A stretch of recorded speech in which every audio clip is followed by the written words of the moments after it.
before we begin. Who's that? Nice, that was on the recording. All right. Hell yeah. Simon, kick us off. All right, let me start my recording. I'll do it. I'll do her. All right. Last we left off, before leaving the city of Abethus proper, the capital of Riz, Zero, Chris, and Jenna, you decide to go visit the seances they were conducting during Devil's Gate. Before, it all ended, sneaking to the city with use of magic to avoid the gaze of any remnant bounty hunters still left within the walls. You do manage to make your way to the High Parish district of the city, join the queue for the seance, and all three of you get your seance with the targets of dead spirits of people you know. Impactful to some, revolutionary to others. Returning back, you sneak by the lioness one last time before heading back into the woods, haunted by whispers and sightings of things that seemingly don't exist, but arriving safely regardless, where Riley and Antoine have cooked a nice fish stew for your return.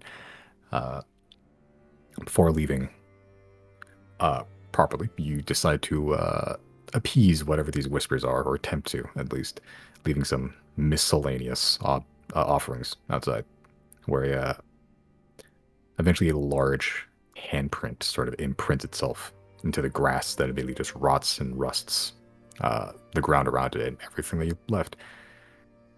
Our destination generally was Goldman Harbor, but you decide to head towards the Fingers in an attempt to find and reunite with Gary, descending into the forest that surrounds one of the 5 rivers that makes up the Fingers. A small bed of fishing is had by Riley, and a bush stood up and just walked towards you, taking off a leafy mesh off a large wooden bucket. A blue dragonborn reveals his presence to you.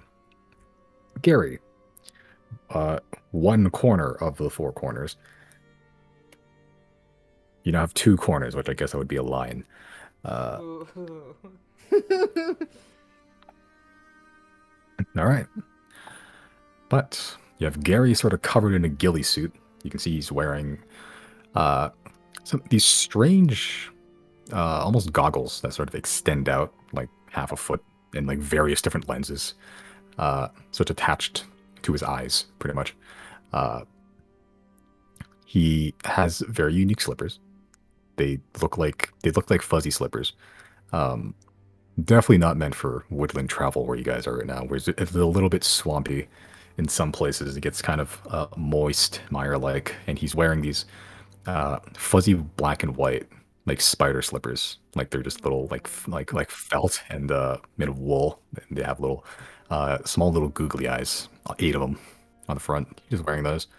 Also sports a large green, light green scarf that sort of wraps around his neck several times before dangling from both ends around the shoulders with very beautifully done white embroidery. It sort of just blows in the wind and the breeze faintly. He's having his anime moment. Yeah, pretty much. He looks like the most mishmashed like Fortnite skin you've ever seen at this point. Nothing matches. He has a bucket, a ghillie suit, some pink slippers, or what sort of some spider slippers, and a scarf, and some goggles. That's a look if I've ever heard one. Honestly, his fit is more dripped out than any of ours. He looks like an adventurer that's been playing the game for a while. You don't He hasn't care about unlocked fashion hunting yet. No, he's not fashion hunting. He's all stats. He's got a special event cape. He's got. That's a pre-order bonus right there. Yeah. Is Riley? Riley would be in the vicinity of like him coming up on us, right? Yeah. You're within eyeshot at the very least. Riley, you're fishing by one of the rivers, one of the wider rivers you've seen thus far in your adventure, about 500 feet across from where you are. You can see it sort of meanders a little bit as you go up and down stream, just glancing your eyes back and forth, and just It gets narrower, wider. It's a fairly large river. It's a substantial river, and you're sort of just on a uh, rock bank. Uh, just try not to twist your ankles, lose your balance, and just fishing while about probably 20, 30 feet behind you, you see your group with a figure that's sort of vaguely blue, but kind of blends in with the background. Riley will wave hello and go back to fishing. All right. You wave hello. Gary waves back with a very meaty dragonborn hand. He's pretty yoked as far as rangers go. He sort of pipes up.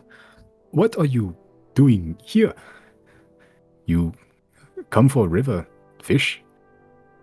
Is he You bring speaking directly to Riley or to the whole group? Just generally the group. In somewhat broken common. Not broken, just it's, he's learning. Yeah. I'm gonna speak to him in Infernal and say, we just wanted to check in on you. Responding back in Infernal. I am doing very well. I have begun building a house. It is, what is the word you mainlanders? Cabin. A cabin in the woods. I've heard that this is something you do. I have seen people when traveling with my previous party. It seemed fun. Speaking of that, how far are we from the dragon right now? Like 15 feet. Is Merrick that down far. here with us or no? He's not. Okay, I'm gonna cast message to Merrick and just I'll just tell him you're gonna want to come down here. Okay. Takes about 20 seconds, but you see it is, what time is it? 10 o'clock. It's not that bad. Early, like, mid morning or so. Late morning. Yeah, that's what it is. You see Merrick, grizzled, his beard slightly longer. Sort of just like, some bedhead, as he sort of just like, just maneuvers the green woolen cap just over the top of his head as he just looks and sees the bush staring directly at him. He's like halfway down the steps before Gary just goes, "Medic!" and just starts running up the stairs and just. Gary's one of amongst the taller of the corners, so like he's like one step down, but he's like head height with Merrick, and he just gives him a hug. You see Merrick wince painfully. And he does not reciprocate. Oh. You hear a vague voice, a very small voice from Merrick. Let me go.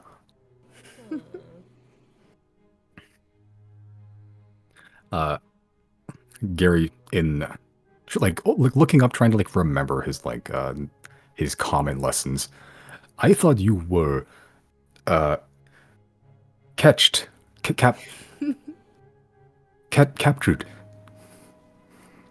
Merrick just goes, I was.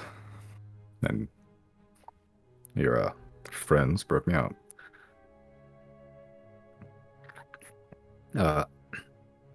Gary sort of just whips back 180 degrees at you, and just gives a big dragony smile and starts like stomping down the steps and just it does like a somewhat like dive tackling hug towards there's 4 of you there. No, all 3 of you.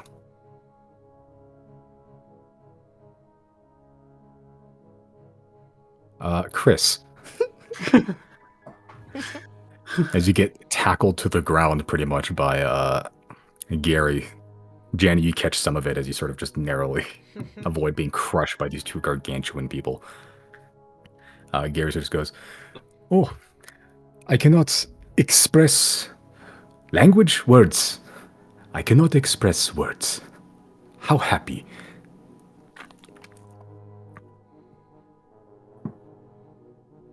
Breaking jail requires celebration. I have house. I have food. Oh, that makes 2 of us. as you hold up your newly caught haul, Yep, which I think you got some fish from last session. You I want some did. more? Yeah, just count that as no. I'll just count that as what I've been doing this whole time. All right. Not Merrick, Gary sort of just points vaguely southish downstream from where you guys are. My house is that way. Please follow. I have tea. It sort of trails off as he's unsure of whether it's actually tea or not. Does Answin want in on this, or is she going to stay on Polaris? Thank you, Riley. Good point. And Jana will go get Answin and make introductions. Okay, as you find ends when she's currently just in the kitchen, just sort of seemingly in the midst of heating up some of the fish stew just for like a morning snack. You go grab Anzwin off the dragon. Mm-hmm. Okay, you slow as you just drag somewhat, not drag, slowly guide Anzwin by the hand, the fingers, the wrist, just off the dragon. She seems a little bit trepidatious to step off the dragon, especially in this new area that she has never seen before. I promise you will not be like last time. No, Okay. no combat. If it is, you can just leave. Just real winners quit. That's fair. I'll use the knife throwing techniques you've showed me. Perfect. But anyway, this is a man, how do you introduce the four corners? Well, I guess you've already met Merrick. This is another one of him, but nicer. She met Gary a long time ago as well. Did she? Did she? Yeah, Did they stay? we paid for his services. Wait, with Ans? I mean, we paid for. Yeah, room, with not Answin. her. Did we? No, Answin was. They had some sort of interaction. We don't know what. Oh, that you're right. I think they just talked about stuff though. That was probably it. You're right. Answin, you'll remember this fellow. She sort of just squints at the bush with a bucket, sort of just happily waving, sort of just like rearranging the giant bow that he has strapped around his shoulders across his back, and he's just Answin sort of just looking at him, just and awkwardly smiles and waves. I kind of remember him. There was the not a lot of people come up to my room and make conversation. Very well. This is Gary. And he's What nice. a very basic name. Mm-hmm. Anzin sort of steps off the dragon, steps about like 2 feet forward before you can hear this squelching underneath her heels as the ground's a little bit slick around here. Just like a bit mulchy. Sort of just extends a hand out towards Gary. Gary also likewise extends a hand out. They shake hands. Nice to meet you again, Gary. Gary sort of runs through the dialogue in his head. We met once. We talked about fruit and kiwi. I like kiwi. Anzin sort of gives a like a small reminiscing smile. Yes, we did talk about kiwi. Well, turns back towards you, Jenna. You certainly live a strange life. I'm currently talking to a dragon dressed up as a bush. Aren't you glad you came along? This more exciting than whatever else you're doing. She sort of looks out towards the it's not a raging river. It's gentle. It's going, but It is a very wide river, and the water is very, very clear. It is, you can see pretty much straight, like clean through to the bottom with like no, uh, what's it called? Uh, like no obfuscation of the view at all. It's pristine crystal. She sort of just looks out across the river, the trees, the what's the weather like? Yeah, some clouds, but there is some sun shining through in your late morning. So just it takes a moment, 5 seconds. No, it's one of the nicer places you brought me. It's calm here. I'm glad you It's like it. pretty. I hope you know that like I'll be very sad should you ever choose to leave, but you also, I hope you just enjoy the ride. You get some stories to go tell people that you know. So if at any point you feel like your adventure has come to an end, hope you don't be afraid to say that, but otherwise we enjoy having you here and hope you have a good time. And that you get some adventure in. I think you deserve it. Well, the last 3 days have been exciting, stressful, but I suppose Yeah. everyone here except me must be quite accustomed to that. Yeah, I think you had the unfortunate of I get to use Josie gets to use big words. I know you started in your adventure in media res, and now we get to just have some nice calm in between. Hopefully, you'll have some time to, and I eventually there will be something exciting happening, but I hope you'll feel more prepared and not just thrown into the middle of it unprepared.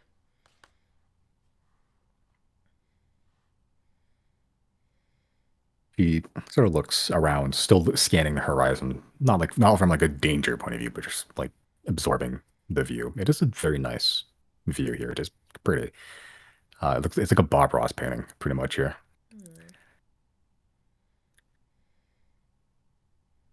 Hmm. Uh, Anson sort of just, well, I've always wanted to see the world, to some extent. You're showing me, so thank you. If I imagine there will be a day that this will all become too much for me, and believe me, I'm not shy. If that happens, I'll pipe up. In the meantime, glad you're here. See, are we staying here? How long? It's a very Jana good looks at everyone question. else.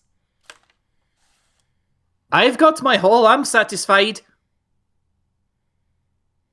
I'm gonna turn to Gary and ask an infernal. How far is your cabin from here?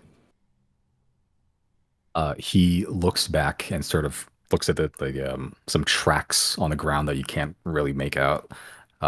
He does these weird measuring technique with his palms where he puts like the palm and fingertip like side by side. And he sort of does like that artist thing where you do like the framing with your thumb and your finger. Mm-hmm. Sort of goes, uh 10 plus 2 miles south. So 9? Got it. Yes. No. Yes. No. 15? Fi- We haven't invented two calculators 2 yet. 15. 2 teens. That sounds right. Antoine, we're 2 miles away. I come out to hunt. There are monsters. I kill monsters. Oh, like what kind? I ogre, goblin, Oh. rocky rambler thing. Oh, Oh, One. I think you've seen one of those before. I avoid Yeah. Good hunt. bear owl. Bear owl tastes like chicken. Yeah. Big spiders. There's a lot Very of big work. spiders. yeah, there's a lot in this woods then. Big fish? I don't know. I don't do fish. Too much Hmm. work. To Hard to each get their own. arrow after you shoot into water. Simon, how similar is the biome here for the fingers to the Silverwood? Because this is like a swamp type of biome, right? It's slightly. It's more akin to the Silverwood than it is. Like you've been to like a few woods in the course of the campaign. Yeah, the Silverwood is like your classic forest. The Granal Forest up in Altus was more swampy. This is somewhat in like the middle ground between those two. Okay. So like there's wood here. There is like a forest. There is dry land. It's just the closer you get towards the river, it does get a little bit marshy. But it's not difficult terrain. It is a little bit moist, damp. Your feet do squelch. There is like moss buildup and stuff. There is like little pockets of mud that sort of just uh dot the landscape overall. There is a scent that's a little bit fetid, but it's sort of cut through by the fairly fresh smelling river and stuff. It's leaning more towards the Silverwood than it is a swamp. Clarification question. Gary wasn't literally painting, was he? That was just a fun thing you did. What was Gary doing when we found him? He just sort of appeared one day. Oh, He okay. He just appeared to me, guys. He was You pretending to just be a watched a bush. He yeah. You just watched a bush okay. just started walking up to you. He was cosplaying. He, oh my god, did he ambush us? If so, Simon, I hate you. Oh. Hey, your word's not mine. God. And they kick Simon from his own server. Gary sort of starts walking towards uh, the south, passing by Polaris. Seems very unfazed by the fact there's a dragon just sitting here, like almost like rubbing the bottom of his chin, even to, like, as like a slight pet, and just Aw. walking past. He sort of stops about 10 feet, or 10, 20 feet away, just looks back. House, visit tea, Oh yeah, you want food. celebratory tea? Yeah, Yes, let's do a milk snack. is free. We have tea with kiwi. Aw. I don't know if we have kiwi. I do not have kiwi. Oh, well, we do have Oh, snacks, Looks and my we will have tea, and it will be a celebration. yes. Do we? I guess I would have to ask Jana this. I'll whisper to Jana. I'm like, do you know how long it's gonna take for us to walk there? Should we just take the dragon? What was it? 2 tea? Poutine. This woods is pretty dangerous. Gary, let's get in our house and fly over. We'll pick you up. We'll Uber over. Yeah, give you a tour of our place. We have a new adventurer in our party that we don't want to immediately die. Okay. He starts walking back and just up the stairs like it's his house. Like To he's be lived here fair, for 20 yeah, years it and has can be to run. Gary's house. It's Gary's You house, know, yeah. it's Gary's house. Yeah, as you all board Polaris. Uh, and Polaris takes off, heading south. Uh, all right. Let's see here. Yeah, it's not too far. Icon doesn't need to move or anything. I moved one down. Uh, yeah, it takes not long. Well, actually, it's not long, so I can Polaris fly it.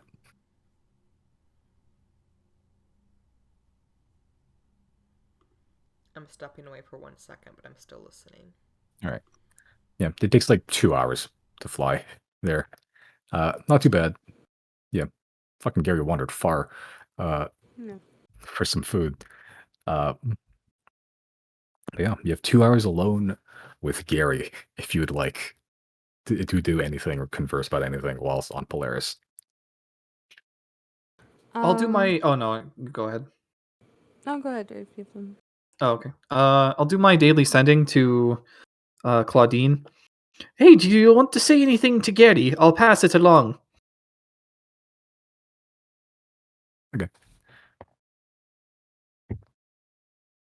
Uh, you hear after about 30 seconds. Tell him that these kiwi things are delicious. I found some imported in one of these crates here. I'll go to Gary. Gary, Yes? Claudine, say hello, and that kiwi is very good.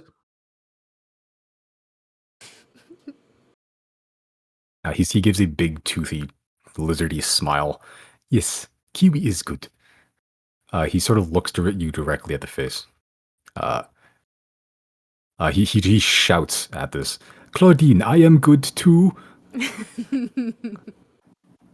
You are in there? She's in my head. I'll let her know. Okay. And then I'll send back with using one of my spell slots. He wishes you well as well, and he's very happy that you like kiwi.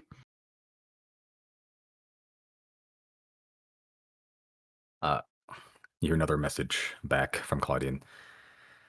Well, I'll let him know I'll save some if we ever meet soon. Don't know how long they go till they spoil, but worth a try. I'll leave it at that. Okay. Misty, go ahead. Oh, I was just gonna say, I guess, in between that, I'm just gonna chat up Gary and ask, what his adventures have been like since he's parted ways with the Four Corners.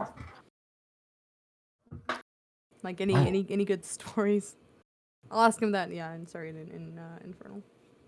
Oh, well, I left the city not too long after Mr. Merrick. His fate was sealed. We didn't really have a clear goal after that, and we sort of left to our own thing. I am in a strange land, far from home. I've never seen these many trees around me, so I wish to come to the closest place with an abundance. I mostly spent most of my time here the past month or so. I've only met one person gave me all of these items, magical. Never got a name, but it was kind of him. Killed many monsters. Avoided many monsters. I'm simply exploring this land that many people call home. See if I can make my one.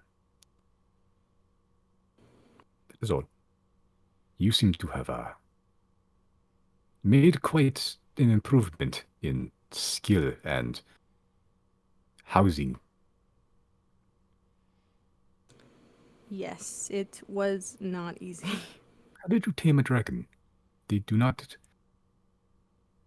usually fly out of Narset. Huh. How do that's out of character. How do I word this? I'm scared I'm gonna offend him. He's Gary, you'll be fine. Yeah. Yeah, I'll just say, it took a lot of work, during a very rough battle with him, but, you know, we settled our differences. It was tough, but, you know, he's okay now. I bopped him on the head.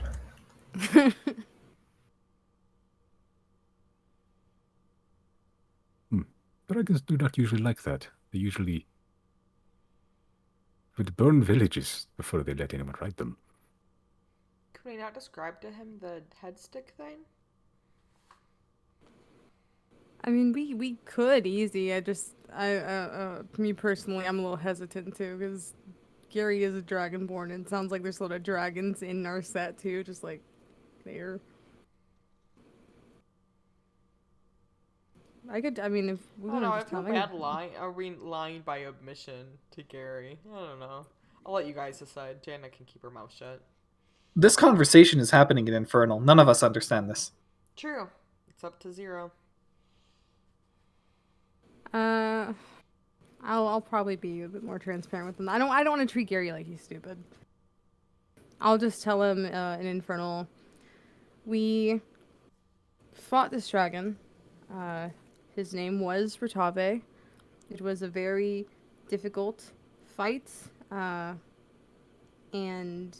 it was very close. He's very skilled in combat. But once we were able to defeat him, we had an item that would basically allow us to... What's the word I'm looking for?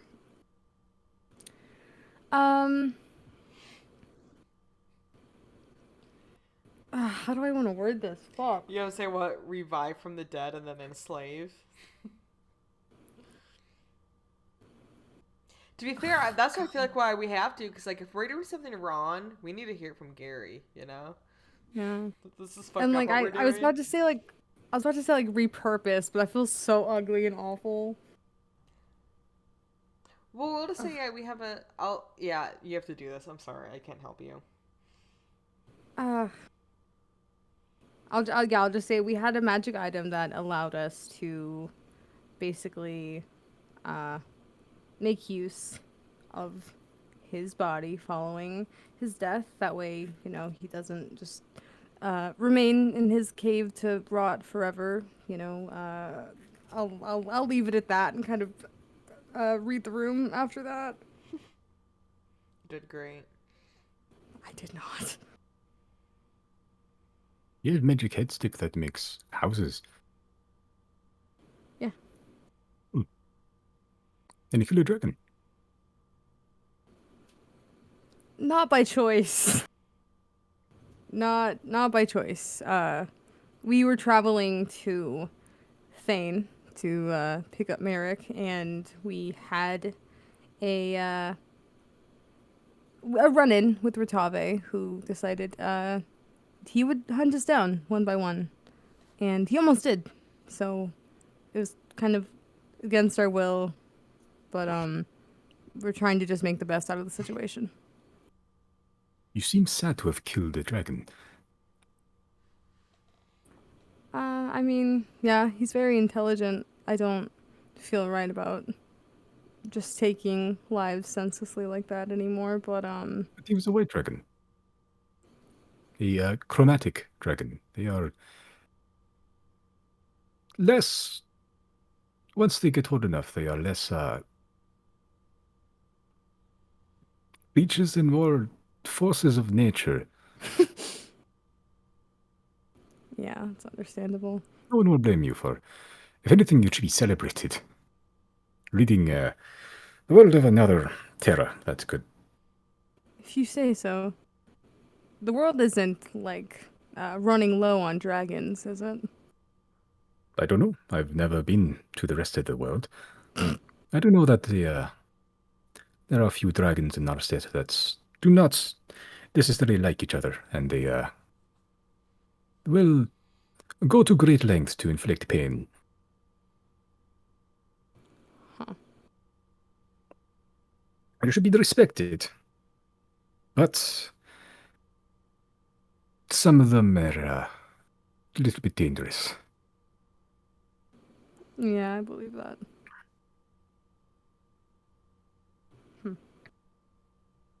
Well, his name is Polaris now, so feel free to speak to him if you'd like. He's cool. Seems like he may have a few stories. Perhaps later. I'm more interested in the rest of your adventures. He sort of in common now speaks to the addresses of the group. Adventures, please.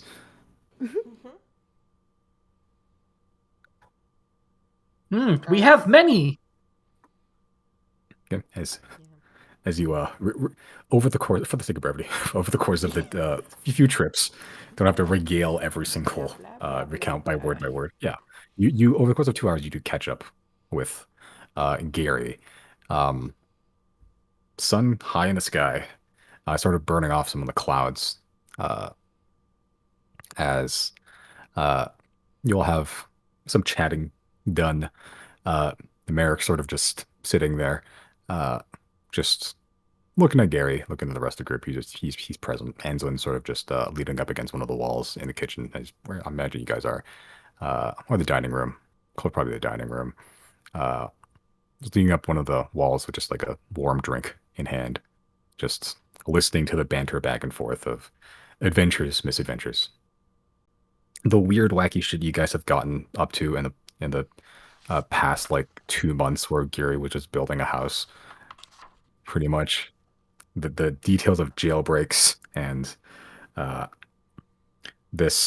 whole chosen business, a lot of things. Aliens. Yeah. Yeah. The adventures through Underdarks, the various crimes and bounties that you guys have on your heads now. Whenever we cut back to like pulling up to Gary's house, I want to end with Jana being saying about, and then that's when Riley says, "You can't out Tony the Hut." That's a true story, by the way. Yeah. Actually, all these stories have been true. Yeah, the whole time Gary, there's not a single moment in your presence where Gary hasn't been smiling. Aww. Yeah, the raucous laughter. Gary, want to hear about your adventures as well? What have you been up to? I've been building a house. I think it's pretty okay. You speak giant with what language do you share with Gary? It is giant. Don't I think it's giant with China, yeah. We all have a common language, right? Not Riley, just broken common, which Riley also has to speak back at him. Yeah, I'm trying to figure out. It was either giant or primordial. I'm trying to figure out which one. Just for memory's sake. What the fuck is this language? Yeah, it's giant. Okay, cool. Okay. Yeah, as suddenly the conversation turns like very rough, guttural sounds. I guess Between yeah. You asked, yeah, what Gary's been up to. Yeah, making a house takes a lot of time. That makes sense. Making a house. Are you actually done, Gary? Are you still building it? Where are you? The structure's finished. It is livable. It is I sleep in it. I have my bedroll in it. It is I'm expanding it. I'm building a shed to store food. Incomplete. It is attached to the house. I have a it is close to the big lake, but I did not build on the lake. It was weird.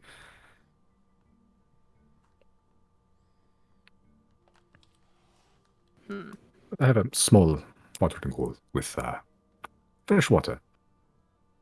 That makes sense. Building near water can cause flooding.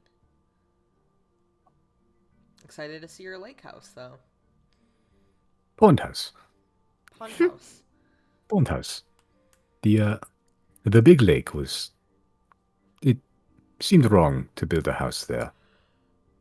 It was strange. Perhaps I'll show you. Yeah. Okay. As Gary eventually stands up, looks out the window, the front window, I believe, which is Doesn't. Thank you. Yeah, I think yeah, the front. Yeah, the window attached to the dining room that can give you a look out towards the front of Polaris, pretty much. And he's looking out, trying to look for familiar signs. Mr. Polaris, if you could take us down there. He speaks in Draconic, assuming that Polaris understands, which he does. Wait, does What? he? That's kind of poggers. He's still a spirit. He knows languages. Neat. Yeah, he just happened to know Draconic. He didn't absorb it from Itave, but he does know Draconic. As you can feel the house tilt as he begins to slowly, gently try to like softly land near this small clearing of trees. Not huge, but as you land, you can look out the window. There is a cabin. Despite Gary saying that it's pretty much like newly built, it looks old and like rickety and ramshackle. Like it literally looks like an abandoned swamp house in some ways, where it's like it's already like rotted in some places. Like there's some boards that have already been just like snapped in half in the wall straight up. You can see gaps in between the boards that he made, which aren't really expertly hewn at all. This was very clearly Gary's first attempt, and he has no idea what he's doing. But maybe livable. He sort of steps out of the dragon. The stairs come down and sort of press into the mud. He sort of runs towards the house, turns around, and like spreads both of his arms in like a celebratory manner. Yep. Mm-hmm. Gary house. He's so proud. Merrick sort of walks out and looks at the house. Gary sort of just like tries to like usher Merrick in by grabbing him by his hands, like, "Come, please." Merrick does approach, go in. I'm assuming you guys follow. Mm-hmm. Yeah, follow. Okay. Yep. Answin does as well, sort of taking in the surroundings. It is pretty much just like it is a small clearing. Like you can see there are stumps that Gary has felled. Like you can see a really like like a good quality wood axe sort of just leaned up against a seemingly like an incomplete shed, like a attachment to the house itself.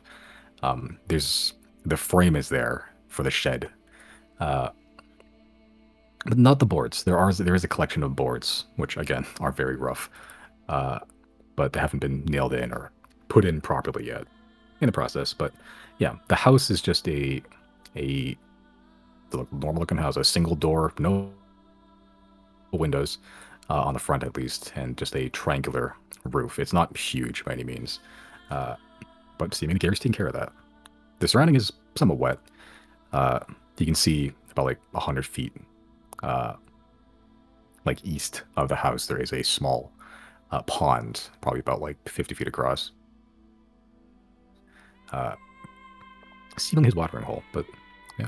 As you all approach, enter, you can hear the door collide with something because it's sort of ill-fitted towards the actual frame of the house.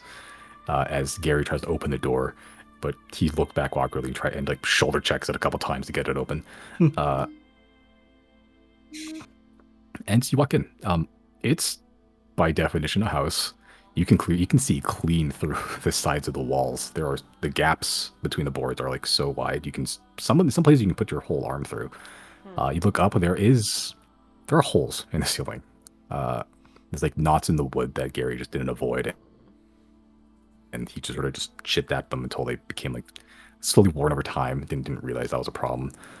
Again, the gaps between the boards during the rain might be leaky, and you do see a number of like wooden cups and buckets on the ground. On the ground, there's no real furniture in here at all, except a single bedroll with a couple of just errant arrows and a quiver. There is a small hearth. It's just a bunch of stones in the center of this room, with a seemingly like burnt out firewood in the center of it already, like it's been used over and over again. In the corner is just a number of just cloth and leathers, seem just gear, food, just a couple sacks. Some of them are half empty already. It smells a little mildewy. Like there's something growing somewhere, and Gary hasn't either cared or really cared to find it. And like each step you walk in, you can hear like boards creaking underneath you. Some of them haven't really fully been built into the frame of the house, and you just step and it just pushes mud up between the boards. It's a house.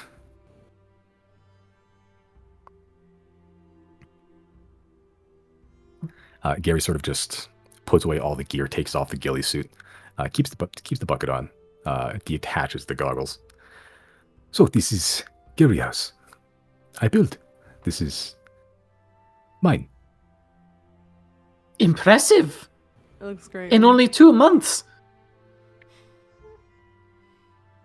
Merrick's sort of just looking around. He's sort of just pressing on the boards. You can hear him creaking. Just like, look, he's inspecting the house like it's his job. He hasn't said a word so far. Gary sort of looks over to Merrick. What do you think? Merrick just looks back to Gary with a straight face. He's a travesty. Oh my god. I'm gonna cast message. Can I sleight of hand cast message to just Merrick and just say be nice? He gets the message, makes direct eye contact with you.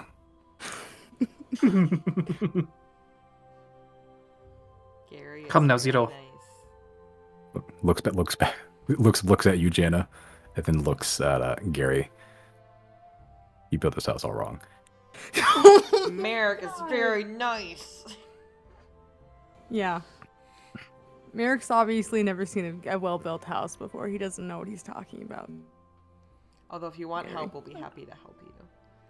Yeah, Gary's sort of just looking at Merrick, not with a dejected look, but just like a wondering, like, why? Look, Oh. as Merrick sort of goes over to the frame, it's like, frame's not stable. You need a good frame to put all the boards on, so they actually have something to latch onto. I'm gonna The cut him ground's a bit off too soft. and just You're point left. at him and then say to Gary, he's been sleeping in a fucking shack for like the last 2 months, okay? Like the last, I don't know, month. Don't listen to him. Get I'd up. say that's an upgrade from here. Well, then maybe you should stay and help Gary build this house then, Merrick. What are you doing right now? Or maybe we should just take you back to Thane. Maybe we should just take you back to Thane then, if it's such an upgrade. You know what? Maybe I will. Good. Well, we've got the day here, so if you need use of me mending, 24 hours until something else happens, I guess. This place doesn't need a mending, it needs a leveling. He sort of pushes on a single board on the wall and it just snaps very easily, just off.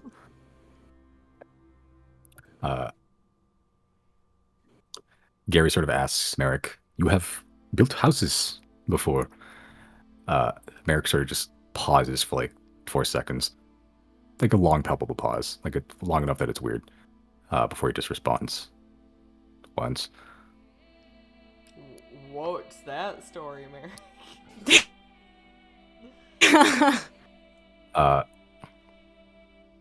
Merrick sort of just shakes it off a little bit and just goes, look, if you want to build a proper house, you need a proper start, which you didn't do, so if you want, I can start smashing things and start anew. And Gary sort of just goes, looks towards all you all. Maybe celebrate first before smashing my house. Let's But I do get want to some do it mileage out of this one first. Yes.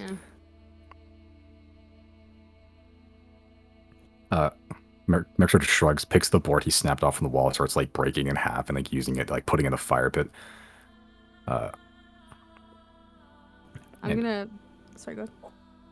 Anson sort of just not uncomfortably shuffling, but just looking around and just definitely new environment. For he hasn't really been in like a wood house out in the wilderness. Sure, just looks at Merrick, just or the whole process of Merrick just berating Gary's handiwork. So she sort of just like walks up to you, Jenna, and whispers in your ear, "I still live here." Ooh. What did she say? I would I'd still live here. Oh. Yeah. It's very nice, Yeah. Answin. Should tell Gary that. Hey, Gary. Gary sort of turns. I still live here. And just looks at you and just smiles, Jenna. Jana smiles back.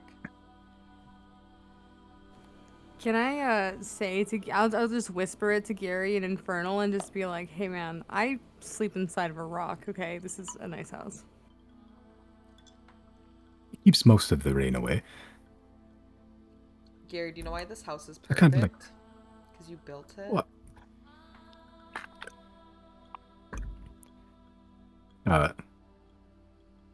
Gary sort of looks around the house, just like admiring the handiwork. Looks the slot that where the board used to be that Merrick's like peeled off accidentally or on purpose, really.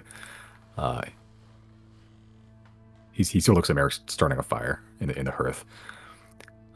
Turns back to you, Jenna. Well, like Mr. Merrick said, it could do with some improvements. I didn't really know what I was doing. I was just copying the shape that I've seen before. I think you did It'd be great nice to have for an a expert. first time. Not that it can't be improved, Nights that but give yourself credit where credit's due. There are some nights that I fear the roof may fall on me. When it gets windy, I can hear it cracking, and I fear that it may release its last bit of strength and fall atop. That's probably bad, but you should still take. Which word? You should be proud of what you've done. Still. Yes. Yeah, we should make sure your roof doesn't fall in on you while you sleep. Yeah, that's probably So celebrate today. Would you like to stay the night? I've never had a what's the word? Sleepover. Aww. Let's maybe do the reverse. Do you want to sleep over in our dragon?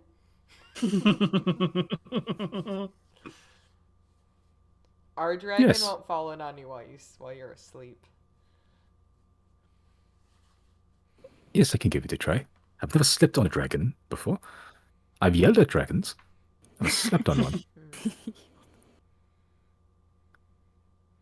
When your house is all fixed up between you and Merrick, then we'll come over and do a sleepover. Okay, it will take some time, I think, but a bonding activity. So, celebrations, he says in common. Sort of rifles through the pile of gear and food in the back, and he sort of, like Monster Hunter pulls out like a whole carcass of like owlbear, like half of it, and just it's already on a spit, and he just like puts it like above the fire that Merrick had just started, and begins like slowly. Riley manifests an accordion and starts like So tasty.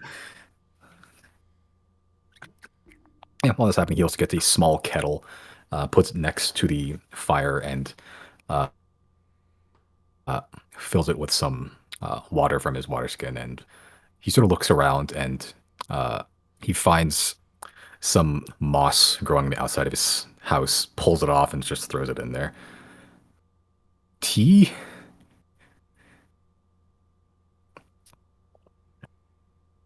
Yes.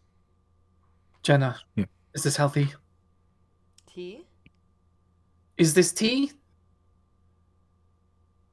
Yeah, he just pulled off like some random clump of moss from the side of his house. Oh no. Can Janet inspect it, like with the nature check? Make a nature check. Lord, roll 20.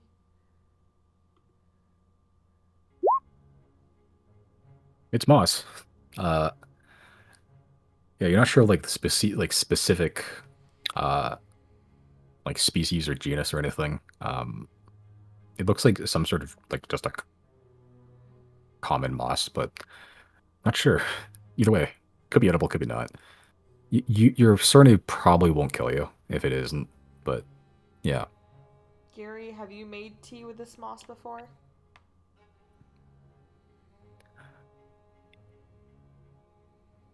Yes, Can I insight check that? I think. We make an Oh, insight you don't check. know? Okay. I don't know why he would lie if he might just be uncertain.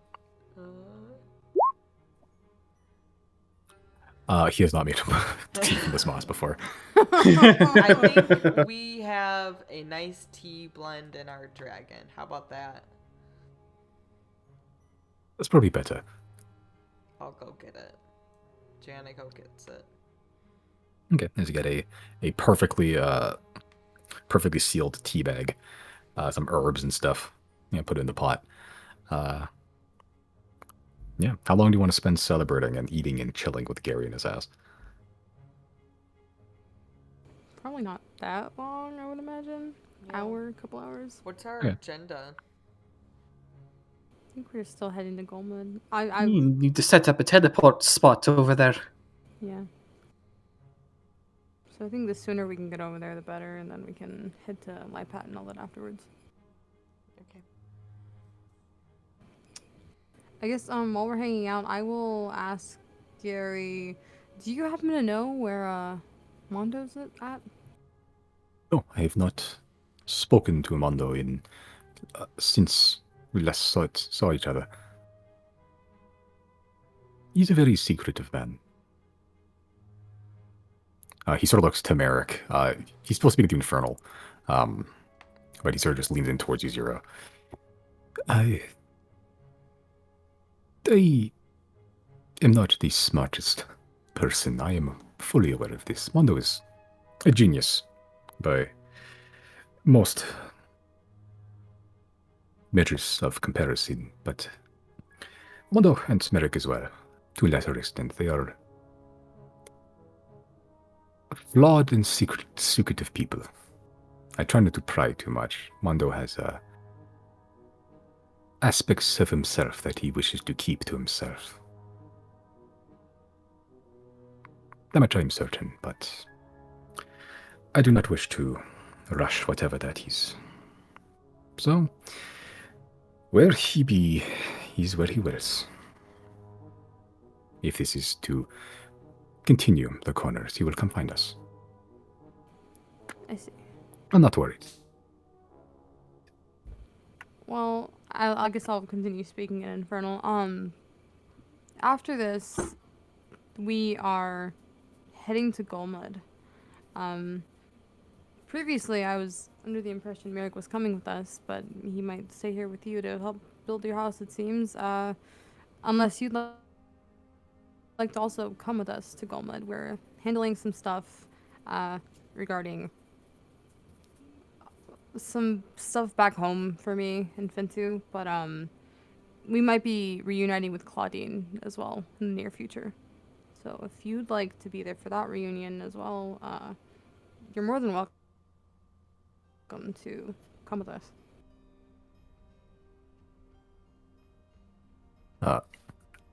He sort of looks up at the sky through one of the cracks in his own ceiling.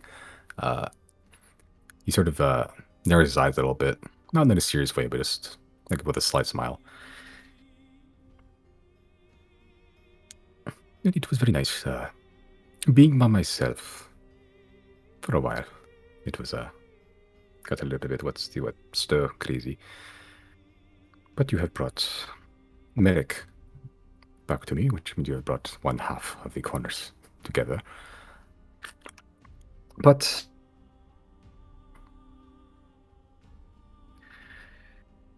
there is a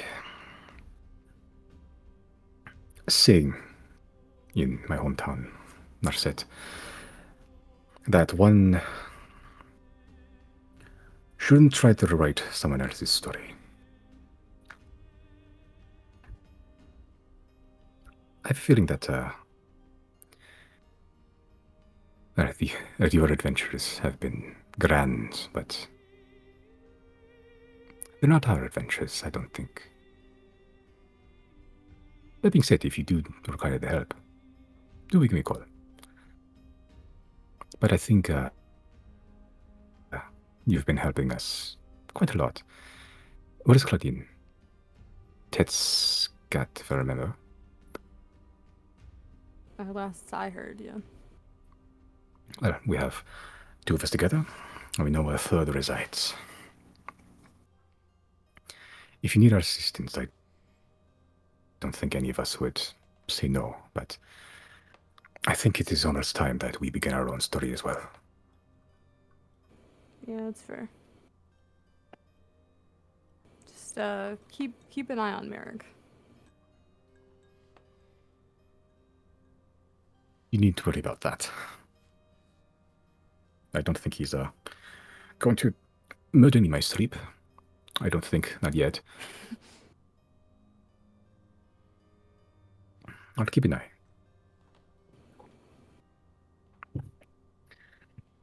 Owlbear.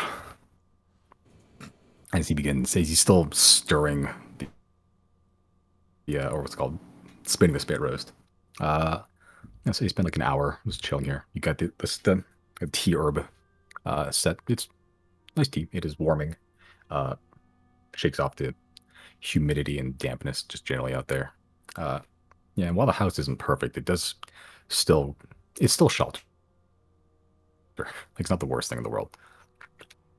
Any other conversations, topics that you'd like to have with Gary?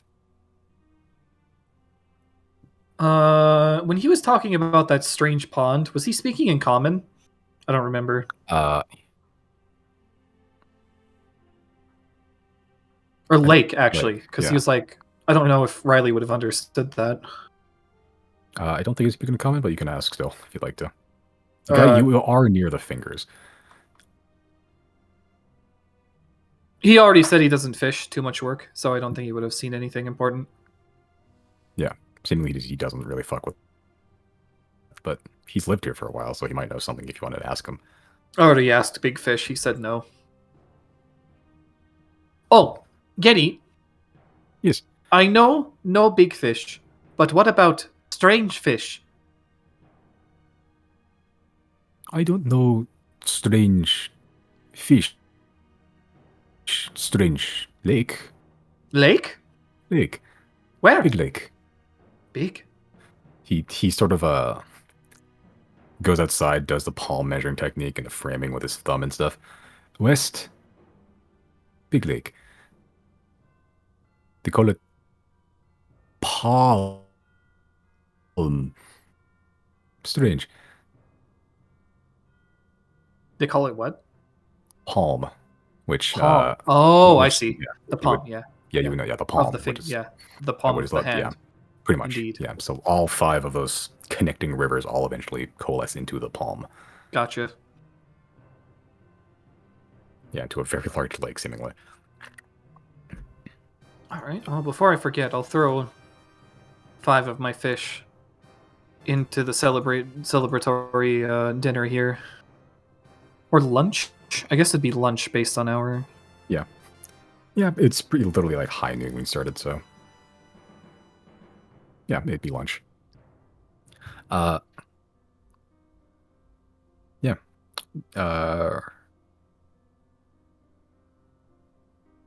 Rather make a nature check. Sure. There's me nature at. Nice. Okay. Yeah, you weren't really focusing when you're catching the fish, because Gary was there, so you had other like things on your mind at the time. But when you put away the fish, you pulled out some of the fish you just caught. These are saltwater fish, which is slightly strange considering you caught them from a river up in the like somewhat mountainous area. Do I know that this connects to the ocean? I'd say you've studied things enough that the water comes from, it's generally like runoff, like from the mountains, down the mountain to the palm, and then it eventually diverts to the ocean, yes. So common logic in that case would dictate that this is too far in to the mountain region to have possibly had enough like saltwater influence to come in. It is, yeah. This was like one of like the connecting like rivers themselves. Like it wasn't really like, and it's all flowing downwards at least. Right. So it would be against the flow of the ocean water. Yeah, everything eventually go to the ocean, but it goes in the Like it goes from the mountains through the fingers, through the palm, and then out where I guess the wrist would be. And you're saying most of these are saltwater? The one you caught it from was from like where you didn't taste the water necessarily, but the fish you caught, you recognize them to be like saltwater fish. Oh, that's interesting. Oh wait, this is peculiar. Would I be able to make a history check on this area? Because I have studied it. Yeah, sure. I'll allow it. That's not enough. No clue.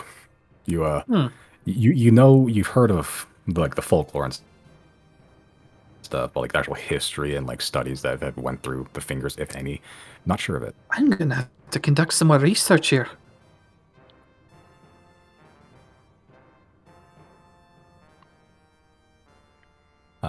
Gary sort of looks at you. You guys are sort of approaching like the tail end of the hour. You guys spend conversing. Gary asks Merrick a couple questions, mostly about prison and what he's been doing. Oh, Jesus. For Gary, he sort of sees you in a slight state of contemplation. He sort of just points towards the door. Weird, strange lake. Weird, strange river.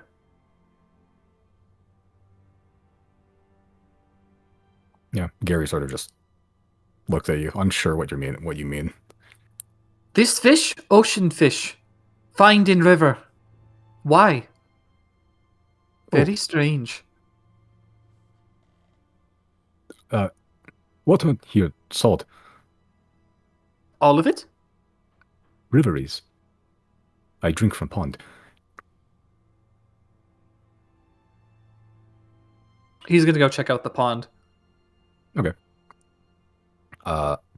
You go to the pond. It's like 100 feet to like the east. It's not very far. You look in. You can't see the bottom, but if you stick your hand in, it feels like water. Did you say cannot or can? You can't. It just looks like black. Sending to 0. I'm gonna go see what this pond is. If I'm not back in 5 minutes, come after me. I will send Azig with him, just to kind of trail him in the sky. Yeah. And I'll just answer Riley and say, okay. I need to check off one of my sendings. Alright, I'm hopping in. Just to clarify, Okay. you guys are checking out the pond, not the lake. Yeah, the pond. Yeah, the Right pond by is Gary's house. Yeah, that's the house. Oh yeah, I'm not checking anything out. Just Azig is going. Can I clarify something to wrote in my note? Is the pond weird or is the lake weird? The lake was what? Gary mentioned the lake was weird, which is why he didn't build a house near it. Okay, but you guys are checking out the pond. Okay. Yeah, Correct. The pond that Gary seemingly built a house near so he can drink out of it. Okay. Yeah. Cool. Okay, yeah. So, right, so you look into this pond, right? Mhm. It looks very deep. You can't even see the bottom. How are you diving in? I should say. I should ask. Just head first. Okay, you hit the bottom. It is like a foot, 2 feet deep. But it looked like it was like an abyss. It looked like you're staring directly into the ocean. But you jump in, you like crack your neck across the bottom of this pond. Oh, fuck! Do I take damage from that? No. It does hurt, but it doesn't. It's not enough to cause like damage. But you do just land on the top of your head into this pond. Like it was very shallow. Oh, I'm gonna be feeling that one tomorrow. I'm like watching through Azik's eyes, and I saw that. I would imagine because he's not that far from us, right? No, No. 100 feet. Yeah. So I'll just like audibly wince when I see. All right, I'm gonna investigate some more. Then Okay. just feel around. Yeah, feel around. You can feel the bottom of the pond. Like it's mud. Like it is very easily mud. But would you like to taste some of the water? Sure. You take a glug. Fresh water, seemingly Aquafina level. But you are standing in a pond that is like only like up to your knees, and it looks like you're standing like in the middle of an abyss. Like you cannot see the bottom of this pond. For What is whatever going reason. on here? I'm taking out Tempest Retort. Okay. You take with Tempers of Tort. Yeah, passive perception's high enough. As you're holding Tempers of Tort, it almost feels like it pulls towards a direction, like you're sort of just holding it out and it's sort of pulling, rotating towards a direction, sort of pointing the tip at something. Oh boy. As it sort of rotates and just eventually stops. You're sort of pointing to Towards the palm. Yeah. Riley, I would like to give you sneaky peeky, but if you're going to tell everybody, I can just do it here. Yeah, you can just do it here. Okay. Okay. So as you're sort of staring at Tim's retort, simultaneously trying to keep an eye on where it's pointing and like also the pond you're in, just investigating, you hear something splash from behind you in the pond you're standing in. You look instinctively over. You missed it, whatever it was. You do see like ripples in the pond, though, like something just hit the water. You're just staring at it. Then you see it again. You're looking this time. It was a fish. Even from the small 2-foot deep pond, you see a fish as it sort of launches itself upwards into an arc. At the peak of his jump, where it stays the stillest, you can take in its appearance, almost at a weird, uncanny rate. You see a fairly large fish. Let me put on some better music here.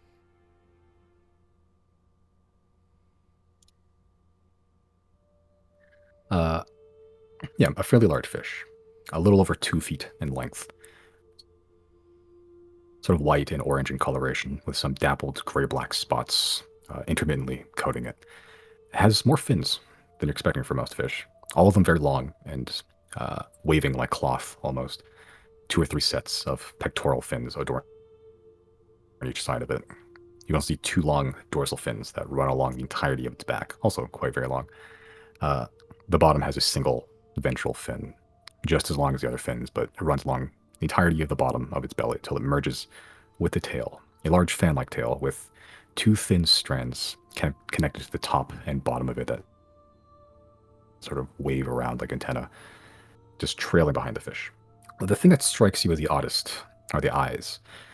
While the rest of the body looks remarkable and strange by comparison to other fish you've seen, the eyes look almost humanoid, filled with life and cunning. Unlike the simple, instinct-driven eyes of fish you regularly catch on an almost daily basis, those sharp, peering eyes staring directly at you. So at this moment, time begins to slow with this fish gazing at you. You immediately begin to feel the cold chill run up your spine as the sounds begin to muffle. The swirling of your feet in the water beginning to just drown out. The fish slowly begins to move past the peak in its arc in slow motion, pretty much. Very, very slowly, beginning to make its way back into the water, glaring at you as it does, still sailing through the air. At this point, you noticed the whole time that time has been slowed, the inside of your left hand was tickling. You weren't really paying attention to it, but you're sort of unconsciously just scratching it with the other hand. The whole time, this fish was staring at you. You open up your hand to look at it. You can see the cause of the itchiness. The texture on your skin begins to wobble and shift like ripples in a pond. The rippling becoming stronger for a while, then eventually doesn't really resemble the texture of skin. Instead, it appears as a pool of clear water that just seemingly emerged from the middle of your palm. The itching immediately stopping. Connecting to this pool of water in your hand are 5 smaller streams running from your fingertips all the way down your fingers and to the center of your palm. The water in your hand feels very comfortable after your initial itchiness. There's a pristine and soothing quality to it that's a little bit difficult to describe. It makes you feel calm, almost at peace with the world, almost. But then the itching begins to pick back up again, this time with greater ferocity. It becomes unbearable for a moment. You desperately scratch at the pool in the middle of your palm, sort of relieve yourself of any of its discomfort, but there's no use. Itching becomes stronger and stronger. You buckle to your knees, just at this point waist deep in this pond, just scratching the inside of your hand. You begin to see blood as you're scratching, the familiar crimson tinged and iron smelling liquid just pouring out of your hand as you dug your nails millimeters into your flesh at this point. The pain almost a slight relief from this itching. Scratching more and more, you can see your nails are beginning to become encrusted with your own skin and flesh. The pool of water in your palm begins to slowly turn a brackish brown, then a pure collection of black, almost ink-like in its viscosity. The stream of water running down your fingers are still clear, but the inky black in your palm slowly encroaches further up with every passing second. Every so often, a wave of water emerges from your fingertips, washing the black back down to the center of your palm. But millimeter by millimeter, the black seemingly does approach. You gaze back over your shoulder, over the orange and white fish that jumped out of this pond. Its multi-finned form, almost touching the water at this point. Its jump nearing completion. Eyes filled with purpose, ever trained on you. You hear a familiar voice in your head, a voice you've heard one or two times before. The hand is much which it should not be. A prison, a prisoner and its warden. A hospice, its infirm and the looking death. Excise the parasite. Disinfect the wound. Let rivers be rivers. Let lakes be lakes. The dance of the sea and its depths have danced long enough. The fish slimes back down into the water, disappearing out of view entirely. The itching immediately subsides, and sound returns. Birds chirping, the rustling of the leaves above you through the wind. You find yourself staring at your palm, though there's nothing on it, save a few specks of dirt after digging your hand through the mud. You just look around, you see Gary's house, see the trees, and temperature torch in your hand still pointing that direction. Did you write out what was said there again? The hand is much. Write it out. Yeah. Do you want to do that in Discord or in anywhere? Anywhere works.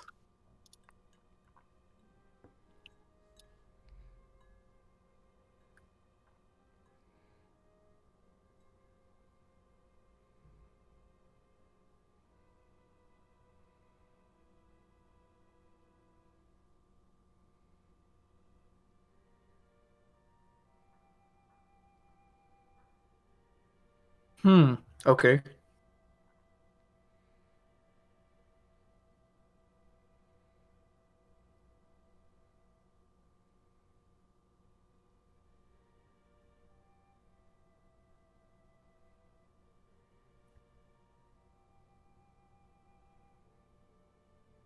But you're on your knees in a pond outside of Gary's house. Your hand's seemingly fine.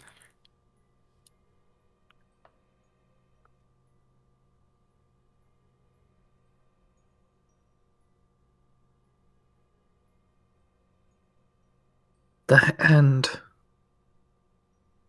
Do we have time to do this right now? May as well go ask. He'll collect himself and slowly head back, looking a little bit sullen, not sure what to make of all this.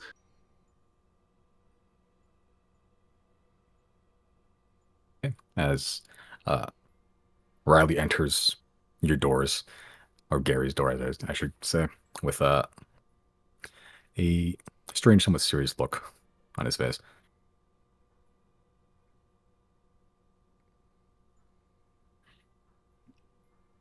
Riley. If anyone's gathering around Riley, he'll just... Oh, I said, Riley, you look scary. Yeah, how's your neck, dude? Observe. He'll take out his sword and have them watch how it turns to the west. Yeah, you pull out the sword and almost like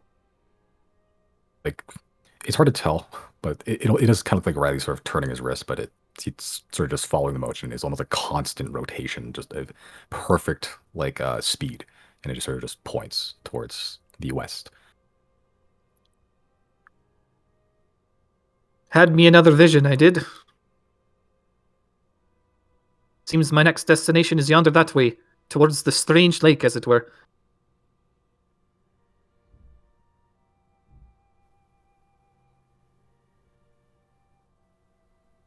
Simon, when I was watching, I guess, through Isaac's eyes, what did I see? Did I just see Riley just kneeling in the pond the whole time? You saw Riley itching his hand, and then just kneeling in the pond, and then he got up like 10 seconds later. Yeah, Riley to you said it seemed like 30, like 5-10 minutes. That seemed way longer. Yeah, but Zero, you just saw Riley just scratch the hand, hit the ground, and just walk towards your house.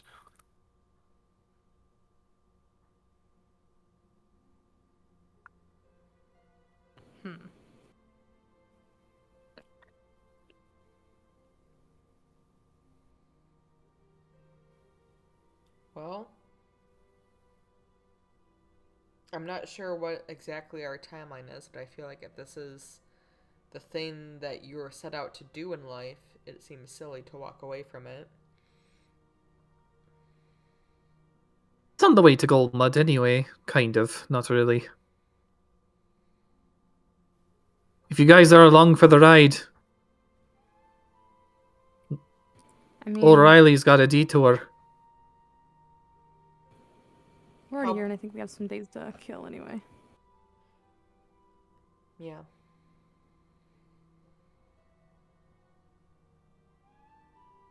I think I want What to do you ask you, make of- like, how long do you think it will take, but I don't think any of us know. Yeah. And it feels like this might be your one shot to do it, so I think we just make everything else happen. Then What we do- should make haste. Because I too do not know how long this will take. If nothing else, we can at least set up a teleportation spot if for some reason we want to come back. What do you make of your vision?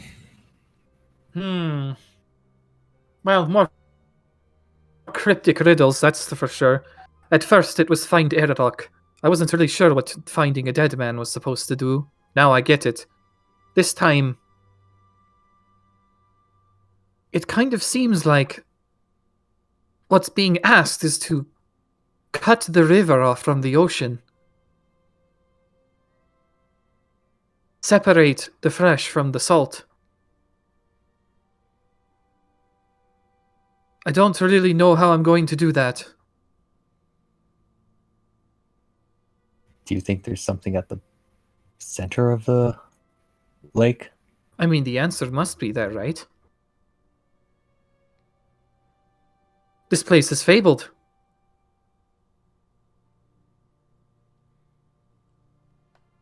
Airlock was part of the first fire, right? Yeah.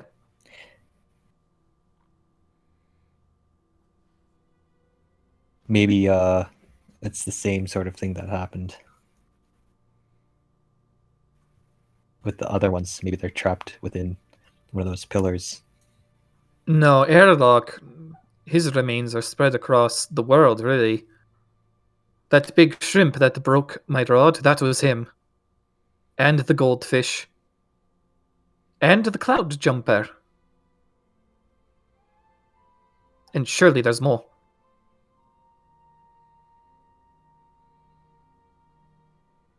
Seeing as we're already close by and we're here, might as well go there and check it out. Let's head out. Alright. Let's say our goodbyes to the corners then. You go to Strange Lake? Yes. I have business there. Strange Lake is close.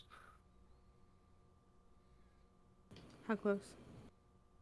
There's a hand measuring technique. He does the framing with his thumb and his index finger again. 2 to 3 mile. How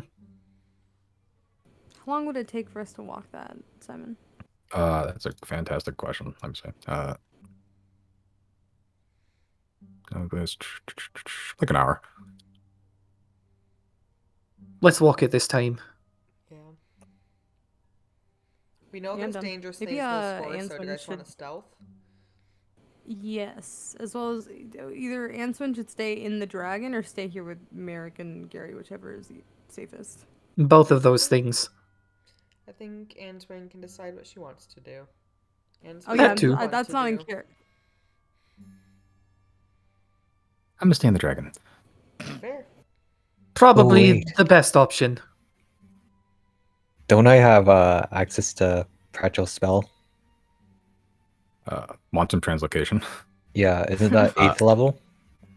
You have access to it, but you have to still have to learn it to put it in your spell book at least, which requires some money and some time. But or you can just cast a spell from the scroll, but you'd have one use exactly. Okay. Yeah, so it's up to you how you want to use it. Like you can cast it right now with the use of the scroll, but it'd be gone forever at that point, unless Crash will write to another one. Yeah, I'll have to take time to do that and get the ink and paper. But are we gonna leave right away? Seems like it. I can bring you to Strange Lake. If you would want to. I'm not doing anything. It'll be another adventure. He sort of looks towards Merrick, who's already getting up and dusting himself off, ready to go. He sort of looks Merrick back to you. It will be Connor's first adventure in a long time. Solid. Lead the way then. Points towards that direction. Strange Lake! And starts marching. He marches like 100 feet and then he goes into ranger mode and is already like tracking and stealthing everything. You guys make stealth checks if you'd like to. Sure. Can I help somehow? With him tracking and all that type of stuff? Yeah, if you want to, make a survival check.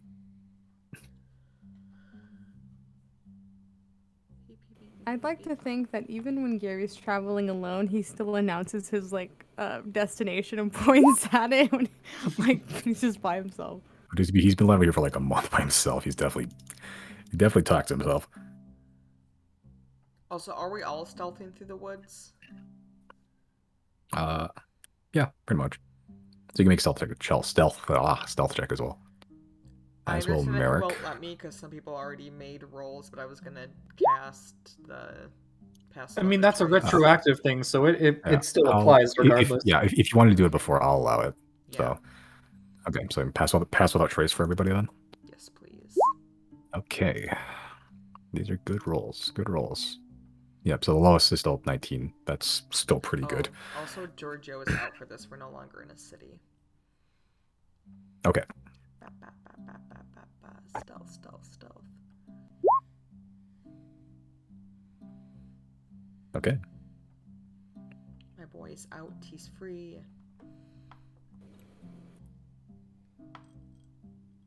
Okay. As you and Gary get ahead of the group and you begin tracking, you're not really sure what Gary's looking for at first, but as the first minute goes, you begin picking up on the signs of that Gary has already figured out, and he's pretty much looking for the presence of creatures to avoid them. You do see a couple of just owlbear tracks, which are long old.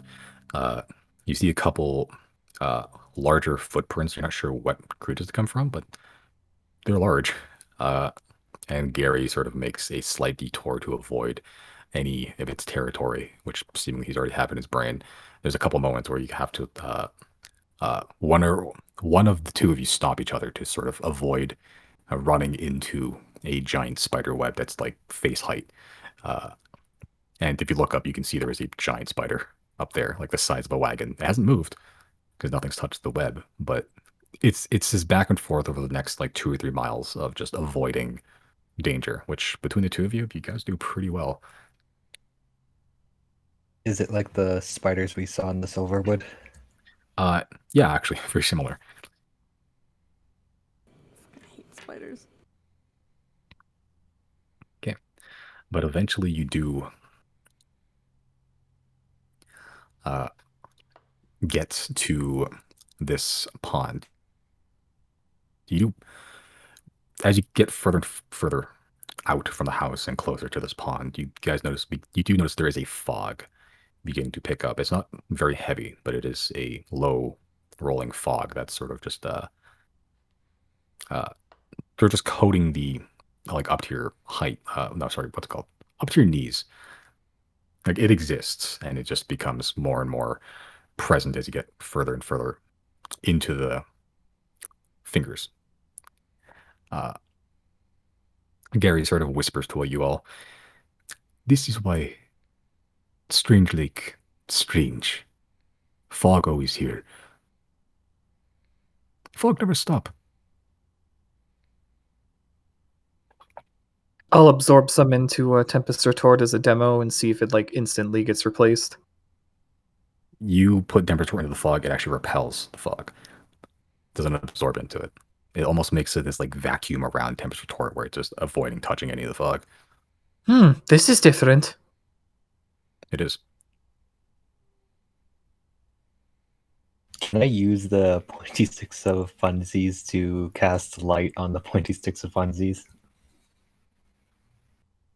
Yeah, I think technically, because the has to be like a object you can touch, which you're touching your apotheosis vessel. So yeah, you could. Yeah, Just create a light. Yeah. Yeah. I'll do that then. Okay. As you cast light, yeah, it's still like daytime, so it's not a dark fog, but it does help a little bit with some like not really burning off, but like it does like light, like sort of reveal things slightly past the fog. Helps a little bit. At least the party can know where I am. Yeah. And it is quite easy to look back where you see this shining beacon in the fog. That is Chris. The light of your life, if you will.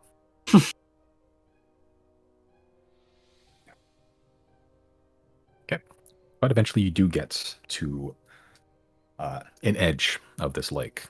The lake is actually fairly large. It's through the fog, you can't even really see the end of the other lake, on the other side of the lake. And it's not a thick fog either, so it just sort of just builds up over time. Fairly large lake. You can see it extends further south a little bit before it goes out of view. Again, due to the fog. And north, you can see there's like a slight like babbling of a river that sort of meets with it. But yeah, you are by the lake. There's no river. There's no like a rock bank here. It is just dirt that sort of just slides into the water. But there's a couple trees, some rocks, some bushes. It seems normal other than the fog. Everyone make perception checks, actually. Is it based on smell? Could be. Well, yeah, I'll give Giorgio advantage. Thank you. You're right. It is harder to read everything now. Yeah. See, hold on. I'm gonna. I'll show you what like my monster stat blocks look like in night mode. It's awful. Like night mode. It grew on me instantly. Yeah, same. I do not. I'll show you why later, but for now, perception checks. Okay. Oh, nice. Hell yeah. Oh, that was. Can You know what?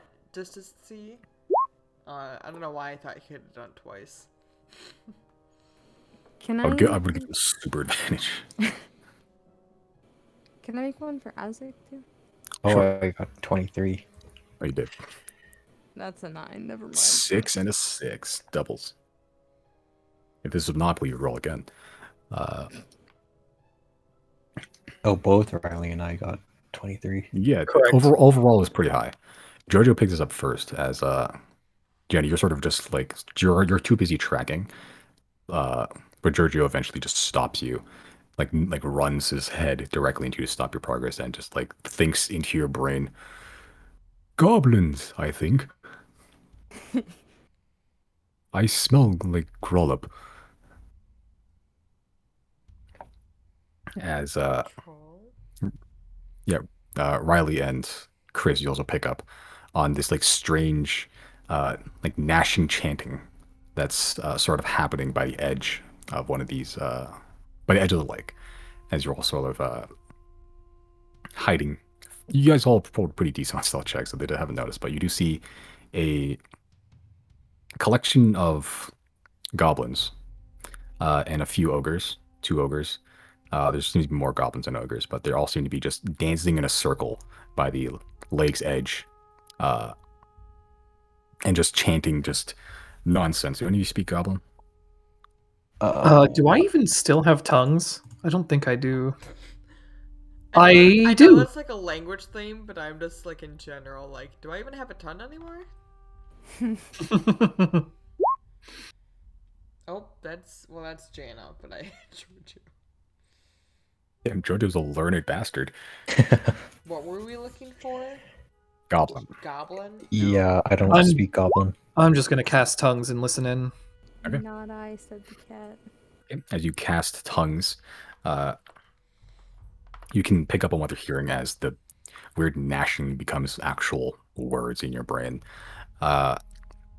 It seems mostly nonsensical, at least out of context, but it seems to relate to something relating to the Molten Horde. Like, glory be to Molten Horde, and they seem to be trying to summon something. Oh, I don't like the sound of that. The words they're using are a lot of, like, implied, like, come here, please words. Like, come hither, but in Goblin. Like, it's a lot of... they seem to be trying to do something here. And it seems to be relating to, like, bring something up. Riley will turn to the group and say, "Hey, do any of you know what the Molten Heart is?" And now Gary has perfect comprehension since I'm speaking in tongues. Gary looks to you like, you speak such good Draconic. Do I recall any history? History check. Make a history check. Can I also make one? Yeah, I'm guessing. Are you proficient in history? I'm not, no. I don't have to, then never mind. Okay. Chris, you do know the Molten Horde. The Molten Horde is a roving army of goblinoids. Like a huge one. You know, just from history stuff, they came from Calby originally, like a long time ago. They were ejected because they were like the weakest of the bunch in Calby. And then they sailed to the mainland where they seem to have thrived a lot over like the fucking... Yeah, Calby is hardcore. And then they moved to the mainland where everyone's soft as shit. So over the past like few centuries, the Molten Horde has been like the roving like army of marauder goblinoids. So like bugbears and like hobgoblins and normal goblins and ogres, they all generally flock towards the Molten Horde. And no one really has like a real number of how big they are, but they range anywhere from like 10,000 to like 100,000. They are a fairly big presence, at least in terms of just marauding bands of bandits around the mainland, at the very least. And they're trying... They seem to be trying to summon something that's according to Riley. We saved Grollup from this, right? Like, we killed the goblins that were using him as, like, transportation. Yes. Okay. Yeah, Grollup was part of the Molten Horde, but then he wasn't really about that lifestyle, so... We converted him. Yeah, we did. Yeah. Wait, Grollup was part of this? Oh. These are some... We integrated him as part of society. unruly customers up ahead. Okay. As you look back, the one ogre and the few goblin seem to be missing some. There used to be 2 ogres there, and there used to be a lot more goblins around the lake, but now there's only 1 ogre, and there's like half as many goblins. They're still chanting and everything. Can I disguise myself as some really posh looking goblin? Okay, so like some goblin emperor. Okay. Make another history check actually, to see if you want some historical context to this.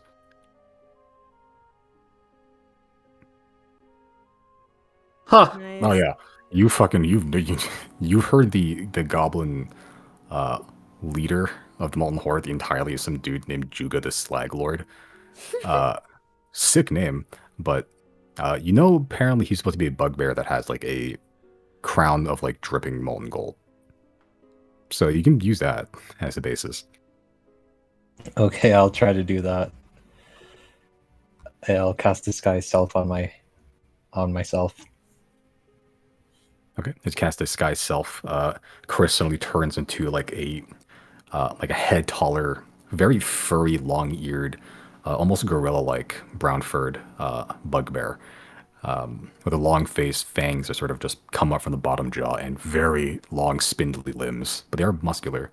They're just weirdly long compared to the rest of his body, with a fairly sizable crown that looks like it's like melting.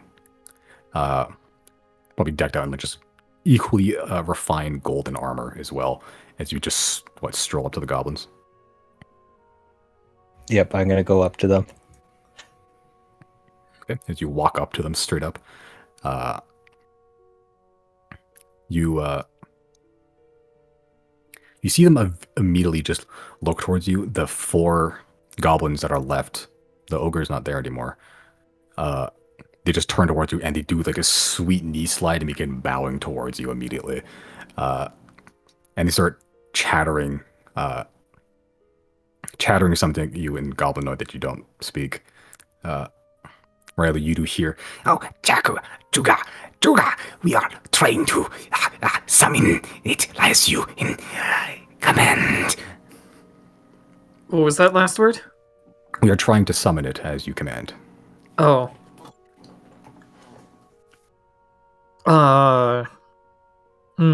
Riley is going to... Can tongues and invisibility be stacked? Are they both concentration? Tongues is not concentration. Then yeah, they could. Alright, I'm going to cast invisibility on myself. I'm going to slowly approach. I'm going to whisper to Chris, "Let me handle this. Okay. I will take care of the talking." This is cute.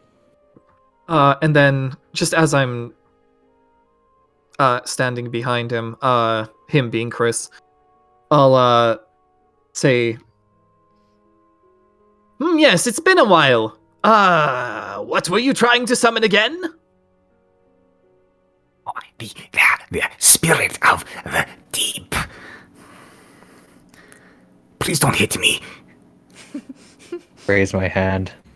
And it backs away, cowers up against the tree. All 4 of them do. If you three tell me now, what actually. the spirit of the deep is, I will consider not striking you. They all sort of just stare at each other. We don't. No. You know. Slag Lord knows. I seem to have forgotten. They all like look like they're about to they're like panicking, like trying to think of like a reason to not get killed. It is spirit in deep debt. Deep dead? Debt. Debt. Okay. And then the other 3 like, Yes, deep debt. Yes, it owes Slag Lord. Apparently, I'm gonna whisper this to Chris. Apparently, they're trying to summon a spirit that is owing to Slag Lord. How do you want to go about this? Swag Lord. yeah, just sort of whispering to Chris. There's only like 2 left. Have they just been vanishing? Yeah, they're just going missing seemingly when you're just looking away. Also, are you noticing that they're kind of just disappearing? Ask this guy what's happening to them. Hey, where are your friends going? They all sort of just look around and they look to each other horrified. Where they go? We're not getting anywhere with this. I think they're actually trying to sacrifice themselves to something that's listening. How else would they be disappearing? Do they have invisibility magic? Stay there 1 second, Chris. Riley's gonna tiptoe back to Zero. Zero, get out the Eye of Truth. They're disappearing. Quick question. Would any of, like, I guess the rest of us in the still hiding have noticed them just disappearing? Like, do we see them literally just, like, vanishing? Make a perception check. People that are not involved with this this altercation going on right now. So that'd be Zero and Jana, pretty much.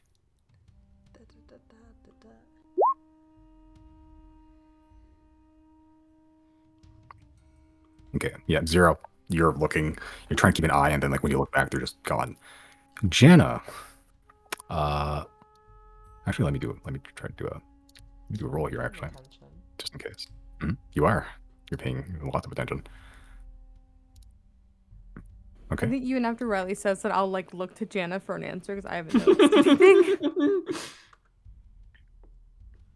Okay.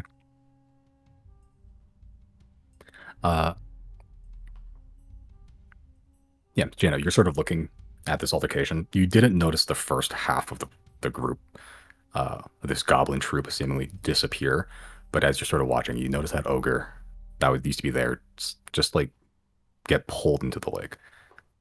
You don't see by what. Oh, no. You don't see by what. It's just something. It just gets suddenly yanked into the lake, and it makes no sound when it does it. And you're just watching, and you see like the other goblins have the exact same fate. It's something just yoinks them into the lake. I whisper that to Zero, like, "Are you seeing this shit?"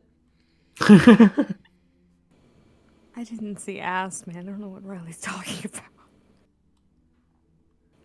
You said it was. I know Jana saw this. I didn't. But Simon, you said it was silent when it picked them up.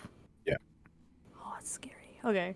I guess on Riley's recommendation, I will activate Eye of Truth.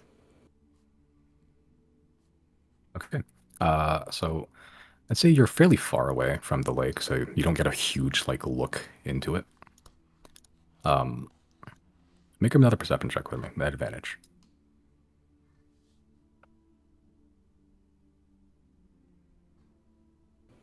Okay. I'd say at this range, it's kind of hard to tell what's going on there. I'll say preemptively with the Eye of Truth and the perception check, that third goblin that used to be there, you do see that one get pulled into the lake, and it just sort of gets yoinked like very quickly into the lake with no sound, no splash or anything. Can I also cast invisibility on myself? Sure. And then I want to stealth closer so I can get a better view. Because I didn't see anything grab him. You said I just saw him get snatched. Yep. Okay, yeah. I want to tiptoe a bit closer just to stand, I guess, next to Chris. Okay. So Chris and Riley, who you do see now because you have Eye of Truth, he's sort of creepily like huddled over Chris, just like whispering to his ear. They're fairly close. They're fairly close to the edge. They're probably like maybe 10, 15 feet away. Okay, so you sneak up over there. Jana, are you doing anything while you're back? Are you approaching any closer, or are you gonna stay where you are? I don't think I'm getting close to that. Like, Okay, fair enough. I am just gonna If watch I- from the edges and just tell Zero, like, I wouldn't go close if I were you. It seems bad. Because Simon, you said I caught the last one getting snatched, right? Yeah. I guess as soon as I catch up to Chris and Riley over there, I will urge them to back up. There's something grabbing them and pulling them in the water. And I will also back up a bit from where they're standing. If we're like right at the edge, yeah, I'm gonna back up. You're not There's quite something in there. at the edge, but there is you're very close. Fairly close, like 10 feet, 15 feet away. Yeah, we were close enough to the goblins and they were getting snatched, so I'm like, Yeah. I'm gonna back up a bit. Okay. Is that what's happening then? Riley, stay. Spirit of the lake, give me what is owed to me. Spirit of the lake, give me what is owed to me. I back up even farther. Yeah. How close were you when you first went up to the boys? I would have been. I don't think I'd go all the way up to Riley and Chris. I'd probably be like 3 feet away from them, and then as soon as I tell them what's happening, I want to back up like another 15 feet back to the, I guess, the tree line where Jana was at. I'm still invisible though. Okay, so you were close to the lake for a little bit. For a moment, yes. Did you look into it? I don't think so, because I Okay. never saw anything grab them. Okay. Okay, Riley, as you shout that out, the goblins look at you, but they have very quickly backed away from the lake and have just begun like running in random directions away from you. As you say that, nothing happens. I'm gonna just like grab Chris. We're going back. Yep, I'll start backing away. Okay. Walking backwards. All right. Okay, as you all back away. Yeah, nothing seems to happen. Okay, how far are you backing away? The goblins are gone. At least 10, 20 feet. Okay. Yeah, so like, yeah, you guys are about like, let's say 30 feet away from the lake. at And this point. is the lake kind of obscured by fog? Yeah, there is a All right. low rolling fog over it. I'm just gonna take out Tempest Retort so we have vision on the low. Okay, yeah. So as you sort of pull down toward the fog, it does have that weird like vacuum, reverse vacuum effect almost, where it just makes a space of air probably like a foot thick, like around Tempest Retort as you're just hoovering the fog, just sort of pushing it away. Even if it's fast, we'll at least see it coming this time. Okay. So you guys are 30 feet away from the fog. From the lake, you mean? From the lake. Yep, sorry. Jenna and Zero, and so is Merrick and Gary, who are also here, are pretty much further away from that, about like 50, 60 feet away, behind a tree, just huddled together. Zero, you're invisible though. So is Riley. Okay. Am I able to like ready a dodge action? Yeah, you can. You can just take the dodge action, just be ready for it. It doesn't cost anything. Okay. You're ready. You're ready for Freddy. Riley will also do that. Okay. I have a question. Sure. From I guess where me and Jana are kind of in the brush still, how far are we from the water? Let's see here. About 60 feet-ish or so. 60, anywhere 60 to 80 feet. Okay.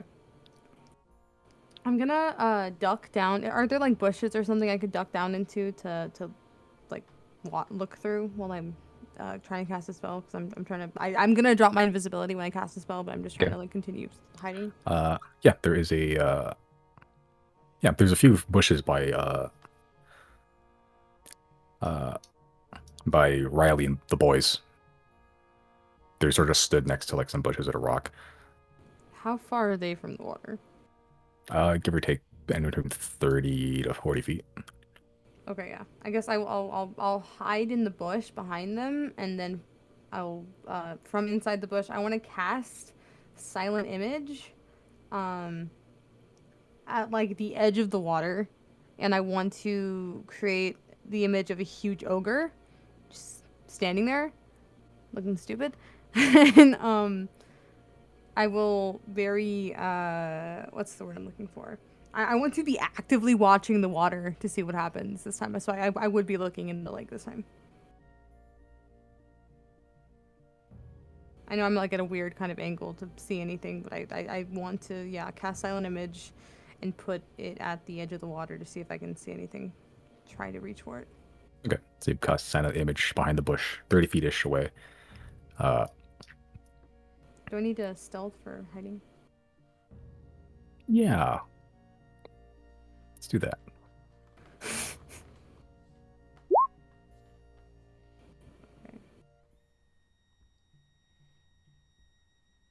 Okay. Sure. So you're looking directly into the water. Yeah. Okay. And you guys cast the image of an ogre. Like a meaner looking Grollup, like one that didn't really like forgo that life. Just an ogre. So you put it right near the water's edge. Make a perception check for me.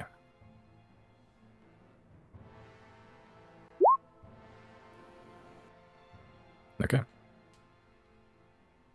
Can I also, I guess, I don't know if I can retroactively do it. Can I also send Isaac to begin, like, just circling over the lake? Like, a good distance up where he's not just going to get grabbed, but, like, have him just circling above it?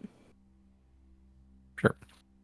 I can just bring you guys to this map real quick.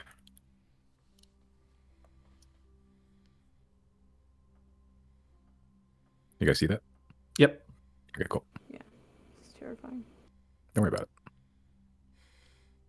Okay, so this is currently the positions. No fighting. Yeah, this is just for looks, This is the roleplay map. Simon just really likes making maps. I love making maps, dude. I reorganized everything. I added a bunch more packs. It's great. Yeah, so this is currently where the setup is. As you cast the image of an ogre, I will just use Growl up for now, I guess. There he is, little boy. Right about there.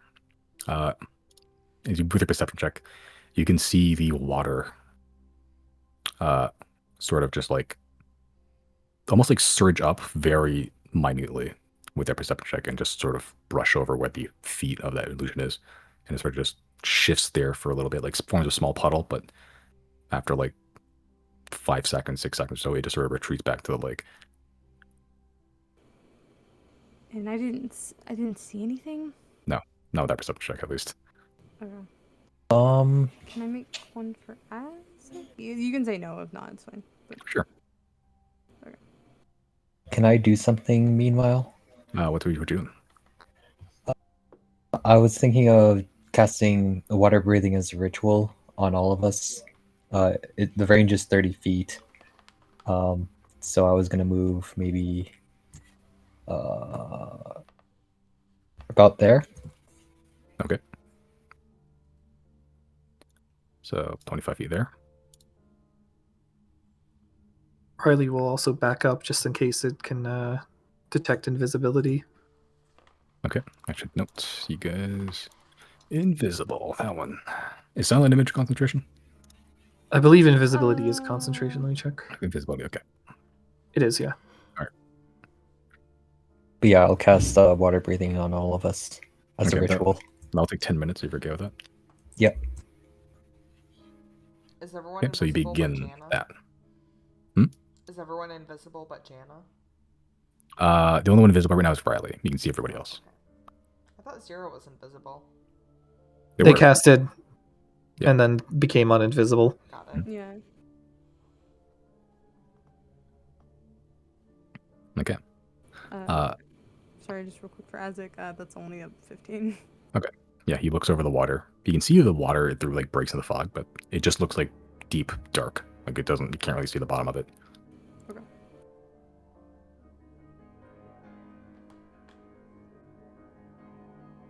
So Zero, what are we thinking? Kraken? Or perhaps one of the aliens? I have no fucking clue, dude. Whatever it is, it's not making any noise. I think it just tried to grab for the illusion, but I think it knows. Great! Wonderful start. Where's those goblins at? I know they're gone, but like I'm asking out of character. Like, how far could they be? Come on, let's just go round them up, bring them back. Ugh. But sorry, go ahead, Simon. You're with Chris. Yep. So you guys gonna do anything in the 10 minutes that Chris is casting water breathing? Just observe. Okay. Sure. Make a perception check.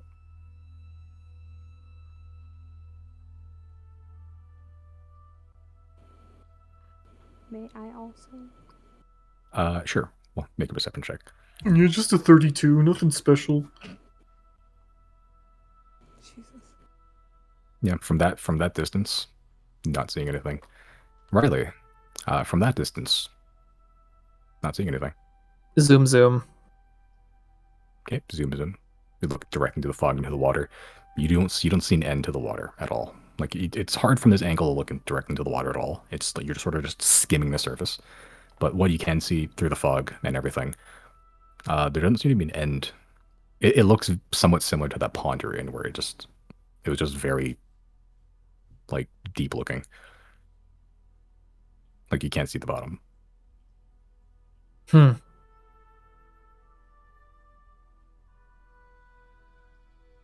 It's a good thing Chris had the foresight to get some water breathing going. I think we have to go in. I want to try something really quick. I'm gonna back up, I guess, to like right behind where Chris is, and just at some little spot near that tree that Chris is standing in front of, I want to set the blink back boot location there. Okay, where? Just move your token there. Like right here. Okay. And so then blink back there. And then I will slowly stealth up to the edge of the water, and I want to get about like fucking right here, dude. And I want to stealth to the water, and I want to kind of just get a better angle so I could look in and see if I see anything. Okay. I fucking hate the water, dude. Sure. Make a stealth check. Do I still get the +9 for Jana or no? Sorry, +10 or no? I think past Uh, without trace is yeah, I like think it's 30 faded. feet, right? That's It's way only too 30 far. feet, and I think it's expired by now, so. Oh, okay. Pretty good. Okay. I hope so.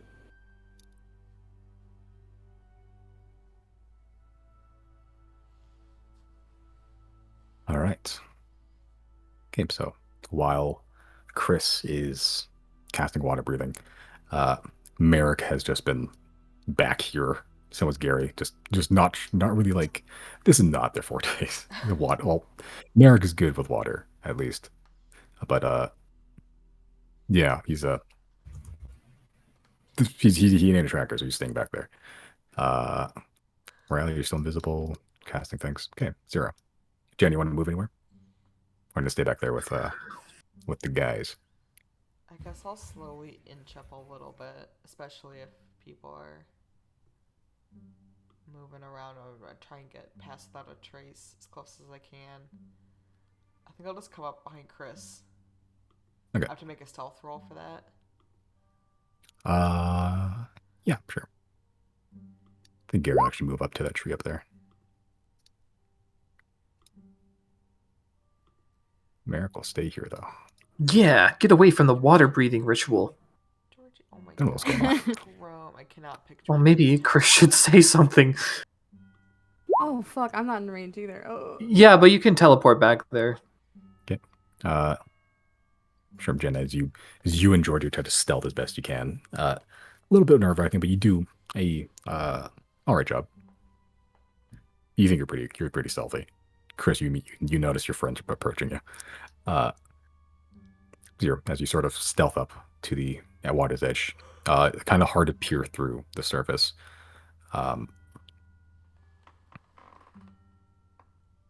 Okay. You try to look down into the lake. With your eye of truth, you do see a little bit past into the water. It still is very dark down there, but you can see bottom. But you can also see a shape that was sort of there. You look down, you see fins, a tail. You see a pointed snout, and it looks like a fish with a dorsal fin. Whatever fish it is huge. It is 50 feet in length or so. And you can see it has like a vague shark-like quality to it. And you can see it just waiting by the edge of this water. You are staring directly at it in front of it. It has a long whip-like tail that's sort of just undulating back and forth. You can't really make out any texture, even with Truth Seer, but you can stare directly at it. It almost looks like shadow made manifest. And all you can see are 2 red glowing eyes that almost split or more open on its snout. Like 5 or 6 more pairs of eyes sort of just open up on its snout, and they all sort of just look up at you. Zero. I click my heels, I click my heels, I click my heels, I click my heels, I You get click out your of bed. heels. I need one to roll initiative. Oh no. How How far many? into the water breathing ritual are we? Not completed. Oh no. Cool. Oof, no. That is not the Guina. About how many minutes was it?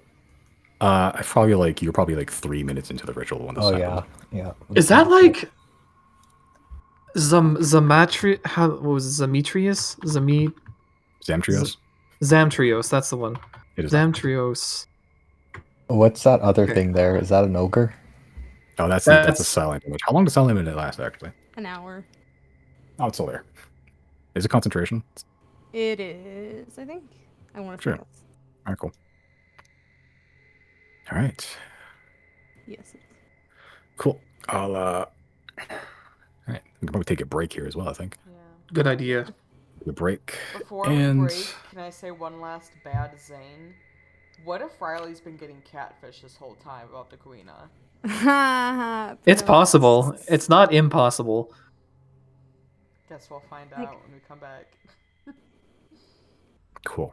So, before combat starts, as Zero teleports backwards, sort of looking shaken, seeing something cool, the fog around you begins to thicken. It used to be just a low rolling fog around ankles, knees, or so. Now it begins to build up and be actually oppressive. It begins to cover you and begin to blot out the sky. You can still see. It's not super thick, but it's a big enough layer that the sunlight here doesn't seem to reach quite as far, and the surroundings around you begin to dim.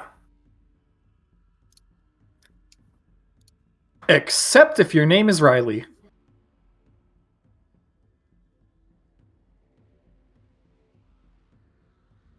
The fog it's not a big cone around Tempest Retort. It's a small area. Oh. Yeah, it's like a foot away from Tempest Retort, around it.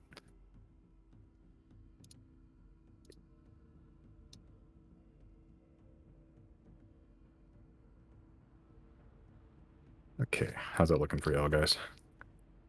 Fog effect. Very cool. The lighting seems to be working. It is. Okay. This is the new fancy version of the lighting, which seemingly has a tendency to break, so we'll see how it works. Let me put on some better music.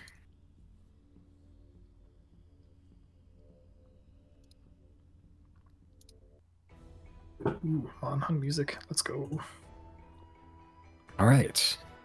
Jenna, your go. I am aware. I am thinking. Because I can't see it, right? Currently, no. But at least I know where it would be. So if I, just my better judgment, came out here? Yeah. Also, for the sake of this, mounted on Giorgio. Can I Hunter's Mark that thing? You need to be able to see it, right? I can see it now, though, right? You cannot actually. You look over and you just see water. So even though, okay. I forgot we literally can't see this thing. Do I know generally? Because I've seen it pull stuff in.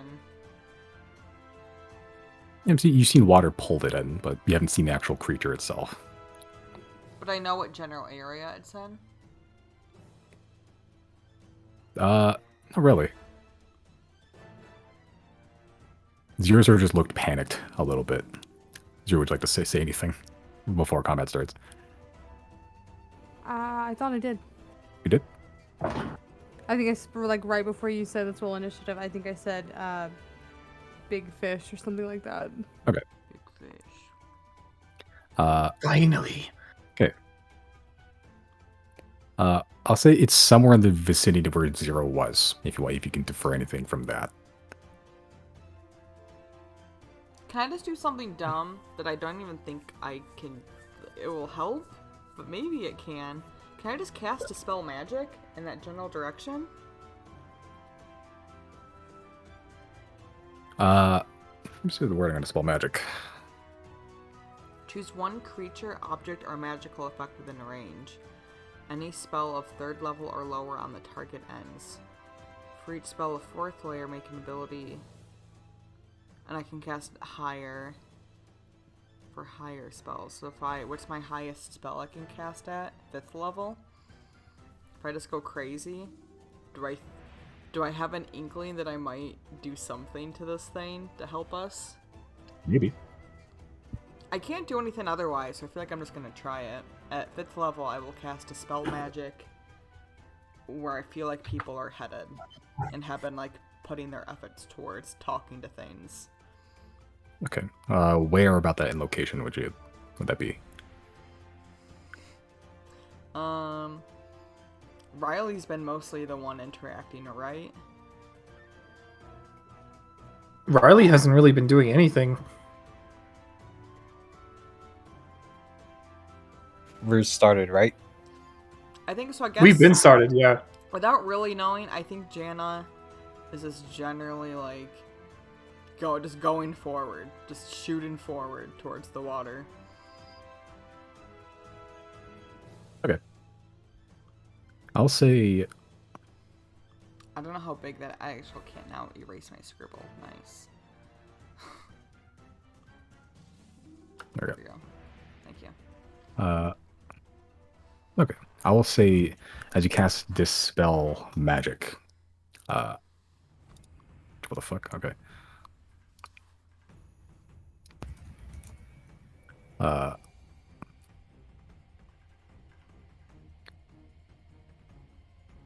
Cool. You're casting at 5th level? Mm-hmm. Okay, I'll say... This might be my first time using a 5th level spell slot. Oops.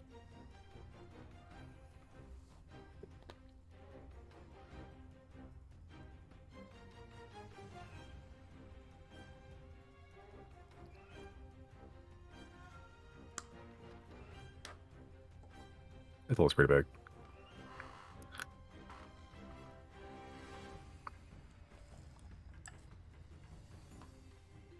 Okay, I'll say as you cast forward in this general vicinity, Yep.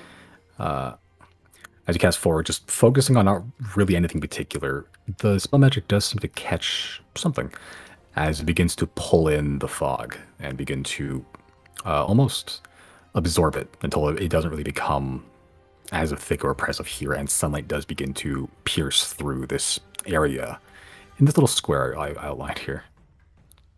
All right. As there's now actual light and no fog, seemingly. So we can now assume the fog is magical, if that worked on it, right? Probably, yeah. Alright. I think that's all I can do. Alright. It's not the creature's turn. Oh, actually.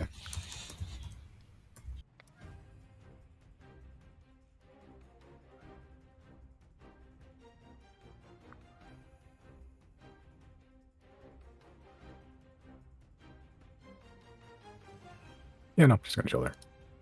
Okay, now it is now the creature's turn. You all begin to see a bulge sort of emerge from... I'm switching music, actually. This is...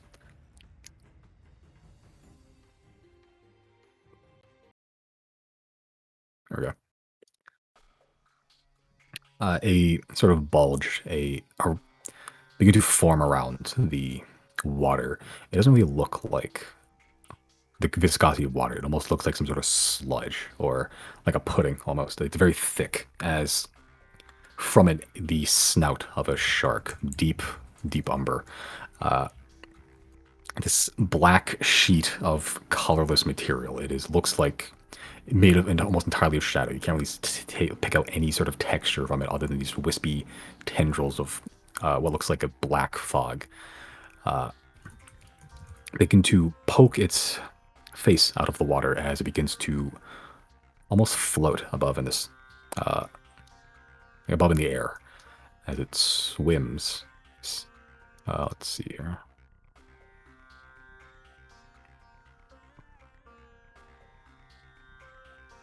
Let's put it there. Oh, I see. Riley's still invisible, right? Yeah. Yeah.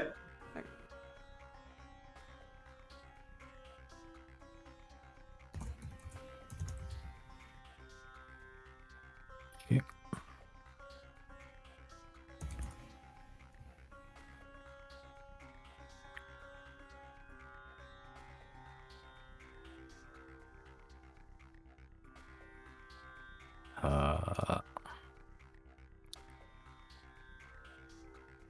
Okay, so it's going to hit U0 with the tail attack. You can try. 23 to hit. Huh. Actually, how does I fucking wish I'd been using what is it, defensive duelist this whole time? Does it have to be like a okay, finesse weapon? Okay.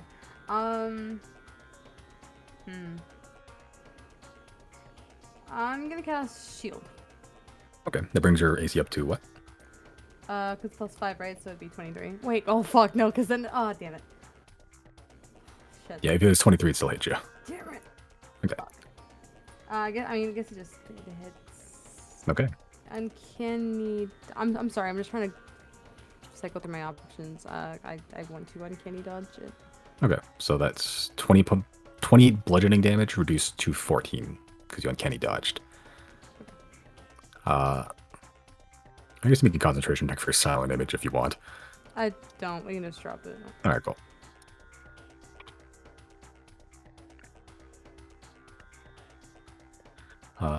Cool.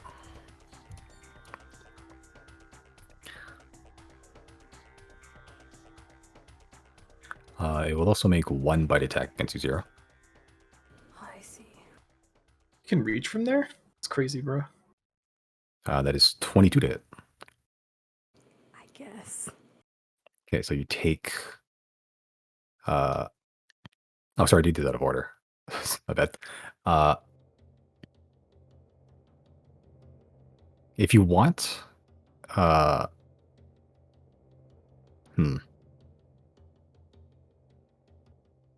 Yeah, sorry, I did this out of order. If you want, you can uncanny dodge this one. You can take the full damage for the other one.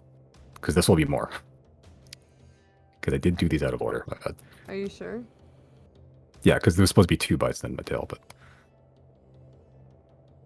I mean, yeah, I guess I'd rather do that then. So I took Okay. how much damage for the first hit? So it's 28 for originally, for the tail, which is going to use against you anyway.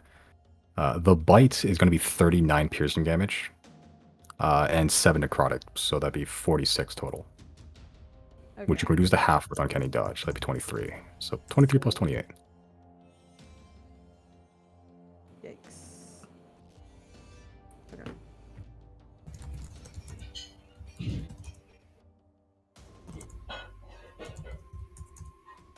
Awesome. So I'm already at half health. That's tight. Okay. It'll make its last bite attack against Chris, which is another 23 to hit. I can't do shield, right? Depending on how high your AC is. If you can bring it up to 24, you can do shield.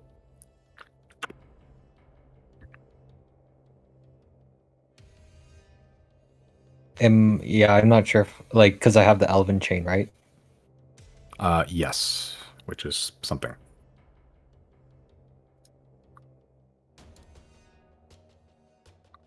And shield can't stack on that, I think. It can. Oh, okay. Yeah, well, it's just armor. yeah. Yeah, I guess I can't do it then. Okay. What's your AC right now? It's 15. Okay, yeah, so shield wouldn't do anything anyway. Okay.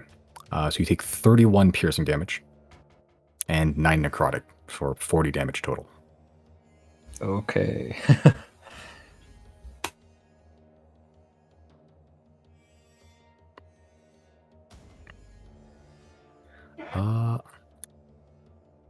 Yeah, it'll just chill there. As it rushes up with very sudden speed, faster than you're expecting. It's almost like as it swims through this fog, it just rushes towards you, Zero slapping you with its tail, doing this very deft-looking flip almost in midair, before chomping down on you, and then immediately just lunging out and snatching at Chris.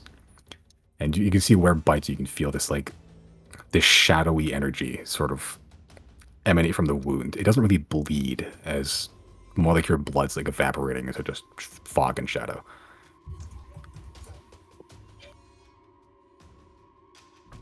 Actually, I forgot one more thing. Both of you make Constitution saving throws as well.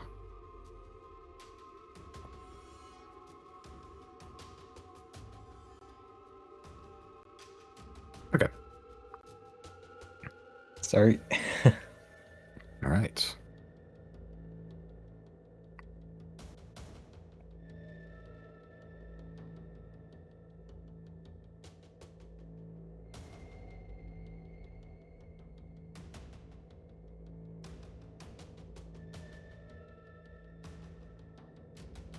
Okay.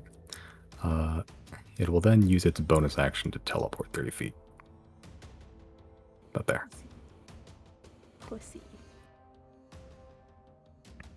As it uses Vanish in the Depths to teleport. As it bites you look back, you just see nothing. As you just see pretty much a shadow. Just like dark fog. As you look, and the shark creature is now hovering over Jada and Giorgio.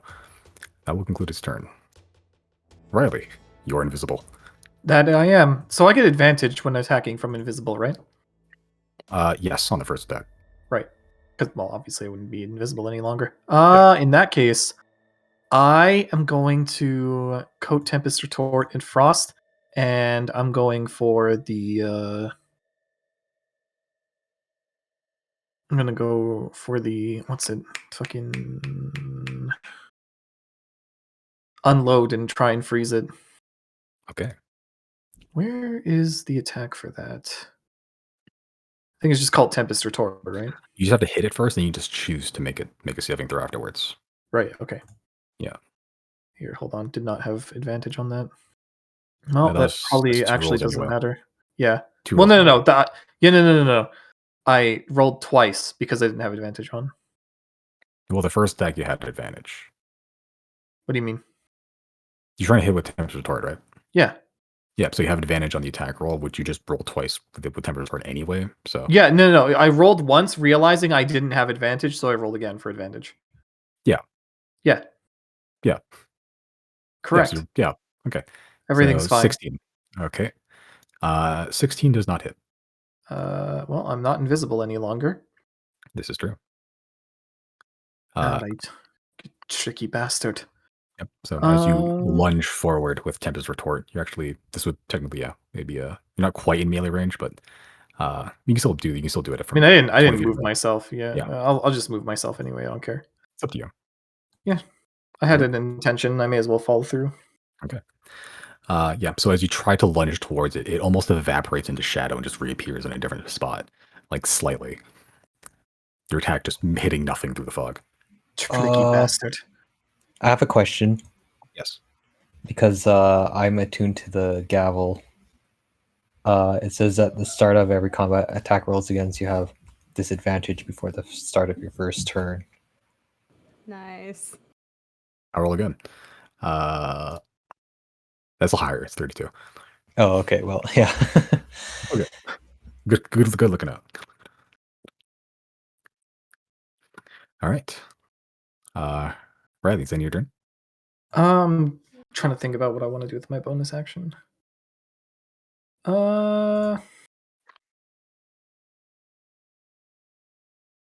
First level healing word on 0. Thank you. All right. Steven. Thank you.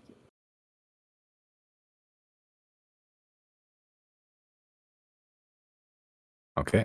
How shitty were those rolls? They were pretty bad. Okay, that's it. End of your turn. Yep. Can't do much else. At the end of your turn, it's going to use a legendary action. It's going to use Dragged Under. It's going to swim up here, 15 feet. It's going to make a 1 bite attack against Jana there. That's attack of opportunity or no? Yes, you get attack of opportunity. This is at disadvantage. Okay. As it swims away with great speed. Double 20s incoming. Oh my god. Hits. You hit. Hell Good, yeah. All right, good. how much do I get? And I'm not going to expend. I don't even know if I have that option in a reaction. You do. Yeah, you just have to. It's just a it's just a thing.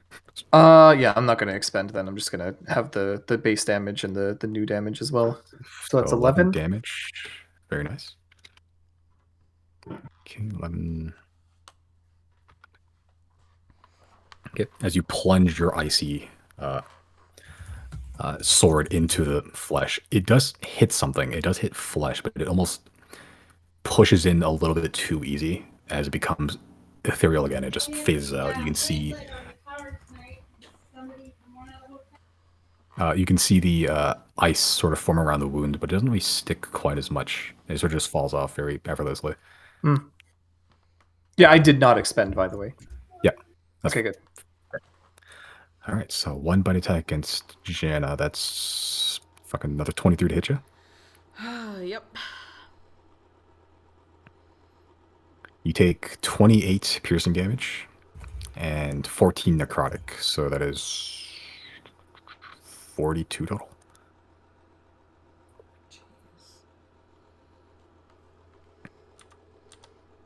Okay. Okay, and you get teleported off of Giorgio 30 feet away.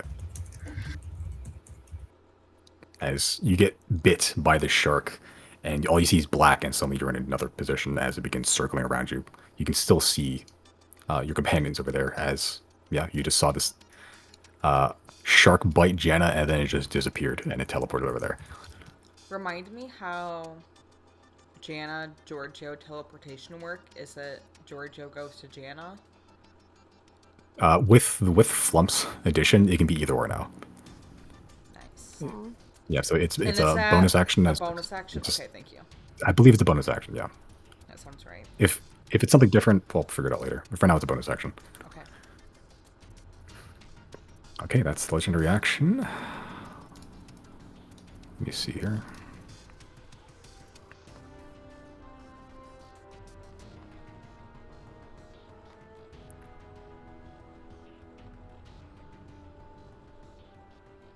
Okay. I need everyone to make a strength saving throw.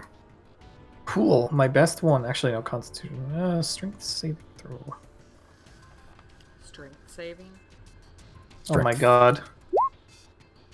Is this, I thought I was in my element, bruh. Is this including Giorgio? Yeah. Baby boy. Okay.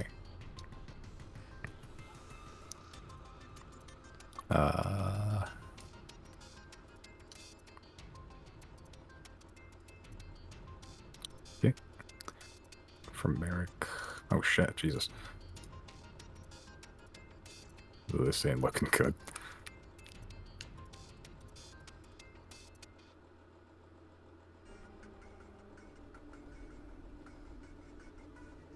Today might be death.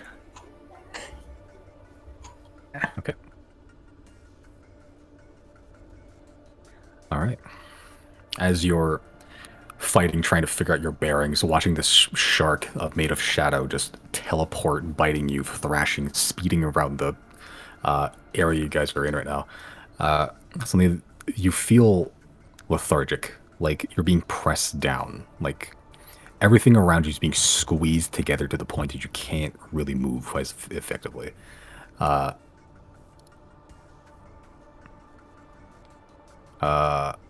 For your next turn, your speed is 0. You cannot move.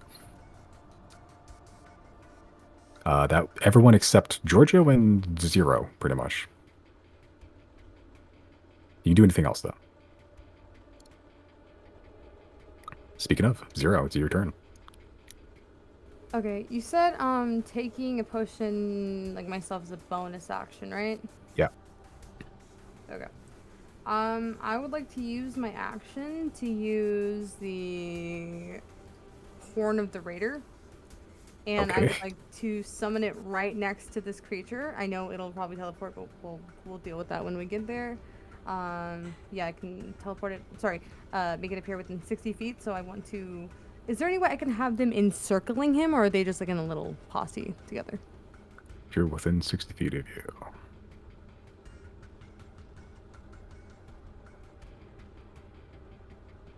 I think these are just up here. Okay, that's fine. Then I'll put them in like a loose cluster. I want them right next to Jana. Just, Okay. I don't know. Sure. Roll 2d4 plus 2. So just 2d4, then add 2 to it.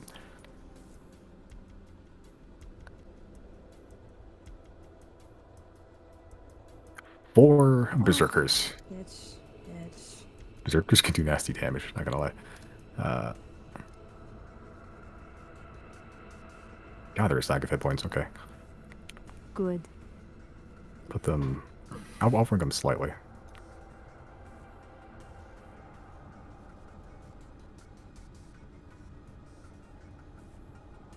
Okay, so that's your action. You still have your movement and your bonus if you'd like.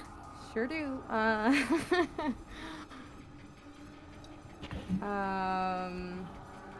I would like to use my bonus action to. I'm scared that this item is rare enough that I won't be able to get one back, but I'm already at half health right now, and everyone seems to also be in a pinch, so I'm gonna use my bonus action to take my potion of invulnerability. Invulnerability? Yeah. Okay, so that makes you. Oh, this is the fucking thing you got from. Yes. Yeah. Potion of vulnerability. We all got one of those, all right? damage. Yeah, You we do. all did. Yeah. Okay. For 1 minute, you become resistant to all damage. Yes. So just half damage no matter what. Hell yeah. All right. And then I would like to use my action surge. If possible, can I do that? Yeah. And I'm going to cast Blur on myself. All right. It is concentration, but Okay. Blur is the one that gives you disadvantage, right? I believe so. Okay. Yeah, disadvantage on the attack rolls. Actually, no, I already did it. That's fine. Okay. And I guess I still have my movement, right? Yes, you do. Let's see how far I can get.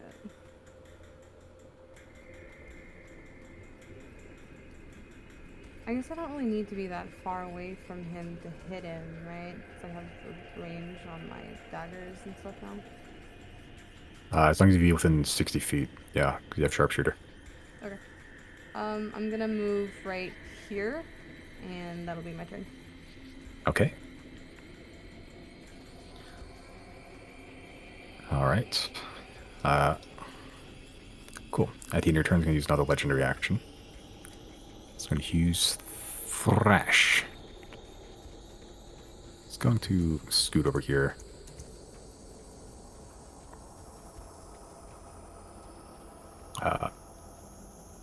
Actually, no, it's not. I'll just stay there and I'll just slap one of them.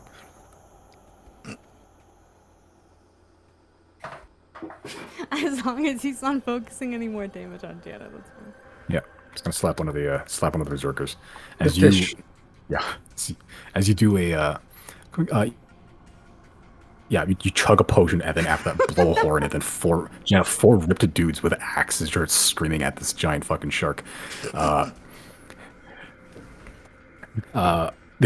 you cast Blur on yourself. You see the shark sort of do something like a backflip and just slap one of these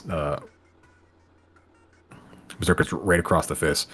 You can see like there's a big just chunk of flesh missing from it after it's got like pasted all over the tree behind it. Doesn't seem to care very much though. Question real quick. The berserker is that's just like what is it considered, like a monster in this thing? They're just In D&D? humanoids. Humanoids? Yeah. Am I able to just for flavor purposes, make them Sure. tieflings? Okay. Yeah, they're all raging tieflings. Okay, cool. Yeah, that's your turn. Yeah, I I'm guess it gonna was. go- It's with reaction. All right. It's now Gary's turn. Gary chose the wrong spot to stay. Gary's very far away. Could use 30 feet move there. 6. Oh shit.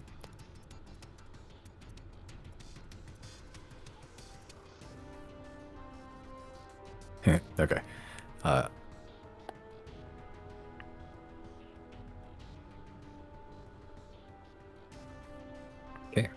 Yeah. Sort of focuses in, and you can see there's a brief flash in his eyes as he begins to just dart his eyes around all over, just taking in everything as he draws his bow and shoots twice. One of those miss. Okay. 11 points of damage. As one of the attack just glances off, passing straight through the scales or whatever this body is made out of. That one does strike true as the sword just gets absorbed into this shark's body. That is Gary's turn. Merrick. Gonna run 40 feet here. Oh boy. What the fuck can he do? Wait, can he even do that? I thought he's being crushed. Oh, you're right. Oh, Gary can't. Oh fucking shit, move and Gary everything. can't either. Oh, No. shit. Yo. No, it's too late. You already said it. No. Damn it. They're stuck there. it's fine. He'll strike true anyway. Yeah. Can Gary even shoot from there? Actually, now think about it. What's his range on his great bow? 150 feet. Close enough. No, he's within range. Yeah, so take small bit of damage away, but he'd still technically hit that one. Merrick can't do shit. Merrick's gotta sit there and think about what he's done. You keep reminding me. I seem to ignore all these icons I'd put all over these people. Giorgio's turn. Giorgio can move. So, question. Since we now have the link, could Jana go to Giorgio on Giorgio's turn as a bonus action?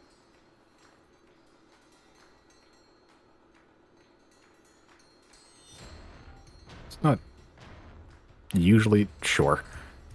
Yay. Okay. That happens then. Okay, as you get popped right back there on top of Giorgio. As cool as I think You it would need be it. for Giorgio to go over there and just rip stuff up, it feels so dangerous to be in that danger zone. And I think real winners quit. And we're gonna run over here. And that's Giorgio's turn. Okay. Okay. Sure. Chris, your go. You cannot move, but you can do other things. Fuck him up. Yeah, I'm thinking. Wait, can you hear me? Yes. Hello. Yep.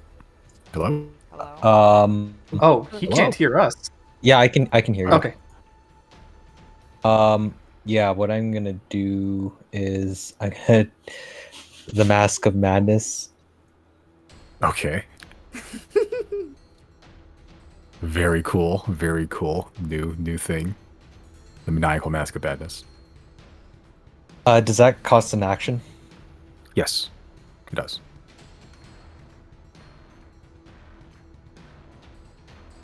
Yeah, so that'll be your action if you want to use it, but it's up to you.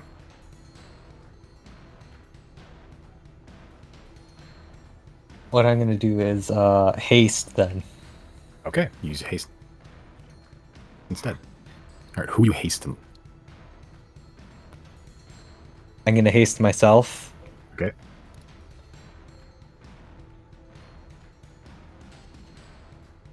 And I'll do the Mask of Madness then. You can only use your hasted action for certain things. Oh. I believe it's like attacking, dashing, or using like an item Okay. object or something. The Sure, if you want to. I'll allow it this once. okay. Okay. Yeah, then so I'll do use, that use then. haste It is a very your god thing to do. It is, yeah. You just watch the ones all around you, which is pretty much everybody. You all see Chris just vibrate rapidly as he casts haste, and he's like almost in this like phase state of just like rapid vibration. You know that weird like blur effect that something like something happens when it's like rapidly moving. So basically, two blur users. Kind of like that, but then as he's sort of just vibrating, you can see something grow out of his face, like out of his face, like the skin wraps around this white porcelain mask, and you can see just like this mask just ejects from his face and just remains like stapled on there with like this very eerie smile, and he's very like thin slit eyes. Deal.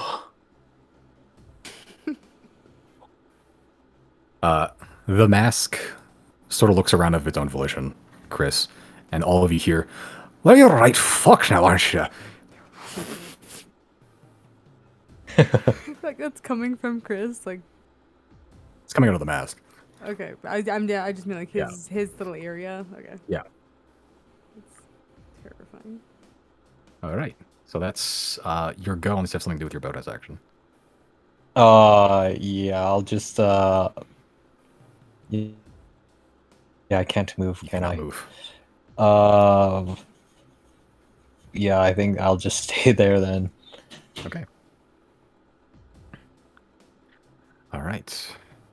Round 2. Jana, your go. I have to do like a strength saving to overcome to move again. No. No, Except it just ends at some point. so I can't do anything until then. You can use your action and stuff. You just can't physically move. But you're on Giorgio, so But I can't like draw my bow or anything. you can go draw your bow. Oh, define can't move. Yeah, but you can still do things. It's just your speed is 0. Your speed is 0. Like you can't move from like a Oh. space to space, but you Okay, can do I anything else beyond that. misinterpreted that then. Oh, I am just going to cast Healing Spirit over here. This will be like the Okay. safety zone. And can I where's cast over it here? at? Because I can do it at a higher level, right? I think so.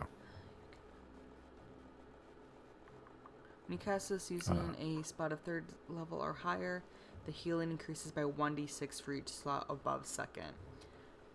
Fuck it, let's cast this at 5th level. Right. Whereabouts do you want this healing spirit? I'll put it there. Oops, that's the wrong color. Right where because I need it first. Okay.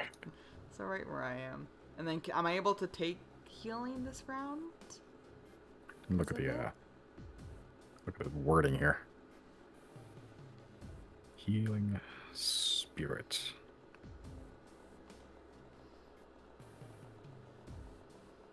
First time a turn. Yeah, first time a turn or starts his turn there. So it'd be the first time I turn you're in the area. So yeah, you would. Yeah. So 1d6 originally, and then add a 1d6 per cell. So that's a slot. 2nd level. So 1, Yeah, so that's 2nd level. 2, 3, 4 d6. Wait, no, 1, 2, 3, 4 d6. Am I counting right? 46. Yes. Okay. 46 plus your spellcasting abilities, which is well, whatever your wisdom is. So 46 plus my wisdom. Yeah, your wisdom mod, which I don't know, it's like 2 or 3 or something like that right now. Hard to read everything now. Plus 1. 46 Well, I plus hate 1. Darkwood. Yeah, 46 Oh my plus god. 1. Wait, can we... Okay, I guess I'm doing this the stupid That's way. 1. That's 1 6. I have a math machine macro if you guys want to use it. It's just Plus like fucking 1. 16 plus 6, yeah plus 1, so 17 17 healing. Okay. Yeah, not bad for just sitting Freaking there. got there. Okay. That is concentration. All right, so that's your action. Yeah, do you have anything to do with your bonus action?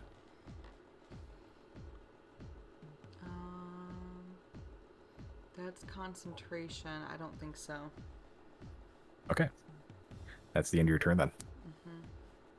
Okay. Oh, can I just, with my free Alright, so action, now the creature's turn. just shout out to everyone else, like, hey, I know, like, we love fighting, but, like, we don't have to fight every battle. We can just leave. Just throwing that out. And that's Jana's turn. Okay. Now the creature's turn.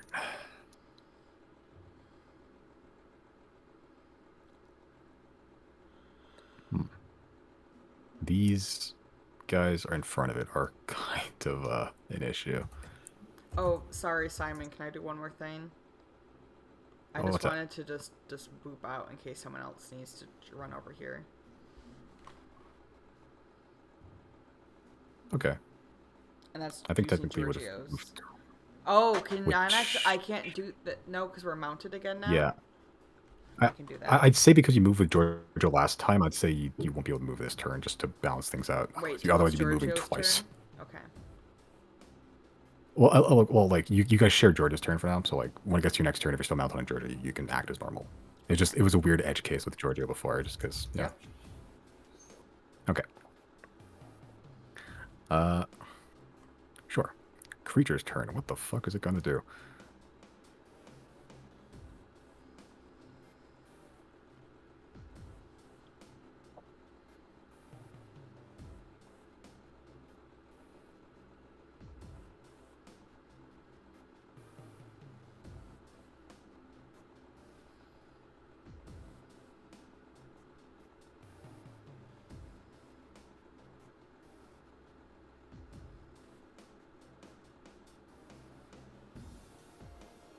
Okay. So, yeah, I'm just gonna get rid of these guys. So 28 to hit, which, oh boy. Yep. Oh, I think these guys are spectral. Well, actually, yeah. So the one that it tail slapped before is dead. Second one also hits. That one is brought very low. And then, ooh. That's not too bad. It was natural 20, but it wasn't that bad.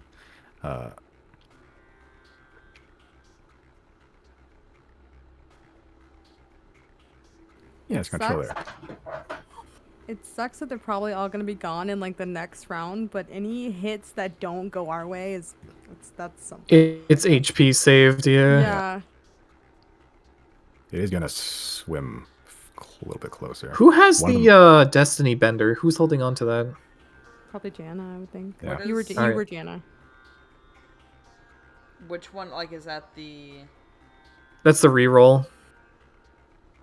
Yeah, Billy to use that now, I think.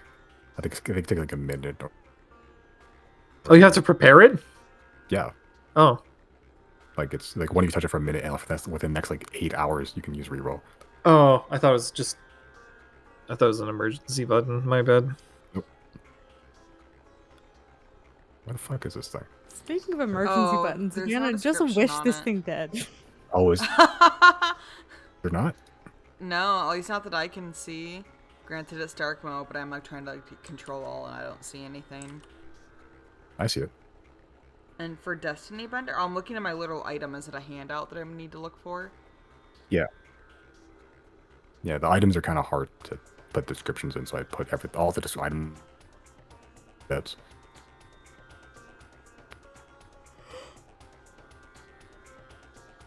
Yeah, one attack from the Berserker. It does get an attack of opportunity, which weirdly does hit. I don't think this is... Yeah. Yeah. So you watch this thing tear into your Berserker army. One of them does get a good swing in, and it does nick a little bit of it. Sort of just passes harmlessly through the shadow, but... did Every take some little damage. difference. Yep. It's gonna chill there for now. Riley, what you doing? I can't move, right? Not right now, no. Okay. Ooh, it just put itself in range of me. Ooh.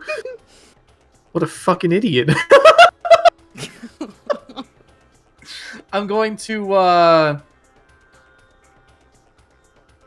First, I'm gonna Bardic Inspiration. I'm gonna throw D12 zeros away. It's just like fishing! This'll be easy! And then I'll, say under my breath, I say that, but it's hard to move. And then I'll, just poke at it with Tempest Retort from a distance. It is 20 feet, so I shouldn't be a disadvantage here. Actually, it's 25 feet. Oh, even Yeah. better. And that doesn't fucking hit, so my turn is wasted. All right. Somebody else take over. Good. Okay, bonus action, move, action. Yeah, okay. All right, as you blast the ice lance at this thing, it just passes straight through, like entirely. Cool. At the end of your turn, it's going to use its legendary action to do, yeah, let's do Feeding Frenzy. That's not. How many legendary actions does this fucking thing get again? 3 per turn, but there's different costs depending on which one it does, which I'm not going to tell you. Yep, that guy's dead. Oof. It's going to move over here now. Again. Oops. Real winners quit. Yep. That guy's dead. Move a little bit again. I'll be right back real quick. All right. Oh, fuck.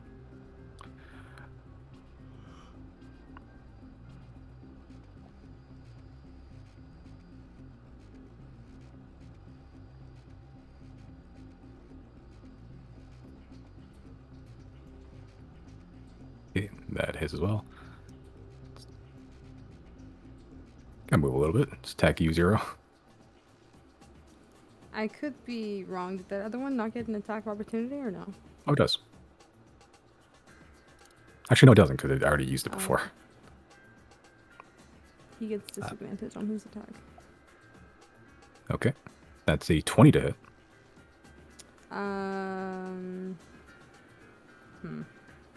Does he get multiple attacks? Right. This is just his legendary action, so it'd be one attack against you. Okay. I'm gonna use the defensive duelist. Okay, that brings your AC up to... 23. What the fuck was that? Sorry, my light just turned off.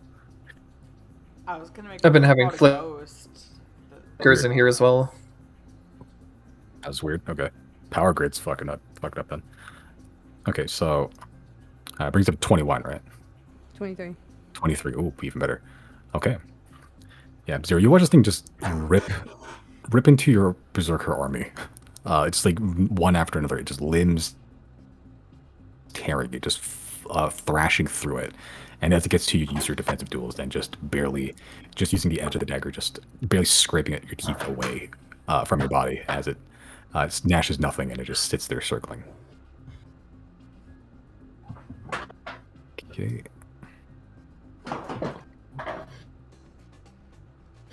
All right, that's the end of legendary action. Okay, I'm back. Hello. Did I get damage? No. Nope. Not yet. All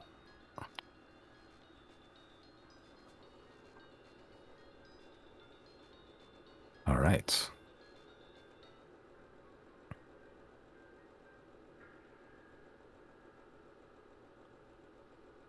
Cool. The weight of the fog seems to have lifted, but now it seems to be sort of reversed in a way as you begin to float a little bit. As you inhale, you feel something rush into your lungs. Nothing good, as it almost feels like you're inhaling water. As the fog begins to sort of lift ever so slightly and almost shimmer as if you're underwater. For now, you guys are considered underwater. Is this some magic bullshit that nullifies Riley's water breathing? No, you can still breathe fine. Cool.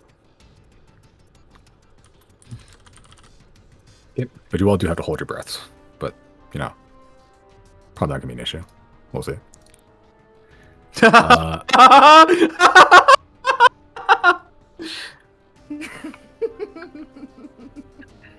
0, here we go. Okay.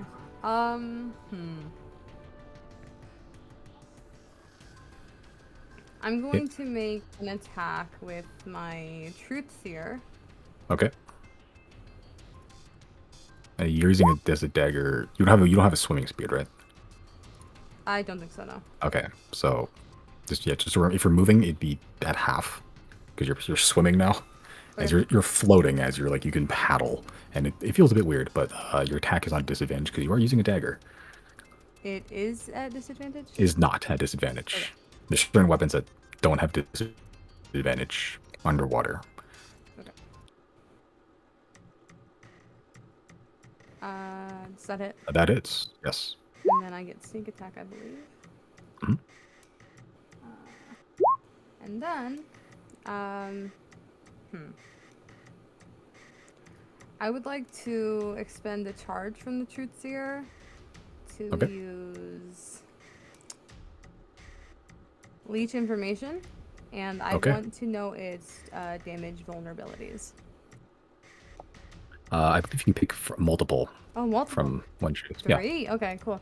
I want to know its damage vulnerabilities, its, I guess I should say damage immunities. Okay. And, oh, this is hard. I can get its creature type, armor class, highest ability score, lowest ability score, any ability score value, damage resistances, damage immunities, condition immunities, senses, languages. Okay. Sorry. I'm just thinking out loud. Yeah. So I want to know its damage vulnerabilities, damage immunities, and let's go lowest ability score. Okay. Cool. So damage vulnerabilities, it has none. Damage immunities, it is immune to psychic. And the lowest ability score is charisma. You said it has no damage. No vulnerabilities. Okay. No. Yeah, but it is immune to psychic. So that is information. As you stab it directly into it, and you can see like this blue energy begin to siphon from it and sort of wrap up your arm into your temples. You gain knowledge on your creature. That's good to know because, like, I was teetering between either using Mind Overload or Leech Information, so I'm glad I did that. Useful. And then, if that's my attack, I want to use my bonus action to Misty Step. Okay. And I don't want to use the spell slot one. I want to use the feat one that I have now. Right, you got it from something. Your fate, whatever the fuck. Okay. I want to be right there. Okay. That'll be my turn, I guess.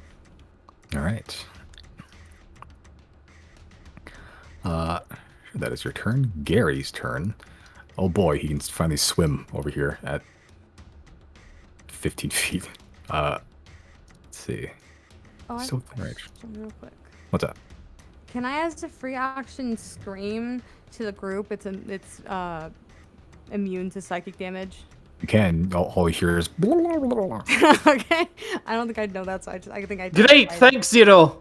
I try to say that.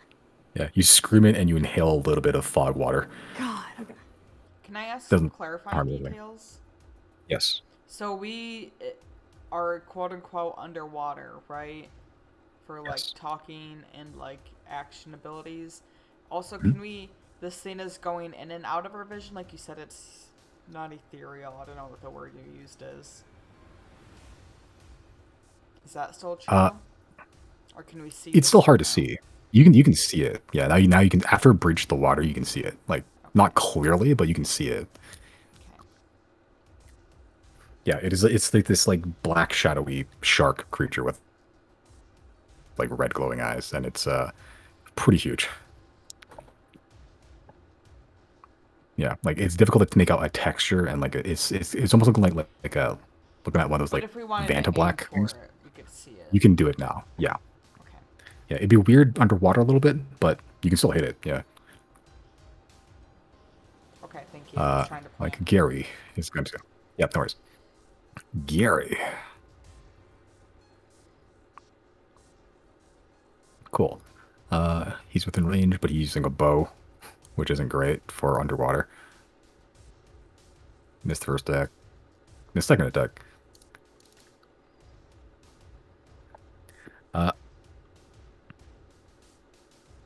Yeah, as he swims forward and tries to shoot, but the arrows don't go quite as far as they usually would. These huge, like javelin-sized arrows that he shoots from this giant, great bow he has. Sort of just go part way and he starts sinking, as if you're underwater. Cool. That's the end of Gary's turn. Merrick, who does have a swimming speed, actually. So he's just going to wrap around here, which he's now flanking, technically, with Riley. Oh, actually, when do your berserkers go? Like on initiative?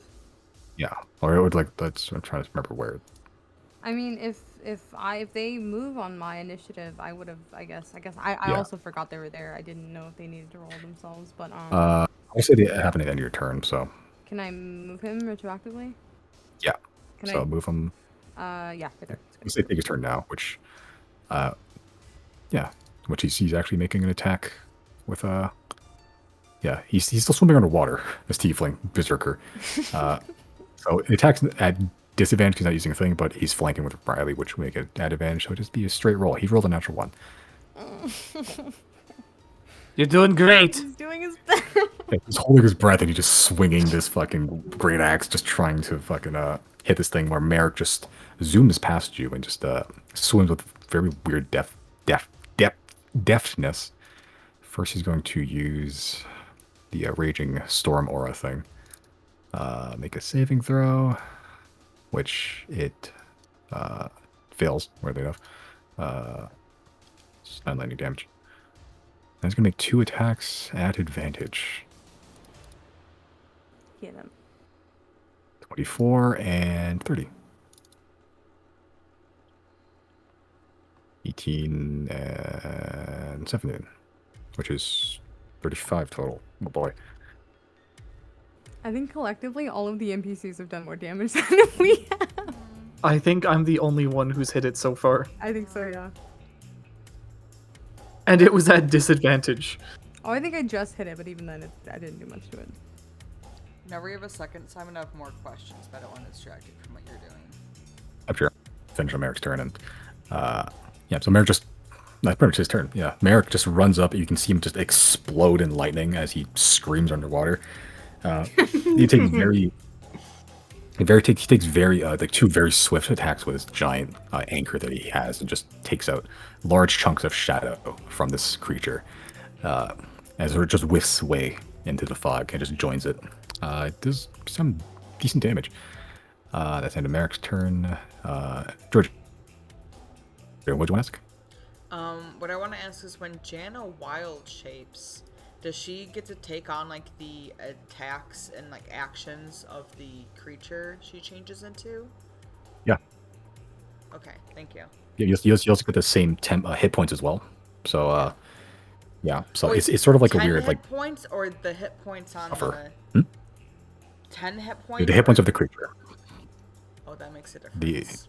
Yeah, so like if you turned to like a shark with 100 hit points, you have 100 hit points to work with, and like once you hit 0, you're back to your normal hit points. So it's like it's you can be pretty tanky if you want to. Yeah. Okay. I don't think so Giorgio's gonna do anything think except for you can turn into dismount. something with a swim speed if you want to. I guess bonus action, we're gonna dismount.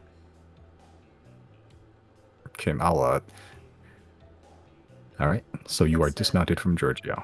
Yeah. Okay. Chris, you're hasted. You can move underwater, but you don't have a swim speed, but your speed is doubled anyway, so you sort of just move normally. Okay. Is the gravity effect still Nope. there, or You're underwater Okay. now. No, the effect is not quite there yet. At this point, I'll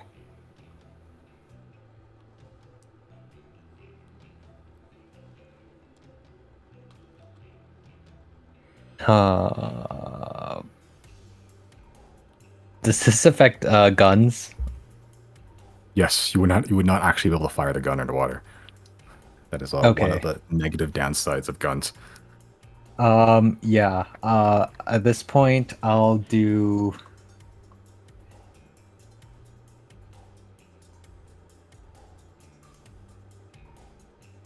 I'll do a steel wind strike. Okay. Bonk. Sure. You have to make an attack roll against it, right? Yeah, I think so. Sure. It's a melee spell attack, which I don't think. Are effective underwater. All right. Fucking roll for damage. Oh my god. Jesus. Bonk. You rolled 2 9s on the one. Oh my god. Never punished, dude. That is 73 points of damage. Steel Lord. wind strike. Okay.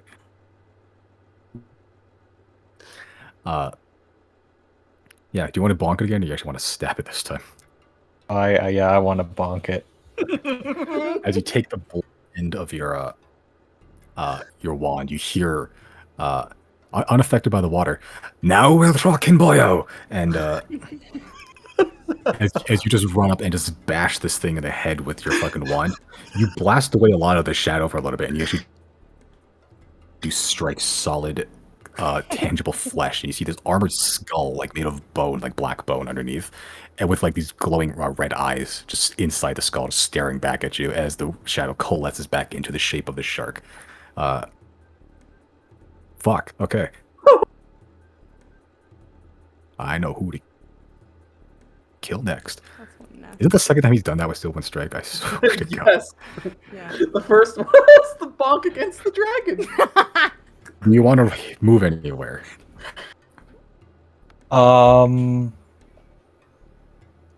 Yeah, actually, I'll move. I guess I'll just teleport, because after I do it, I'll teleport here, and then I'll move to the right, just the normal speed. Okay. So 30 So feet. you're using benign transposition right here? Is that what you're using? From Steel Wind Strike, because I teleport 5. True. You're also hasted, so you do have an extra action if you want to like dash or something. It's up to you, but you want to move to where 0 is from there. Correct? Yeah. Okay. Yeah. Yeah, I'll do that. Sure. It'll make attack opportunity against you. With a bite, that is a 30 to hit you.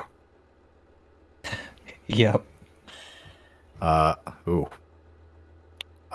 You take 32 points of piercing damage and 10 necrotic. So that's 42 total. I also need to make a concentration check for haste. 42, they have to beat a 21.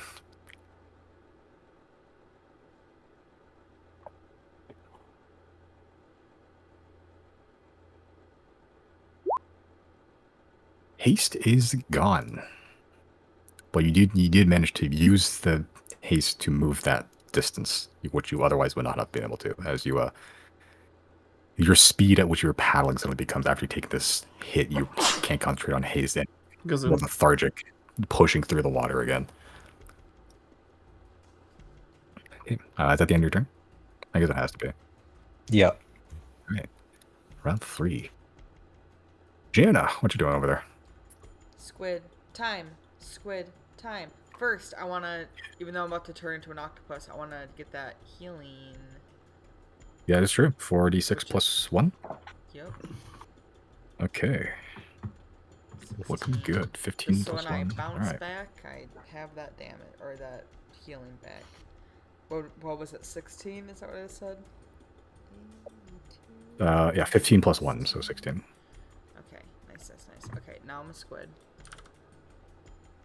Are you Now s- you're a kid. Or not a squid. I'm sorry. I'm a giant octopus. Is what I am. Okay. Yeah. And now I have 52 bonus hit points. Can I just put You that? do? I'm just gonna keep that in temporary to keep That's track fine, of that. Yep. Okay. Oh, I was swimsuit at 60, you bastard. Okay. Squid now. And I'm just gonna swim over and start beating on this thing. Because I can see it, right? Hey. You can, yeah. Yeah. Swim over 60 feet, yep. As your squid. And walk me Uh, through how to use this. So I have actions, tentacles, melee weapon Yeah. attack, +5 to hit, reach 15 feet. Oh, do I not even have to get that close to it? I just have to be within 15 feet. Within 15 feet, yeah. I'll give myself a little bit of room. Is that 15 feet? Yeah, you are, actually. Nice. Perfectly. Yep, so you have... Actually, just have to look at... Oh, look, I copied all the druid stuff. So would I hold on, just took- roll a d20 and then add Yeah, 5 to I'm it? I'm trying to figure out if you add your proficiency to it or the I the always creature's thought it was we proficiency. just take the creatures. Learn, I channel always your, forget how channel your to do it. sim- whichever proficiency is higher, I think. How do I know it's proficiency? You it's just it'd be like a +2. So like add a, I believe it's a +3 for the strength because it's a strength attack for a giant octopus, and then add your Janna's proficiency bonus to it. Doing real D&D math with just from the D20. How do I know what my proficient is? I think this is. It's on your character sheet. It's on your character sheet above your okay, saving. I see. Okay. That's your proficiency bonus. Okay. Yeah. So first, we're going to start off easy. We're going to make a d20 roll. D20. Yep. Okay. You hit. If you don't want to do the math, Then, you wait, can then if you want first, to. if But we you were to hit. walk through this, then I would add +5 and then +3. Yeah. Okay. Yeah. So it'd be +3 from the stat itself. So Okay. 3 from the squid, and then your proficiency bonus. Nice. So 5. So Okay. +8. So when yeah, I 26 to hit. it is 2d6 plus 3. 2d6 plus 3. 2d6. Yep. So 9. Plus 3. 9 damage. 9. Not bad. Okay. And it has to make a Oh yes, and now it is since I restrained. landed, it's Oh my grappled. god. Let's fucking go. It is grappled. It's restrained. Escape, Oh god. DC 16. Until this grapple Which- ends, the target is restrained, and the octopus can't use its tentacles on another target. Oh, this is fucked. It's restrained, which means attacks against have advantage right now. Oh, Janna the grapple master. It is his turn is next, but it would have to waste his action just breaking out of this octopus's Yes. grapple. Yes. Damn. I'm so glad I Alright. did this. I was really torn between this or the reef shark, and I was like, 52 hit points. How could I not? 2 hit points. Not bad. That's like If a I hit would've- from one of its bites. If I would have done the shark, though, I would have had advantage on every attack roll because there would have been allies around. This feels like the Oh, better boy. move anyway. Yeah, now everyone has advantage. Yeah. Unless it breaks out next turn, which next turn it is. In which case, it still has to waste a it turn wasted breaking its out. turn, Yeah. And then Yep, Janna goes in that's true. again. Honestly, let me just double check what restraint actually does. If it wants to break a grapple, it can still attack. It just it'll be a disadvantage. Music to my ears. Love it.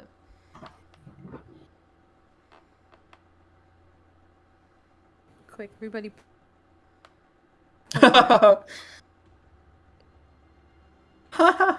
It's in danger.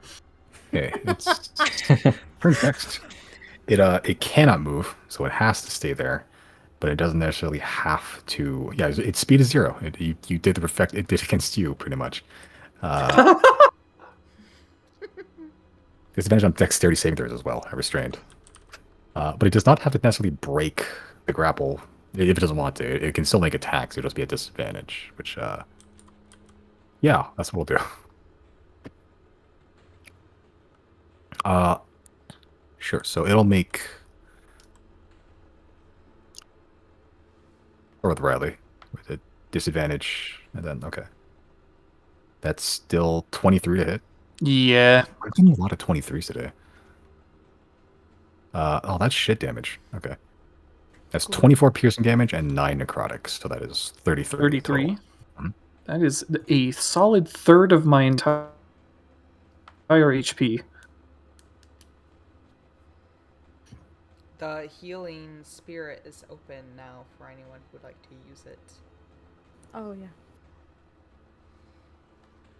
yeah. Which circle is that? It's the green yellow And one. the green one by Giorgio. Is it green or yellow? Oh, yeah, you're colorblind. Oh, Bowen. It's green. It's definitely a different color from Giorgio's icon, but it looks yellow, not green. Giorgio is yellow, the circle is green. Hold on, I'm zooming in. It's like a light green. Is it Yeah, green? I can see the green. Not from afar, though. I forgot you were colorblind. I didn't realize that would like trigger though. I thought it was like more like a dark and muted tone. I mean, I can very easily tell that Riley and Chris are green, and I can also tell that Chris is darker green than Riley. Strange circumstance of colorblindness. That's one bite. It's gonna make...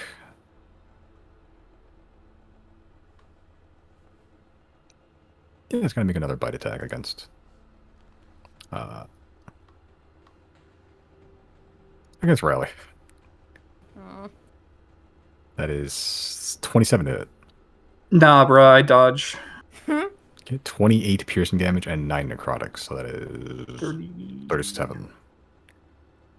That's a lot. How to math? 36, and then 7 is 1, 2, 3, 4, 5, 6, 7. Yeah, I'm not doing alright. Okay. And you are just within range, Janna, for a good old tail slap.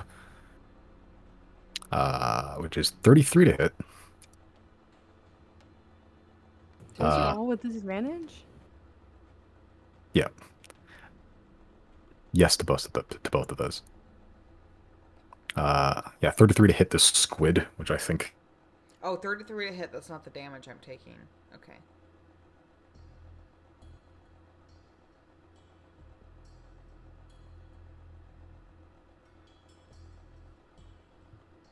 Hello? Hello. Simon? Simon died? What happened? Simon. Oh no. Simon? Oh, he gone. No! The ghost shark got him. No! His light flickered. Oh, We knew no. what Well- was happening. Simon? We still cannot hear you, by the way. Yeah.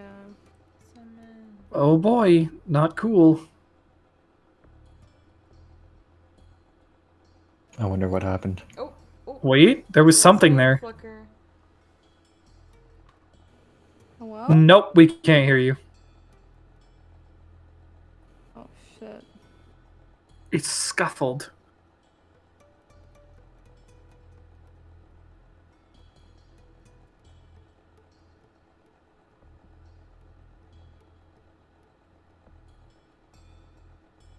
Quick. Call the shark while Simon's gone. Hello? Hello? There Oh, he is. yeah. Now we're good. There he is. What the fuck? I have no idea. Guess that means they take no damage. Hello? Hello. Yeah, we can hear you. Can you not hear us? Simon? My circle and it's only lighting up sometimes. We can hear you now, though. Yeah, I can hear Okay, you cool. fine. Okay, cool, whatever. 26 bludgeoning. What? 26 bludgeoning damage against your squid form. Okay, thank you. Actually, sorry, while you were gone, we killed it, so... Combat's actually Yeah. over? Nah. Nah. 26, yeah, 26 bludgeoning damage. Alright. Oh shit! What the fuck? I could have done this. Bonus action: vanish into depths, teleport 30 feet. Fuck. Oh, I did the wrong order. Whatever.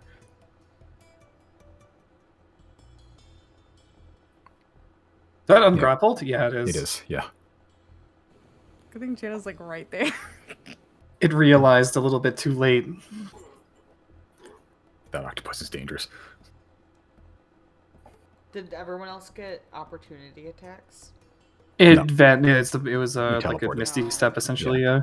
Yeah. The dark around you is still kind of like it's all foggy and there's very dim lit. And as you're grappling the shark, you suddenly just feel nothing, and it just fades into the darkness and it just reappears next to you. So what's my swim speed again? It's just normal. Your movement speed. Yeah. Oh, that works out perfectly. Okay, Riley, it's your turn. Oh, Simon, I need you to put a cone starting where the wait, no, I only heal if I start on where the healing tile is, right? The first time you enter it, or you start there, so you can move into it and you'll still get it. What In that cone do you case, I need you. Yeah, I just need like a 60-foot cone, 60. whatever cone of cold is. Okay. Oh my god. And origin point, yeah, directed there from the. Oh, it's perfect. It's beautiful. All right. Wait, does I need that a- obscure it? Hmm? Does Yeah, it's a healing spirit. No, does the cone of cold obscure it? Obscure what? The shark. I don't think so. I think it's just Okay. big It's just frost damage, right? Oh, okay. Yeah. All right. Riley will swim over. Okay, you heal. Well played, Warden. But it's time for the vigilante to bring you to justice. And I'm going to 8th level Cone of Cold. Okay, roll for damage. Do. That's not as much as I would have liked. Jeez, a lot though. 41 cold damage. Which, okay. That's a lot of damage. Okay. As you unleash this cone of cold, blasting it, just coating it with ice, almost like you freeze the fog even a little bit, and it just sort of drops into ice as it shatters across the ground before rising back up as fog again.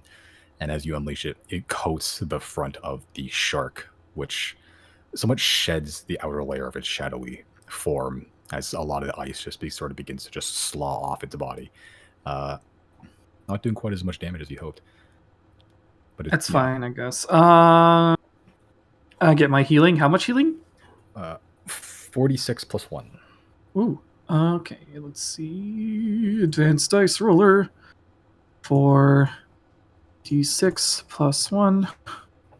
24. Oh, Nice. holy Fucking shit! wow, Nice, Oh. nice. 1, 2, Power, 3, power, 4, power. and Yes. 53. Power! All right, I'm good. All right. It's the end of your turn. Wait, I'm not good. I lied. I'm going to Bardic Inspire Jana again. You're a kid now. You're a squid now. Actually, I was gonna say I don't mean to sabotage you. Can you cast that again if I haven't used mine yet? Because I don't think I've used mine yet. What do you mean? You can. I haven't used mine. Yeah, no. Yeah, that doesn't sabotage. I can have 5 okay. active at once. Yeah. Okay, sorry. Never mind. Sorry. You're a kid. You're a squid. You're a kid. You're a squid. All right. That's the end of your turn? Yeah. Okay.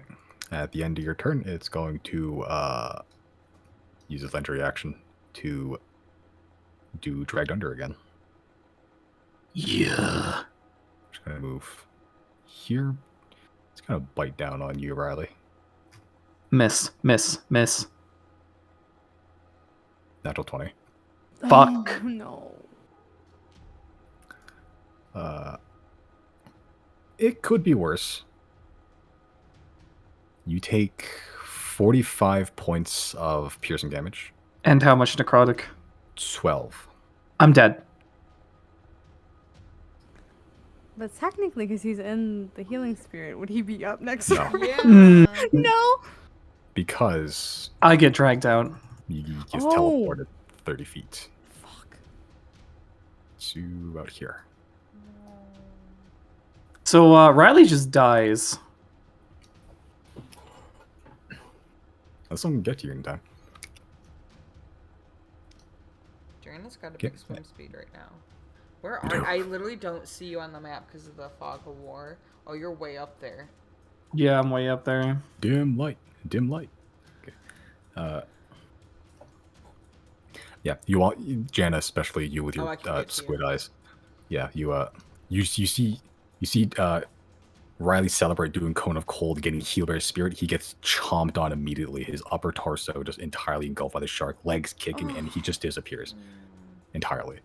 But you do see him over there. Okay, layer action. Very cool. Natural 20. I can't believe the fisherman's gonna die to a fish. Damage could have been so much worse. I guess not like really mattered at the time, but It's a very poetic death for Riley. Right after my cool one-liner. Why do the dice have to be so mean to me? hey, that's the first natural 20 I've gotten in like 6 months. All right. Okay.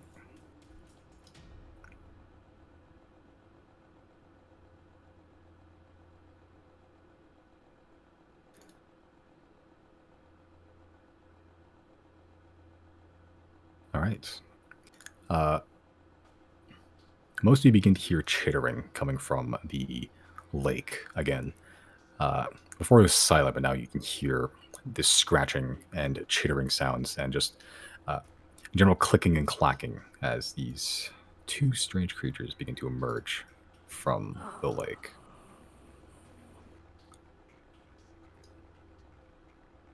Okay, which I rolled for initial these guys a long time ago. It's now their turn, actually, after the player action. Speed. What can they do from here? Not much.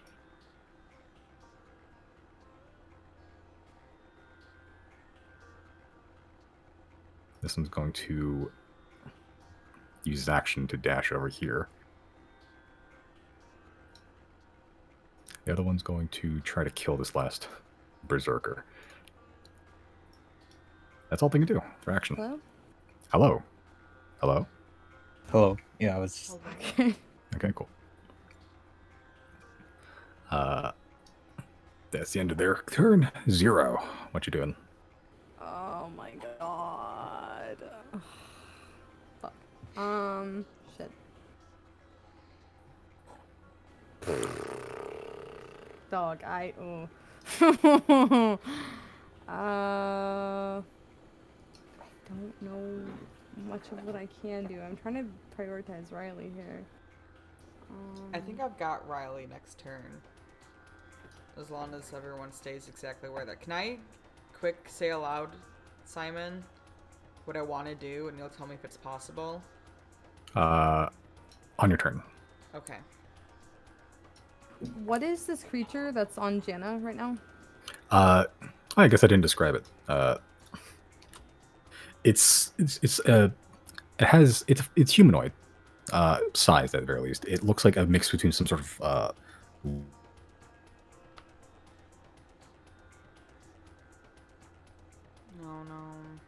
notice that it is also covered in these sort of purple-black crystals growing out of its body, and it has a serpentine body, very much like an eel, just like a Oh, it's our favorite aliens. Okay. If Jana has Chris, then let me see. And like all of the ranged attacks right now are at disadvantage because of the water, right? Oh, that's a good point, actually. The lair action concluded, so you guys hit the ground. Oh, fuck. God, finally. Okay. Yeah, so the fog has begun to clear up, and after these things emerged, they don't seem to be. They still seem to be swimming in the fog, but you guys have hit the ground. Okay, I'm gonna use my movement to get right here. Or yeah, I think that's right. And I want to make 2 dagger attacks on the. Actually, hold on.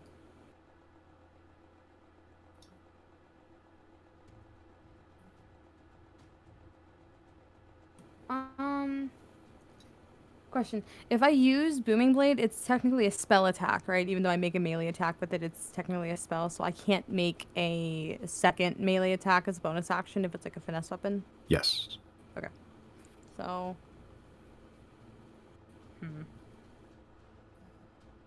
I'd rather... No, yeah, I'm gonna do that. Okay. I forgot. Does Booming Blade have to be in melee?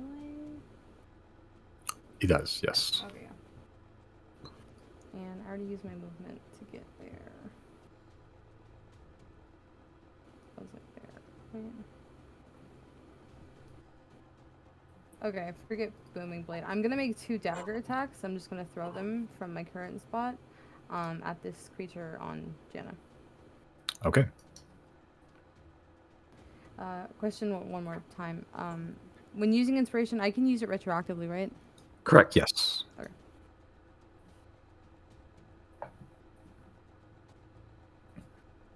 I want to use inspiration on that second Okay. one, if I may. You may. What is D12.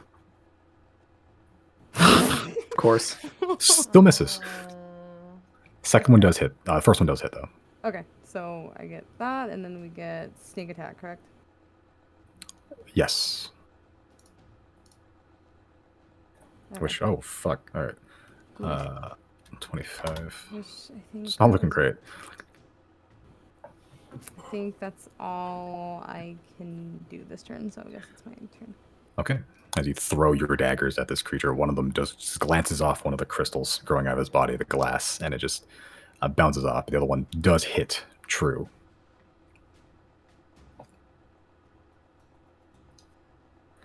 Okay, that's in your turn. Yeah, I think so. I used my movement, my bonus action, my action. Yeah, that's it. Okay. Oh, wait. Can I move my berserker on my turn? That's true. Yes, it is next to another one of those things. What's his speed? 30, like everyone else's. Okay, let me see. Okay, can he disengage as an action? Sure. Am I able to like control what he does? If I'm not, I understand. I'd say give him a command and he'll try his best to do it. Like, what do you want him to do? I would tell him to, I guess since I don't want him to get an attack of opportunity or to him get hit. I'll tell him to just attack the thing in front of him. Okay. That'll be his turn. All right. He'll do that recklessly, because that's what these berserkers do. Oh, shit. Good thing he did. He got a natural 20. Good. Fuck yeah. Which does a solid 12 damage. God, I hate it here. The berserkers, they don't make them do so much damage in a single attack. This cleave a chunky heft out of this thing, though. It's a little eel crab hybrid. Yeah, okay. Okay, that's in your turn. Gary, Jesus Christ.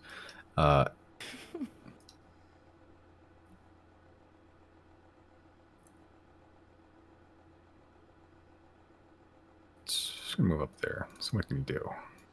You don't think it has any healing spells? No, you don't.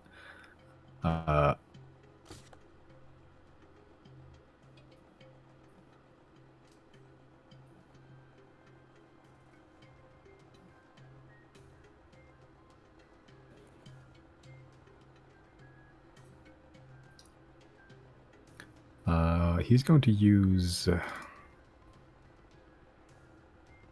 yeah, he's going to use his breath weapon against this thing. As he just opens up his maw and this giant streak of lightning just carves across the land. Needs to make a dexterity saving throw, which it succeeds. So it takes half damage. Oh my god, he rolled. Holy shit. 14. Okay, does leave a hefty chunk charred and singed. And he's going to cast Lightning Arrow after that. So the next attack he does, it's going to be pretty cool. Hell yeah. Merrick, holy shit, he's far. He's just going to hit this guy.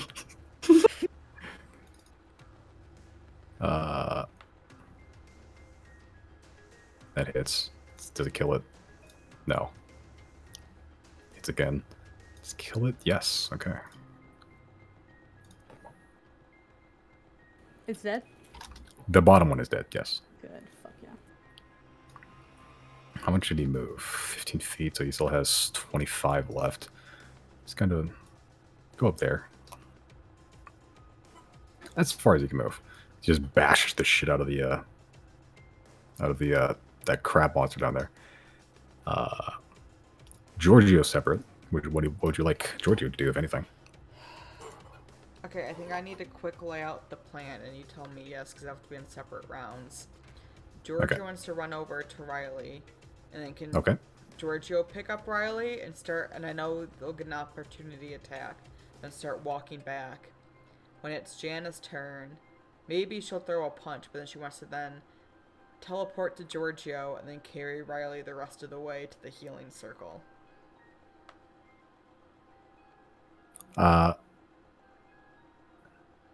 Might work. I think if you're dragging somebody, your speed is like halved. Oh, that was the other thing. So the water's gone, right? Water's gone. And I think as an octopus, I could literally breathe for an hour, but at that point, I'll just become not an octopus, because otherwise my speed is like 10.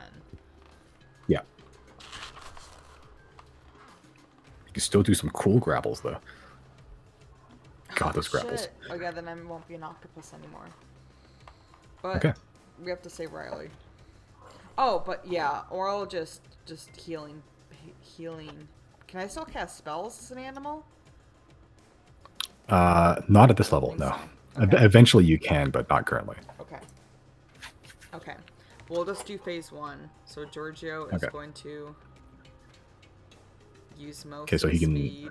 I think it's 30 feet to get over there. I thought he has a massive speed of like 50 or something, doesn't he? He does, so he's using 30 right now just to get to Riley. Okay. He's 25, so he can pull Riley 3 spaces. Oh. Hello? 3 spaces? 3 spaces, which I'm just rounding up from like 13. Can I just trust you to move the map? Because I don't know entirely what that means. Yeah, so 1, 2, 3. He can get him here. Okay. Which, he was currently there. He would take an attack of opportunity. Okay. Against Riley or Giorgio? Probably Giorgio.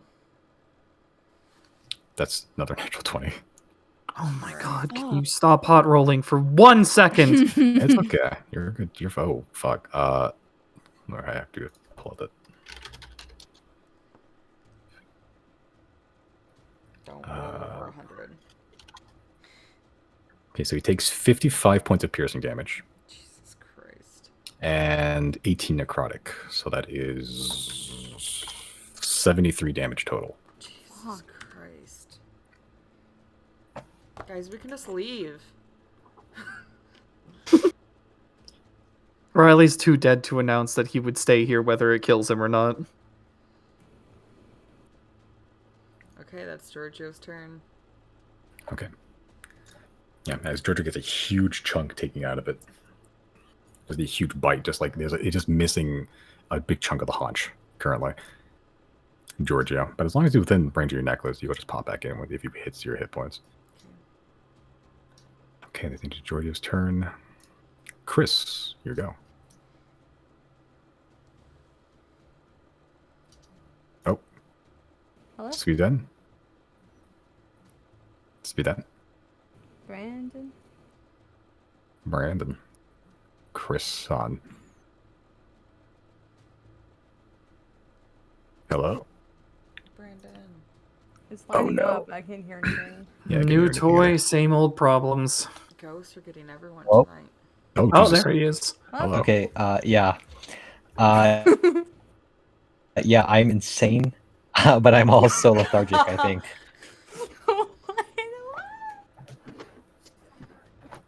You're insane. So what's your turn? What you doing? I'm lethargic, right? And Uh, insane. Oh, because you lost haste, right? Yeah, he did lose haste. So that's your turn. Yeah, it's been a long turn. Feels like multiple turns, but yeah, it's still the turn after. Okay. All right. Yep. That's your turn. It's going to be at the end of your turn. It's going to use another legendary action to just run over here and just bitch slap Gary. 38 to hit. 36. Sorry. 22 bludgeoning damage to Gary. See if he loses concentration on his lightning arrow. So much for that cool attack. No, he keeps it. Oh, thank God. He has a thing where he sort of gets bonuses if he marks somebody first, which he did. Thankfully, wasn't that big of a roll anyway. What's your action, Jana? Your go. Okay. I think we're gonna reprioritize. God damn it! I have to get close to that thing. I'm not in the. Okay, I think I'm just gonna immediately teleport over here. And I'm not in its little opportunity window, right? By being there. Might be. Who knows? It But I has mean, used I'm its like- reaction already. Okay. That's true, it has. Yeah. Okay. I'm no longer an octopus. Immediately, I'm going to cast Goodberry. Oh, and Okay. I can't. That's in the whole. Wait, how does this work again? It's an action to cast and an action to give to someone. I won't do that. We're just gonna. Can I carry Riley the way to the circle? Is my whole movement? What's your speed? Is it 25? 5. 5. I'd say if you dashed, you probably could. Okay. I think that's all we're doing is just getting Riley to the circle. Okay. So I'd say. Would you probably- be able to pass through that as well? I don't know if that counts. No, I don't think so. I think you have to stay there for the. Yeah. So like, Okay. you can. It would affect you, Jana, if you want to pass through it Oh, because it would it's on your affect turn. me? Yeah. Because it's still just healing sitting there. So. So we both get it? Riley would get it when it starts on his turn. Yep. Okay. Yeah, I'll take some healing then. Okay. 46 plus 1. 46 plus 1. That's Giorgio, but it's the same thing. Yeah, 13. Wow, pathetic. I'll take it though. I think that's. Wait, before I say that's Jana's turn. I don't think I have any movement left though. So I think that's No, my that'd be turn. it. Okay. But Riley, safe, as long as this thing doesn't do anything else. Okay, that's your turn. It's now this creature's turn. It's going to make another attack against...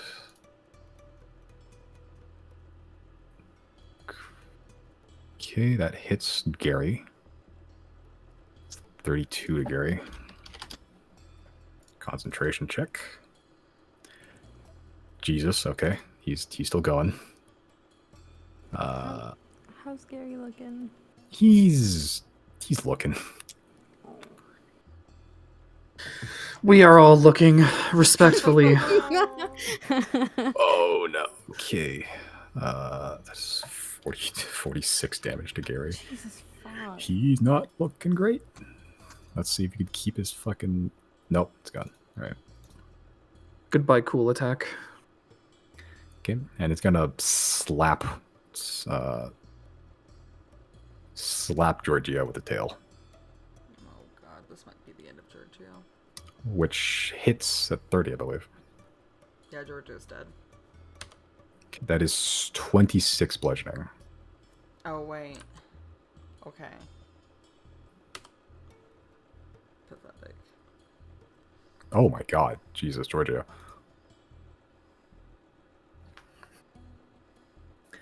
And how much movement has this thing used? 35. Can use remaining.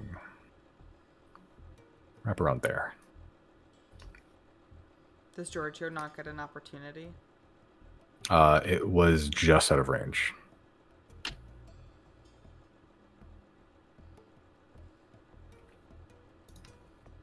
Yeah, like out of range by like 1 square. The Sturgeon has a range of 10, which would be insane. Okay. Riley, you do heal 46 plus 1. Hell yeah. Ha! That coming off the almost max roll earlier, but you know what? Being alive is being alive. Oh, Jesus. Oh, I don't know what that even means. Whoever that is. Okay. Are we thinking greater mass healing, whatever the fuck my spell is? I forget. What are we thinking? I wouldn't say no. Giorgio's down bad. Yeah. We're all down bad. Jana's actually at full health because she was so busy doing everything else. But like Giorgio literally has like 2 hit points. Zero. How you doing? I'm still at a good like 70 something out of 100, so I'm chill. But I mean, Okay, if so you it'd need be. to, I mean, it's 3 of us who get pretty good healing. Actually, Chris, what are you at? 20. Yeah, I'm dropping a level 7 mass cure wounds. Oh, you said that was funny. 20. It was wow. That's so fucking bad. Holy shit. 21. It's 26. 26. So That brings me to. everybody gets. Oh wait, is it? Yeah. 26. Yeah, 26 to everyone except Merrick, who is not in range probably, unless What's the radius on 60 feet. So he would have to be. What the fuck? It's not going down. Hold on, I got a thing. Oh, actually, he does get that. Never mind. Hold on. Where are you casting it specifically? Yeah, it's centered on Riley. That would be everybody, yeah. Okay. Fucking Nice. Dude. Gary, my god. Alright. Gary, Merrick's still at full hit points. Yeah, so anyone that wants it, 26 hit points. Thank Riley. you. It's what I do. And speaking of what I do, you 0. I need you to hit the next one, all right? Throw another D12 their way. Thank you. Thank you. That's my turn. I can't do shit. I'm staying here. I want the healing. All right. Unless it tries to make off with me and kill me again. Yeah, is Lair this action. thing focusing on you? I can't tell what it's doing. Primarily? Yeah. It attacking things. Lair actions. Everyone make strength saving throws for me. Yeah. Stupid idiot fish. That includes Merrick. Yeah. Georgia succeeds. Merrick succeeds. Gary succeeds. Okay. 0 fails. Oh no! Chris fails. Jenna fails. No. That just means It's we can't kind do of... anything. You can't move. You can do anything else, but you can't move. You can still teleport, but you cannot move specifically. And move is defined as Using your speed. movement to move. Yeah, speed. Yeah. Your speed is 0. Dude, I'm gonna open fucking Counter Barrage if that thing's still there next turn. Lair action. Yeah. As the weight, just pressure of like almost like gravity's increased and everything just feels so much more lethargic. Like you find yourself just stapled to the ground.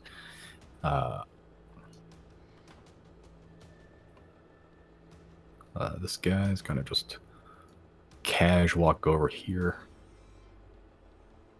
Attack you, Zira. Your mama. Sorry, not you. His. These are disadvantages. You still blur on, right? Yep. So 16 to hit, Nope. 20 to hit. Defensive duelist. Dark is its mom. Yep, the shark is its mom. Okay. As this thing slithers over to you, it's swimming through the air pretty much, just kicking off the fog. It begins snapping at you, and you're even in a lethargic state, you're still able to defend and sort of glance the blows away from you, unfazed. That is that guy's turn. Let's see.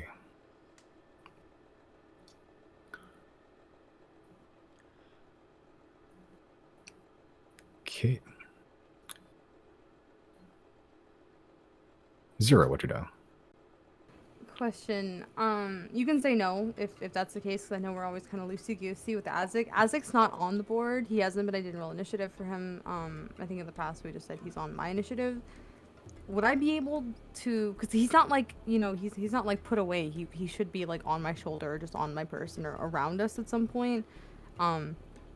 Would I need like a bonus action or something to summon him here? If he's already on you, I don't think so. Okay. Yeah, he's sort of just there as like his own entity. What I'm trying to do is flank with Azik. Okay.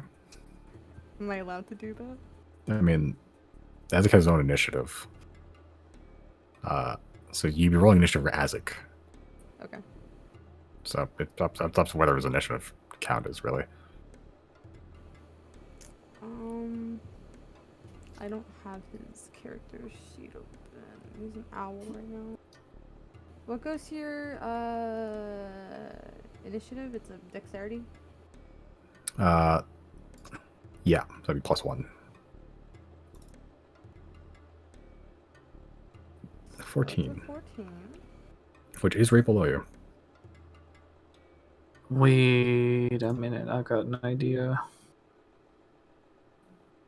Oh, Jesus, that was some lag. Okay. Okay. Damn.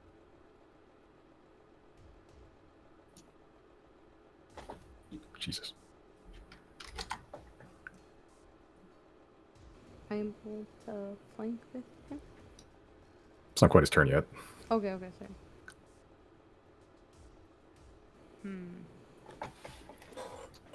Can I hold my action for his turn?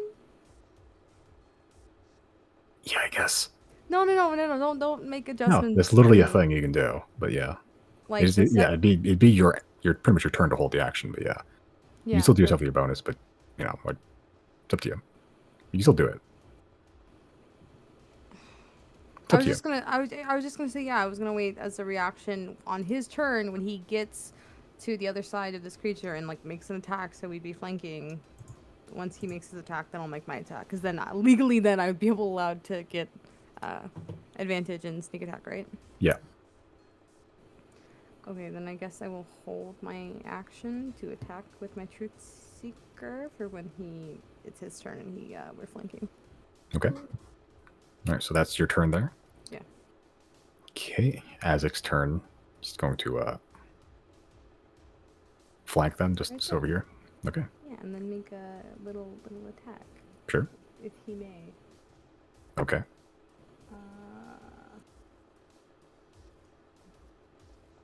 This does not hit. That's fine. I still get advantage though, right? I guess, yeah. No, what do you mean? I guess I don't. Yeah. Are you allowing me to do so? Or is Yeah. that the I mean, rule? yeah, that's literally the rule. I know, but you're saying I guess. Yeah, it's like with like Azik's one damage talons. Is all. That's all I'm mentioning. Okay, as long as it's legal, I don't want to bend any rules with this. Yeah. Okay. I guess for my held turn, I'm gonna make an attack with my Truth Seeker. You said it's at advantage, right? It is, because you're flanking with your familiar. That hits. Okay. That shit dead, yo. Good. Yeah. It's my turn. I know, and it was a sneak attack that did it. Yeah. Oops, that's too much damage. Whatever. Alright. Sure. Alex took some movement if you want to. Still got 50 feet of movement left. Is he not affected by the whole like weight thing? He sort of just showed up after all that stuff. then I guess, yeah, I'll send him over there. Like right here.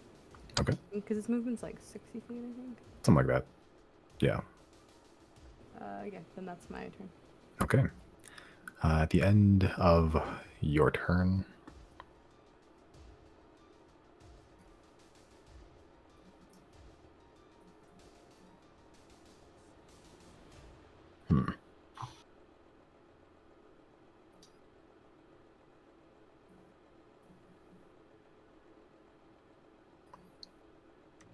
yeah, it's going to use Dragged Under again as legendary action. Yeah. Bite attack against Gary. No. 32. That is... fuck, can't do math. 32 points of damage total. Don't think it's any resistances to shit. As Gary and the Shark, which is a sweet band name, gets teleported. Yeah, about there. Yeah. Another chomp, and he just disappears, reappears slightly further away. Oh, wait, he teleported, right? Teleported, yeah. I got it right. It's not Gary's turn. Gary is... Jesus. Oh,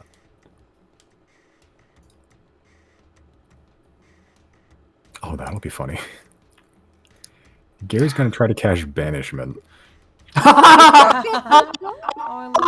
got a minute to regroup. Let's go. Oh my god, that's funny. Let me see. It's a charisma saving throw. Well, that's exactly what we need. Let's fucking go. It fails.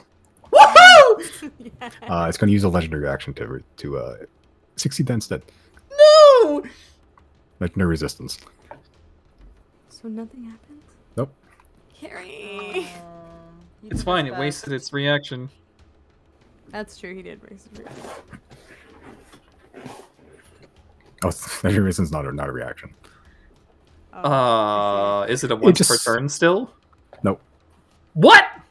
He just gets 3 a day, pretty much. Oh. Yeah, no one's really forced to make saving throws yet, but yeah. he's dead. He's fucking dead. Okay. As you can see, Gary like warping it, like phasing it out of existence, and it sort of just shrugs it off. The shadow energy just overpowering Gary's ranger magic. Gary has a movement which he will not really want to use to escape right now. Bonus action. What can he do?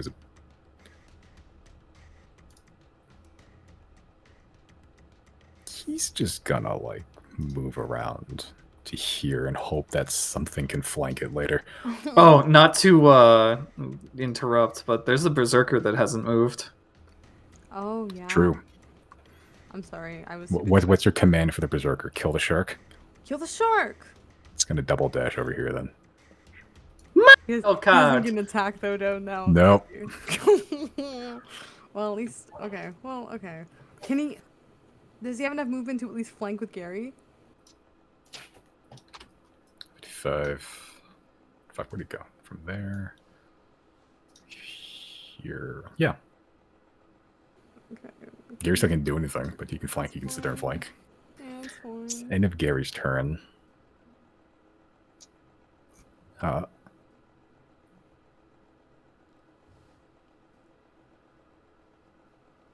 Okay. It's gonna use Thrash as a legendary action after Gary's turn. It's just it's gonna slap Gary. Why? Oh, God.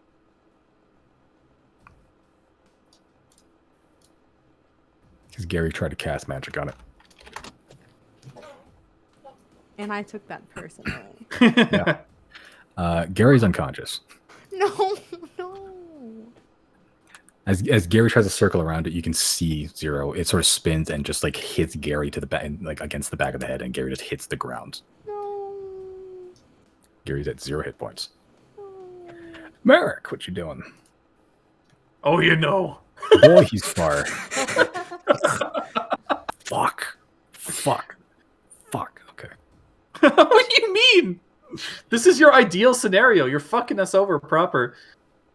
I want to challenge you guys. That's it. This is as far as you can move. With his movement. Throw anchor. He actually can throw anchor, yeah. First, he's going to use Storm Aura to just make this thing take some lightning damage. Kill it, Dexterity Merrick. saving throw. That is a save, so half 3 damage. Throw anchor. Let's use lariat pull. Natural 20. Let's go. That's oh my god, no, it's not bad. Let's have your math here. Jesus, that's a lot of dice.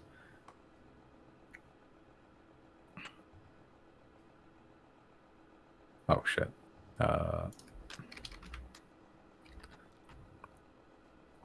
Okay. Yeah, as Mare just winds it up, you can see he's like swinging it almost like a like an Olympian hammer thrower. Just hits it. It sort of hooks onto like some part of his jaw, and Mare gets pulled 5 feet inwards. That's it. That's all he can do. It's not looking great. Giorgio. I know. What am I gonna do? As much as this sucks, I think nothing. Nothing? So I want him to stay near Jana, but I don't want him getting into melee, because he's just still too low on hit points. I'm afraid if I make him run off, he'll become a target. So he's just gonna stay there. Okay. Alright, Chris, what you doing? You cannot move, by the way. Finish him.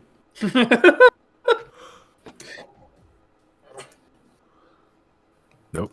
Chris? Brandon? Oh, no. Oh no, it's happening again. Wait, I'm so sorry. Can Jana just teleport to Giorgio? Can we just become one? Sure. Thank you. Yeah, you're back. Hear me? Hello. Yes, you're back. Hello. Yeah, I'll just do magic missile at 7th level. Jesus. Okay. Roll for damage. And it'll just multiply it. Chris, don't play. What are you talking 5. about? Yes, he does. That's maximum damage. Yeah, he does. How many missiles at 7th level? Here.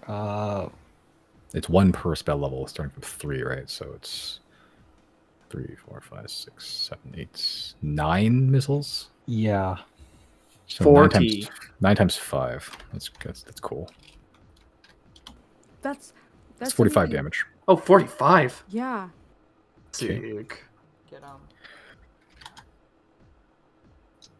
Okay. Still up. Not looking great, as 9 of these missiles just streak out and collide into it, lighting up some of the body that it does have. It's definitely showing some wear and tear. You can see the swimming becoming more erratic. You can see some tears in actual flesh. The shadows are beginning to slaw off. It's looking pretty hurt. Okay, is that your turn, Chris? Yep. All right. Jana, what you doing? Okay. Now that we're mounted, because now we can actually get close. And Jana will take any damage instead of Giorgio, right? You can choose who takes damage, I believe, with it's either feet you have or the saddle of the cavalier. And Jana will use cast. Oh, before I do, let me double check. I don't think it uses concentration. It does not. I'm gonna cast Shillelagh and hit this thing. Bonk. Oh, I actually cast it at. It takes the damage of the second one. Yeah, you still have to hit with your I quarterstaff, right? forgot. Yes. I don't know how you want me. I guess I rolled the same thing twice. It does not matter. I think I actually take the two-handed because with Shillelagh. Yeah, so same number regardless. Yeah. 12 misses. Okay. I believe Georgia can make a tag, right? Oh yeah, because now we're mounted. Yeah. Nice.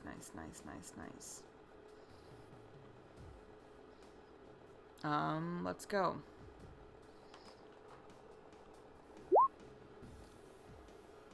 Uh, 18 does hit.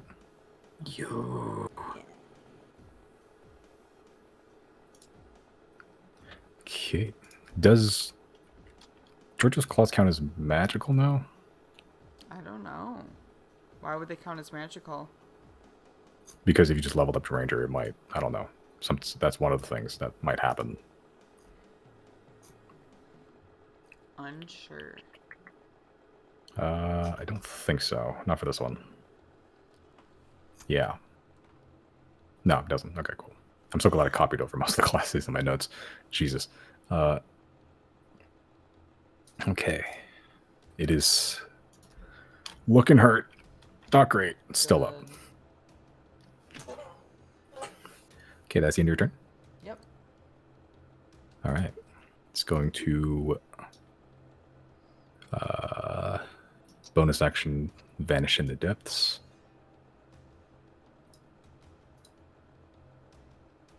Coward.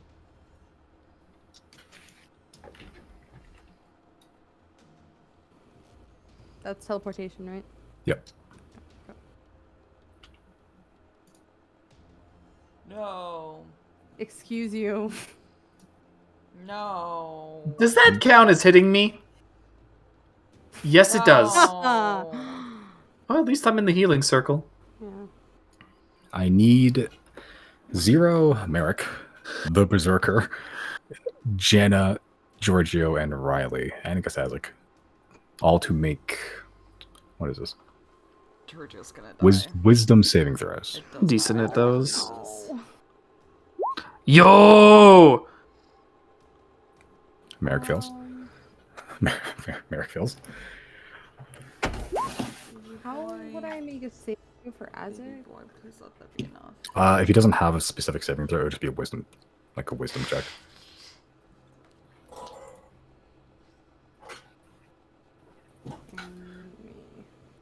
Okay. God damn it. Okay, so let's see. Merrick and the Berserker, which I guess, fucking Jesus.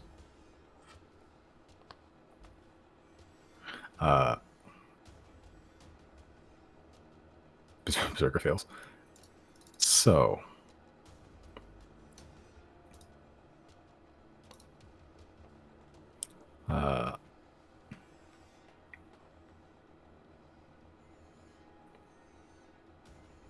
Giorgio. Merrick.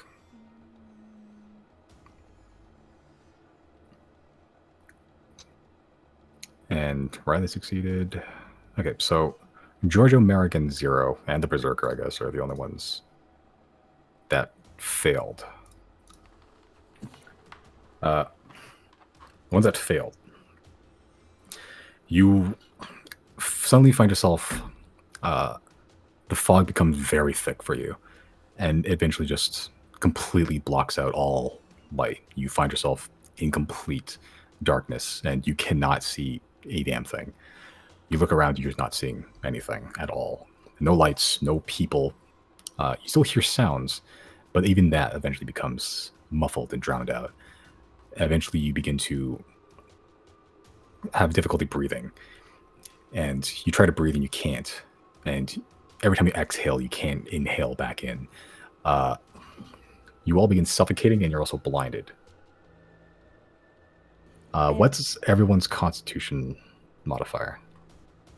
For the ones that failed. Mine is 2. Okay. 2. Okay. Whoops. What the fuck? Okay. 2. What's Georgios? Oh yeah, no, that is Georgios. Okay, cool. And the Berserker is fucking... I'm honestly surprised the Berserker is alive. Okay. Yeah, you are... With a failed, you are suffocating and you are blinded. You cannot see anything. You are just grasping at nothing and you cannot breathe. As panic begins to set in a little bit.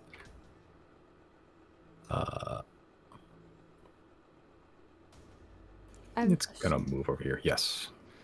Because before combat had started, like a minute or two before it started, I cast. I didn't cast. I used. I have truth. Would that still be active? It's 10 minutes long, and if so, would that see through the blindness or no? Nope. Okay. You see through illusions and stuff and magic. This is just you are blind. Okay. Well, that's its turn. In subsequent rounds, how do we overcome, or does it just end at a certain point and we can't do anything? You'll make saving throws each turn. Okay. Yeah, I'm saying if you fully suffocate, you just drop to 0 hit points. You start dying. I'm guessing the Constitution is like how many turns they have until they die. Yeah. Whew, rough. Wait. So are we taking damage when that happens? You're not taking damage, but if you don't succeed on your saving throw and within that time span, you just drop to 0 hit points. We've got 2 rounds to do it. Yeah. Well, no point in throwing down healing. Okay, Riley, here we go. First 46. 46 plus 1. That's true. Yeah, let's go. Are you fucking kidding me? It could be worse. That's brutal. It could be worse, but that's 2 7s in a row. Yeah. And now I have to fucking step out and get myself killed. It's a very lucky number. Hold on. Let me fucking think about this.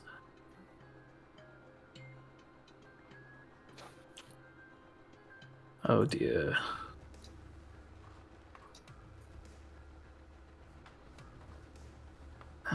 Control water don't do too much here.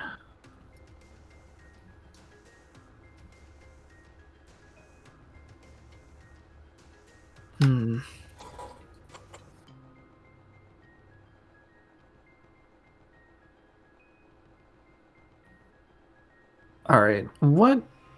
Is Chris close enough? Yes, actually. I'm going to use Bardic Inspiration on Chris. Jenna, you haven't used it yet, right? Oh, no, I haven't. Okay, good. Bardic Inspiration on Chris. Should have used it last round. Come on, let's get it done! I'm going in! I'm not going in.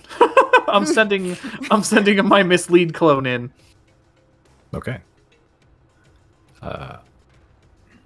Sure, I will use mislead. Let's see.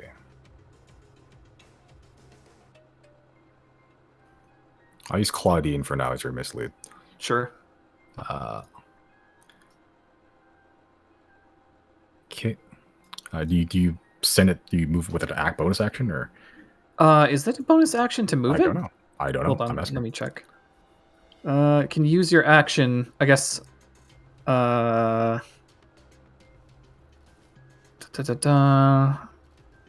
Use your action. Does that even? What happens the moment I cast it during battle? It doesn't say. How are we ruling this? I think you'll cause it to appear, and then on subsequent, I'll use your action to move your illusory double up to twice your speed. Yeah.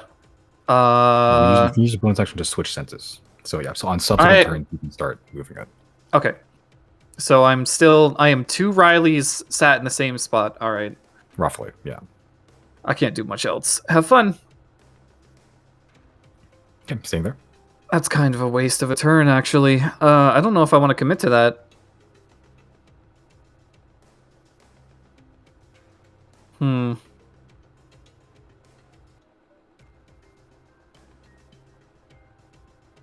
I think I will anyway. Okay. All right, that's the end of your turn.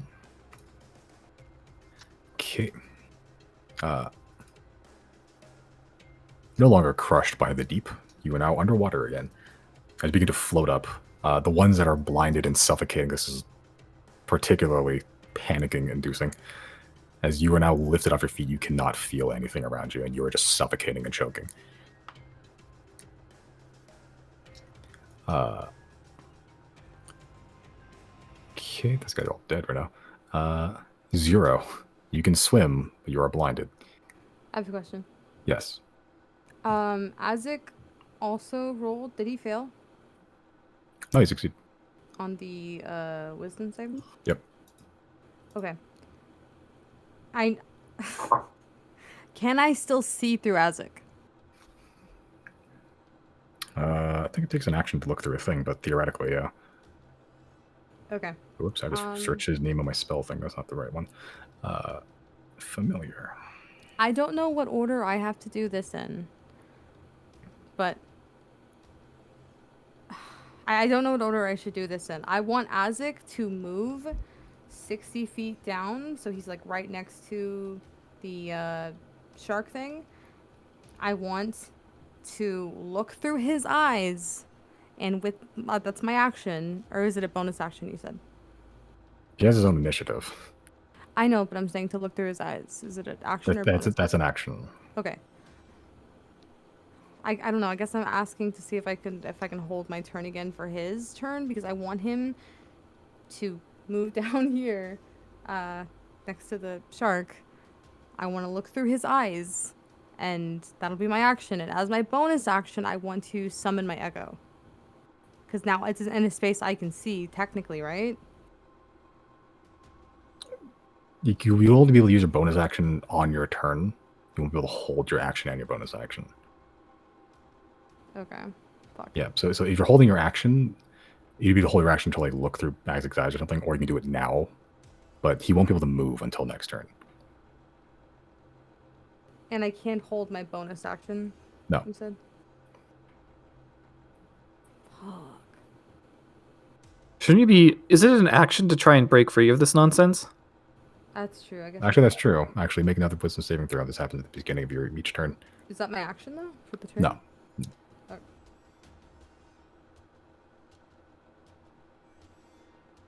Still blinded. I can't use inspiration on it, can I? You can. D12?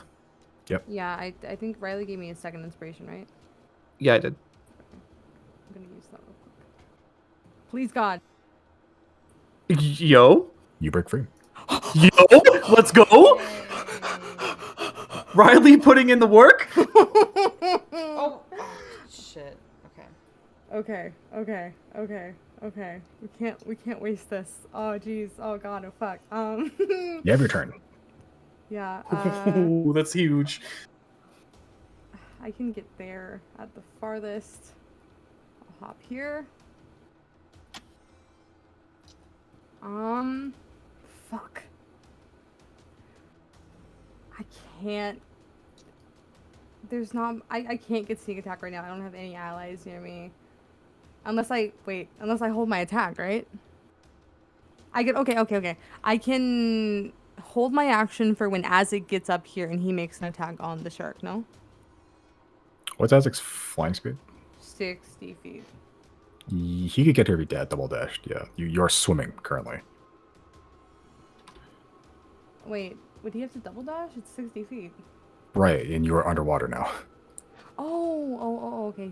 Okay. So you'd be able to make it Alright. here with your action, or with your movement, just normal movement. Okay, that's fine. I can. Shit. Then my daggers won't. If you have your bonus action, you still dash underwater. Does Zero fear me with my mask on? Looking over and seeing Chris does unsettle you with the I mask. fear nothing. No, it's still a little bit unsettling. I fear nothing. Okay. I'm moving my head like a snake. And it is like separate from his body. It is rubbery. What the fuck? Okay. Sorry. Let me. You said I can use my bonus action to double dash, and then I'd get to the spot I wanted to be at. I think so. Yeah, so like around here. And I'd still have an action after that, right? Yeah. So you could hold your action there if you want to throw a dagger, and then once that's turn, he could double dash down there, and he would be within range. Actually, what's his walking speed? I wouldn't be using his flying speed, I'd be using his walking speed. Let me double check. Oh, he's not. It's not. It's not 60. But he could go 10 feet. Okay. Okay. I need to reassess this.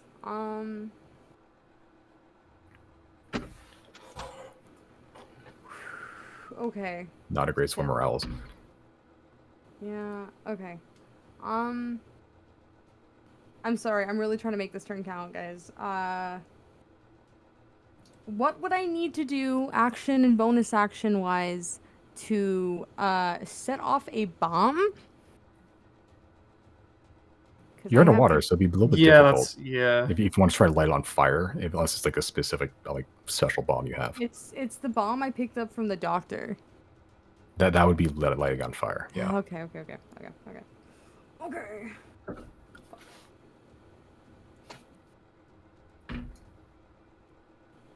I can't. I can just make a regular attack. Yeah, but I was just trying to get sneak attack. So I'm pretty sure. You said all the ranged attacks are at disadvantage, right? Because it's not with daggers. Daggers have a weird edge case where they work fine underwater. Daggers. Some other weapons, yes, but not daggers. Even if I throw it? I think so. I double checked why the underwater rules. Daggers seem to be unaffected. So same with crossbows and trident and stuff. Then can I back up my? Can I rewind here and try something else? Or sure. Or do you want me to stay there? No. What are you trying to do? I was trying to return to my previous spot. I wanted to use my bonus action to hide behind the tree and then make an attack with my dagger throwing it, because that would ensure me sneak attack, right? If you successfully hide, sure. Okay, because I was previously like right here, no? I thought. I could be wrong. Or like here? I think it was right beside... You would, but then you won't be able to see the thing, so... yeah. So, tell me what I need to do this, then. Yeah, you can move here to get visual of it. You can use a bonus action to hide, then you can throw it. Okay. Yeah. So it's still perfectly legal for me to do that, to check it out, hide, and then throw it? Yeah. That's what I want to do, then. Okay, make a stealth check. Pretty good. That's not my best.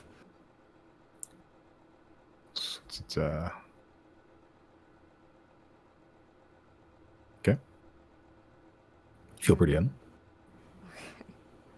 And then I will make a dagger attack. All right. That barely hits. Do I get sneak attack? You do not. Okay. That's fair. 6. Oh. Still up? Yeah. I think that's all I can do. God damn it. Yeah, I guess that's my turn then. Okay. It's gone now.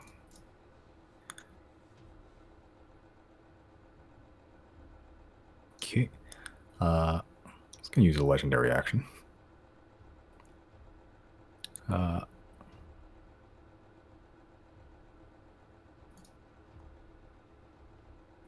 Yeah, it's gonna do Feeding Frenzy again. Move 20 feet here. That's a 34 to hit, Chris. Yeah. Barely. You take 31 piercing and 14 necrotic. Good thing I fucking healed him, huh? Yeah.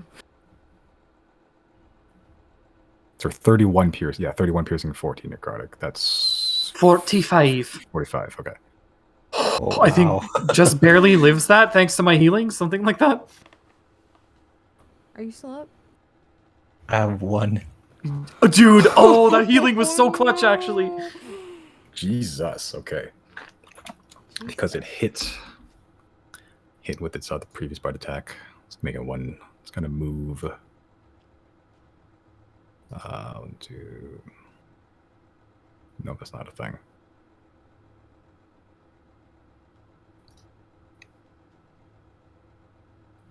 Yeah, it's going to hover above you. Make a bite attack against you, 0. Okay. That's 21. Sure. Yep, you take it? Yeah. Okay. You take... Oh, that's a shit roll. Good. 22 piercing. Awesome. And 8 necrotic for 30 total. Okay. I'm going to use my reaction to Hellish Rebuke. Okay.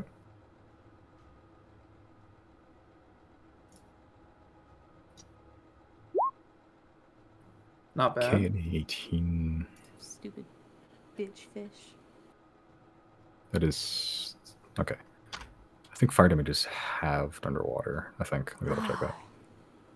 It's damage. Don't worry about it. It's damage. It's not looking great down here. Okay, as you explode, you do get like some of this fog sizzles like you're underwater, and you do leave a slight burn mark that eventually gets enveloped by shadow.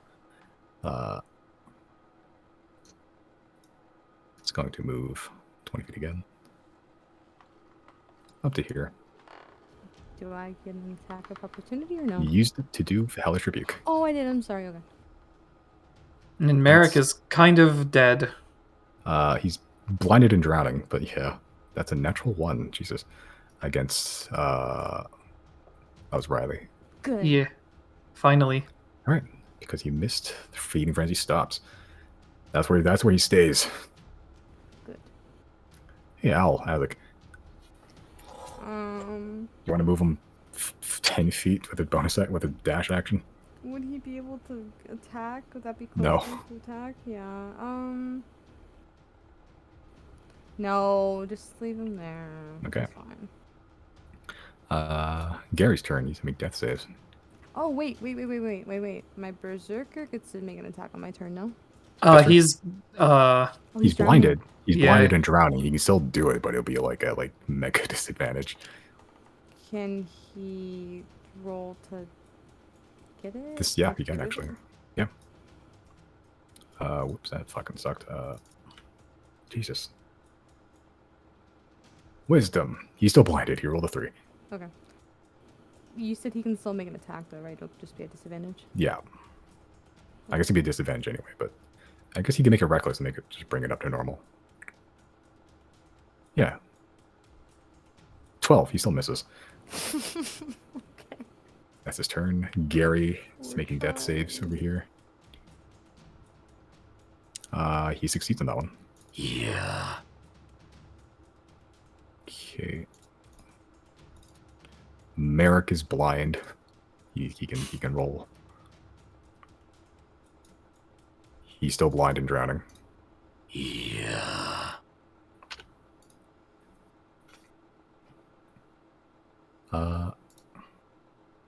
He's gonna try to hit this thing. If you can't really see it. Miss. Yeah, but both the berserker and Merrick are just blindly swinging in the vague direction of the shark, and you can see like bubbles escaping from their mouths. Like they cannot breathe. Okay, Jen, are you mounted in Georgia right now? Yeah. Okay. So it's shared. Chris, what you doing? Hold on.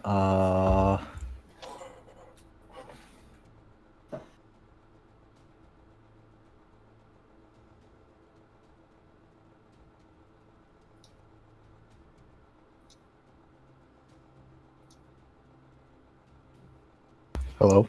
Hello? Hello.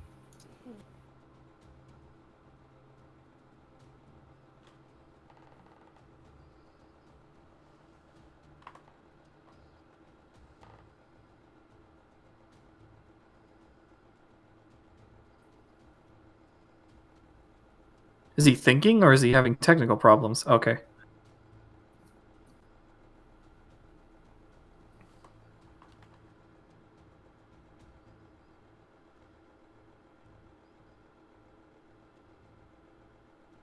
Can you hear me? Yes.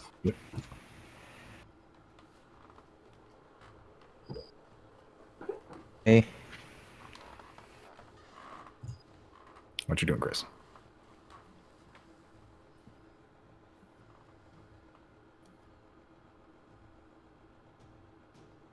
Maybe I'll move there to here. Okay, that's, yep, the extent of your movement underwater. Yeah. And I want to do Pulse Wave at 6th level, but I want to aim it in such a way that it doesn't hit Riley, but it still hits the shark. What cone is that? 30 feet? Yeah, 30 feet.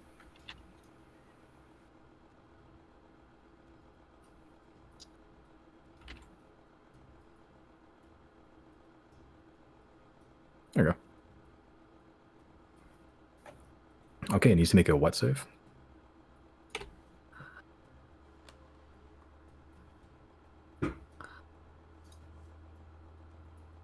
Let's see.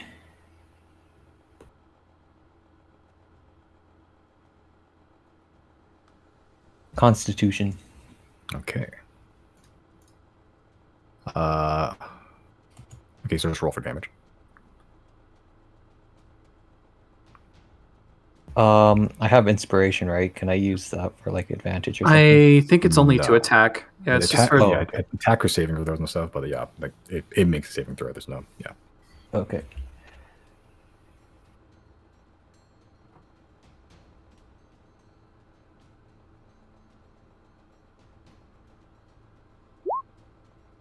Okay. Still pretty good. Yeah, it's bigger. So it failed. It's gonna use a legendary What in the resistance. fuck? The fuck is that?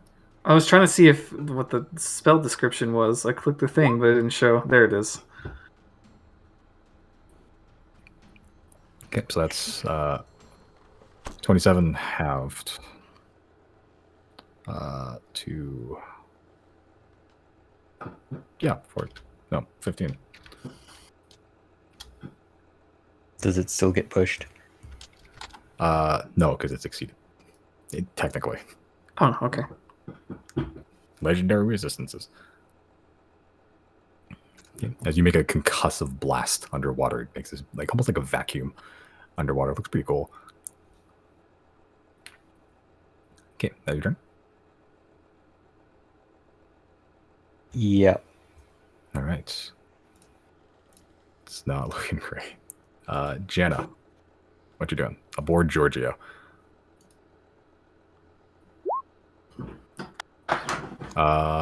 Giorgio succeeds, actually. Yeah. Yo, let's fucking go. Giorgio is no longer blinded nor drowning. Can I do Conjure Barrage from this You may. spot? It's a 30-foot cone, right? Mm-hmm. Why not hit anybody? Because we're so close. Yeah, I don't think that hits anybody. You're good. Okay. Get him. All right, roll for damage. Oh shit. Half damage. Natural one. Yeah, it's gonna use his last action resistance to resist that. Is he still up? Barely. Fucking barely. Giorgio didn't use an action to do a wisdom saving, right? No, he just did the thing. This brings it. That's 9. Okay. 14 does not hit. Yeah, the barrage definitely did. Like underwater, even with a fog, this weird, like ever-present water, not water. The barrage sort of just slows down a little bit, but then all of it does hit. Mostly square, but Giorgio with the claws underwater, he's more doggy paddling and trying to slash at the same time. All right, that's my turn. All right. Okay. It's not looking great for this guy. Let's make a bite against Jana. It's 25 to hit. Mm-hmm. Okay, so you take 36 piercing and 5 necrotic, 41 total. Got it.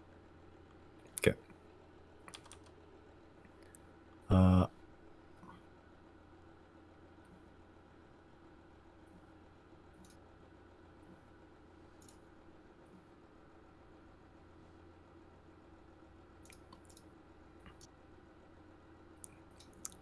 Okay, Riley, roll a D100 for me. Sure. Nice. Okay, it makes a bite attack against you, but it goes for the double you have there instead. Yeah. Which means it does use his tail attack against you. The other one, where the other one doesn't seem to just phase through. You take 27 bludgeoning damage And? with a 19 to hit. Oh, no necrotic? Nope, that's the tail. You said how much?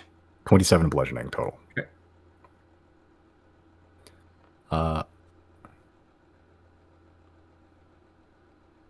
Yeah. Gonna move. Nope, that's a lot of attack opportunities. Riley, here you go. Wait, did Jenna have to roll concentration for healing spirit? That's true. Yeah, make a Constitution saving throw. Beating like 20. No, no healing. In that case,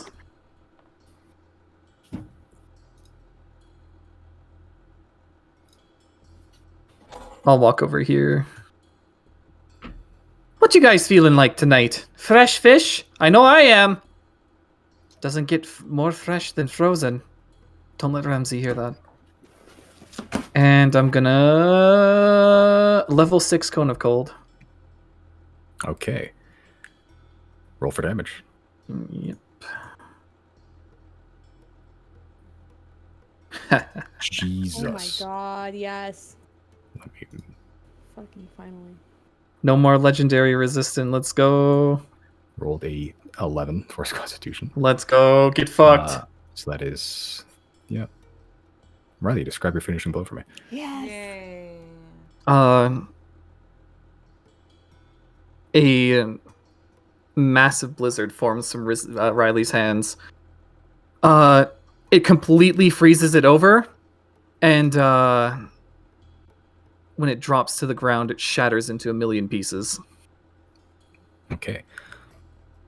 Okay. Normally resistant to the cold, the shadow eventually beginning to freeze and just entirely just freeze solid. This floating, swimming shark.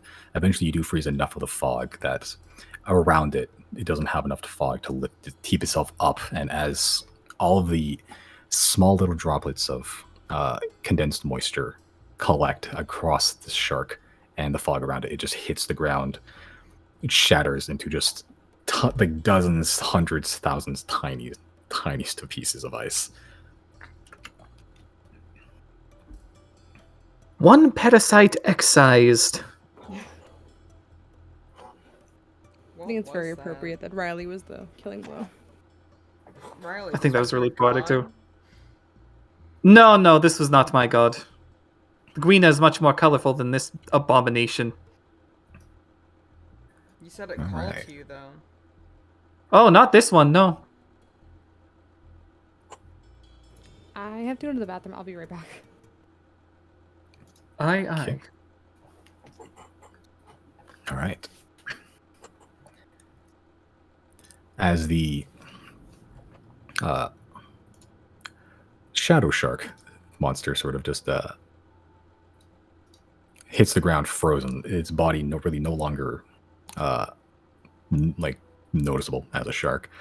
Just a pile of crumbled ice and snow that is slowly beginning to melt as the fog doesn't go away entirely, but it does subside. It doesn't not quite that oppressive thickness anymore. Where the fuck is it? There it is. Okay. As Merrick is no longer drowning, another berserker who was alive a lot longer than I thought. I'm also going to throw a healing word at Gary and make sure he lives. Okay. Yeah, just roll for healing there. Nice. Yeah, Gary just shoots up. Just looks over to the pile of shark you created there.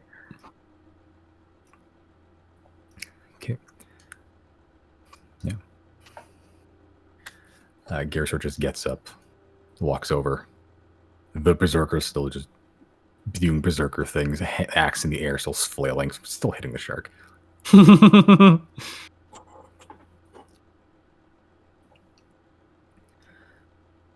Big fish gone. As you're all taking just a moment for yourselves, you hear a sudden rushing of water, just rumbling. The fog is slowly just beginning to fade a little bit, beginning to burn off in the sunlight, as you can now see the sun. Quite nice after having spent a little while in the dark. As the rumbling gets closer and louder, you can see from the north that small little opening for the river suddenly becomes surged with this huge tide of water, making these waves 30, 40 feet high, just scraping across the pond, the lake.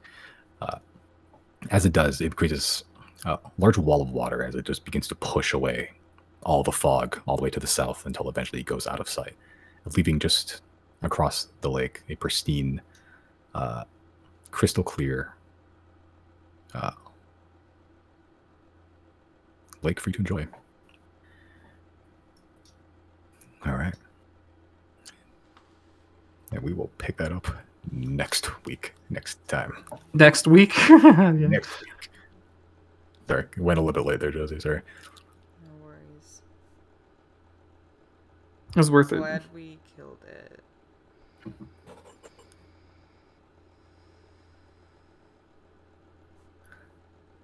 This was a world record speed run for establish a plot point and resolve it in the same episode. XP, XP, Level up! XP. You get 10,700 per player. Actually, no, hold on. Wait, sorry. Nope, I did that wrong. 10,475. Oh, fuck, math. Oh, wait, that'll fuck with your... Never mind. No. 1,000. Yeah, you can't fuck with the 69. Yeah, we can lose it. Damn it. Was it I outrun the 10,000? Just turn it into 420 instead. It's chill. 10,475. I had the 10, wrong amount of monsters. Wait. 1,475. Correct. 475. There we go. All right. 204, 554. Yeah, that's what I got. Yep. Oh my god. Do we level And that's a up level then? up. Yeah. Oh, actually, I forgot this whole thing. Can everyone just make last Constitution saving throws? Oh no.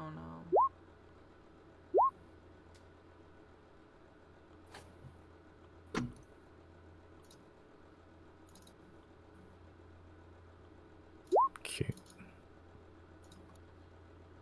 Nope. Literally everyone is good.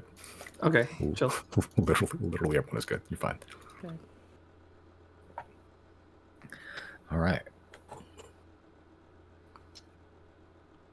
I will level up That- Giorgio, but I will decide on Jana in between sessions because I don't know what I want to do. Yeah, I can give But Georgia's ASI. Oh, 16. Can I roll hit dice? Yeah. Oh yeah. Everyone just roll hit dice. For those that want to level up right now. It's hit dice plus Constitution, right? Oh, You just roll the hit dice button in the thing. It'll automatically add it. can I re-roll that one? Yes. Hmm. There we go. 6. Yeah. Hit point maximum. I'm finally in the triple digits. Holy shit. Oh damn. Oh darn.